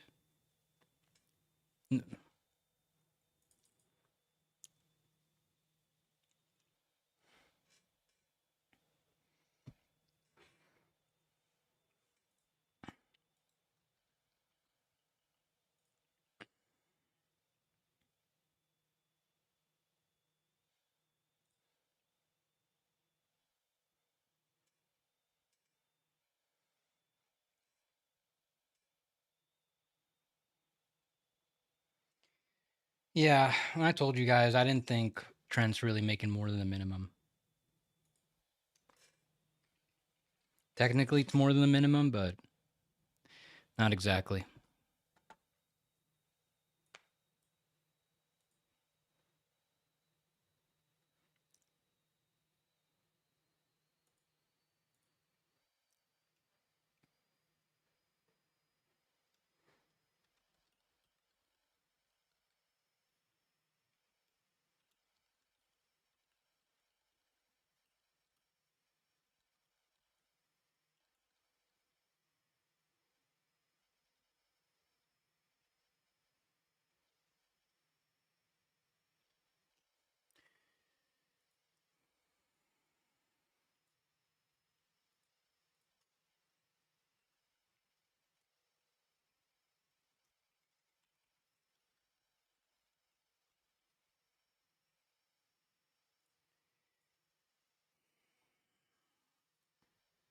So underwhelming.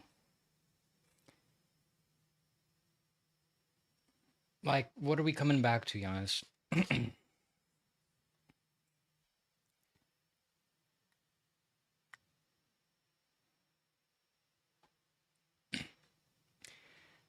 then we still need to hear on Ryan Rollins. He's got a restricted. He's got a qualifying offer. I think they'll bring him back too.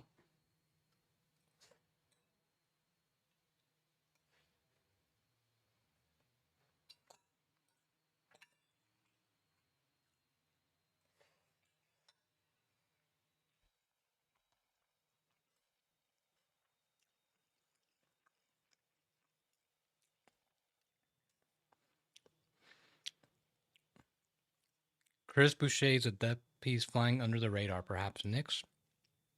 A lot of reporting for the past few months suggests he'll be back with the Raptors, but they got to save money first.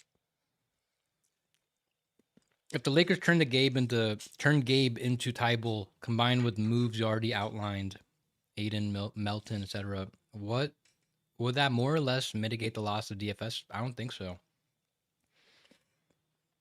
I don't think they're gonna. There's no way they're gonna replace him unless they find someone else in a trade, and it's gonna cost them a lot.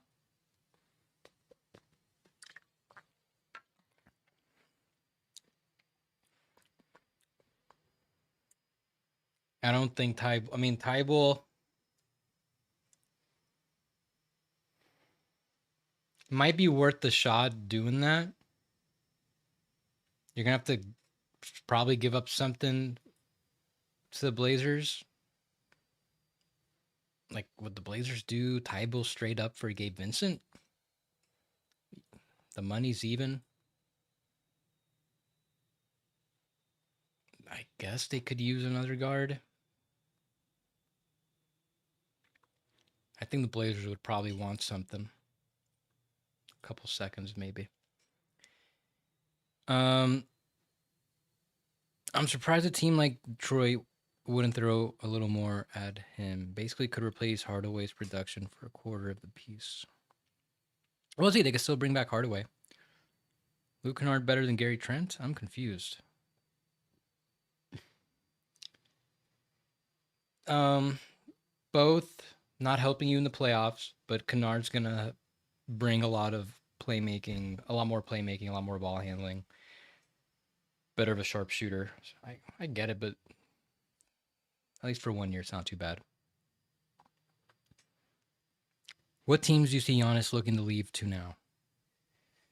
Spurs, they've been the number one, but because they acted too late, I don't know if Harper will be in play.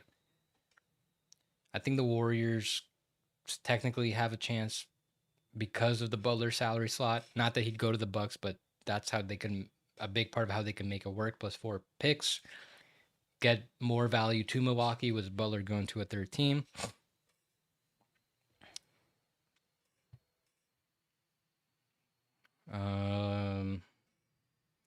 The Knicks, honestly, if they trade both OG and Mikal, they could probably get in the mix. If they send them to teams that give up a bunch of picks to the Bucks, I think there's something that could be done. Canadian only sign up to 10 million. He can sign up to anything really. But with the Lakers, only up to 8.3 supposedly. If the Warriors sign Horford, can they still sign someone else?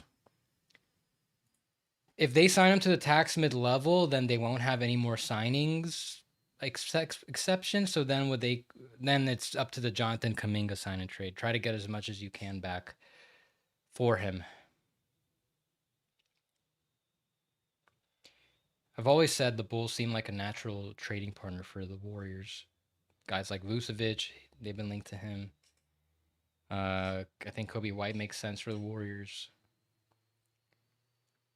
Adusumu honestly might make some sense for the Warriors. Lonzo Ball made a lot of sense for the Warriors.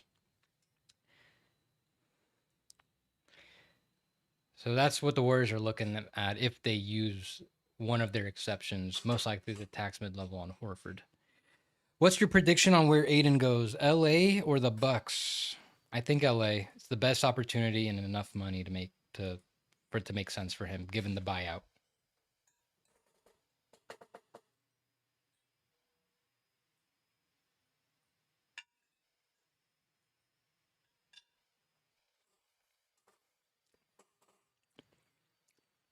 Since a sign and trade has to be 3 years, do all of them have to be guaranteed? Can you do a non-guarantee and team option? Non-guarantee, yes. Team option, no. Not unless it's only until it's the 4th year. On the 4th year, you can do an option.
Oh, what's this? An emerging option for the Pistons. Sources say is Detroit trading for Malik Monk. Sounds like there's a chance this deal, if agreed to, could turn into a sign and trade that brings Dennis Schroeder to Sacramento.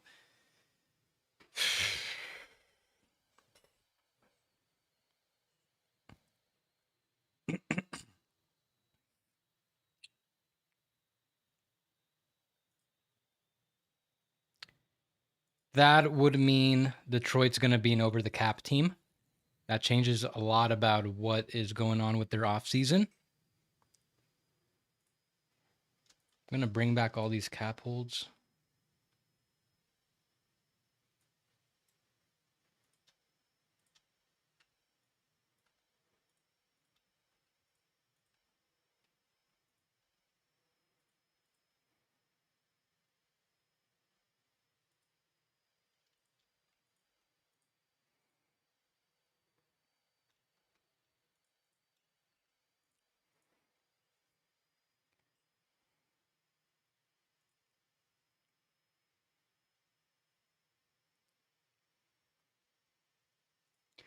And then this, I'm just going to call it that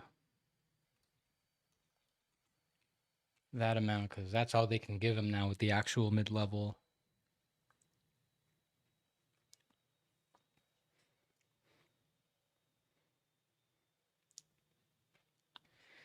And I'm just going to go ahead and put Paul Reed's deal here.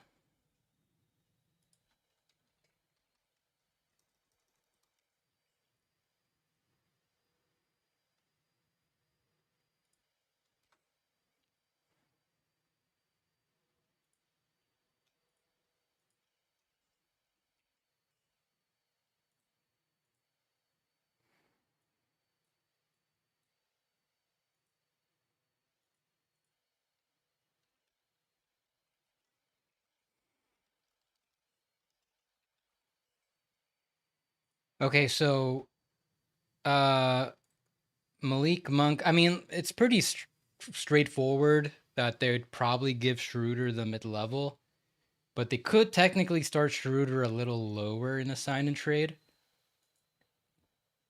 They could start Schroeder like 10 million, basically.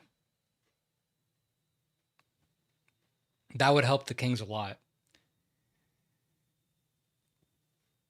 But here's well, I'm kind of confused though. Like if the Kings do this straight up, I feel like that's negative value, right? Like I figure Malik Monk has more value than this, than just straight up trading him for Schroeder and saving money. I don't understand it.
Pistons have been linked to Duncan Robinson, so targeting Monk makes sense in dollar bracket secondary shooting.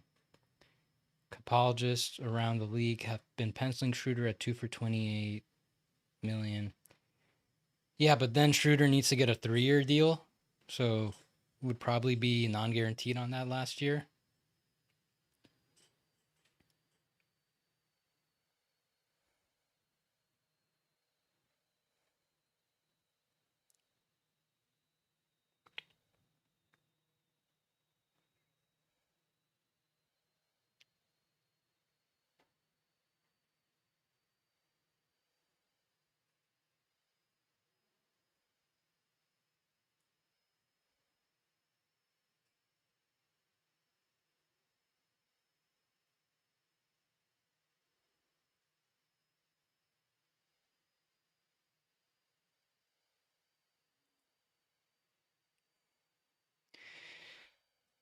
The Kings better get some solid draft capital for this. That'd be malpractice if it's just Monk straight up for Schroeder. Can you do Schroeder at 10 plus Fontecchio as a salary match for Monk? They could do Schroeder just at 10 for Monk. Monk and Jaden Ivey. Does Ivey need to shorten his lease? It's Vivek squad. If I recall, as far as I know, Detroit also has millions of seconds to chuck in the deal. Any market for Duncan Robinson or Terry Rozier, it seems like. I don't know.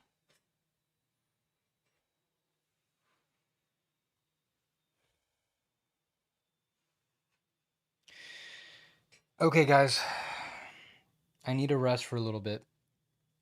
My eyes are very tired. Thanks for everyone who joined. I've been trying to do a stream during free agency for a very long time. It was a great showing both on YouTube and Twitter. Thanks everybody. I'll be back tomorrow. I'll definitely be streaming. I don't know when exactly when. I'll probably just pop up and just get into it. Goodbye, everyone.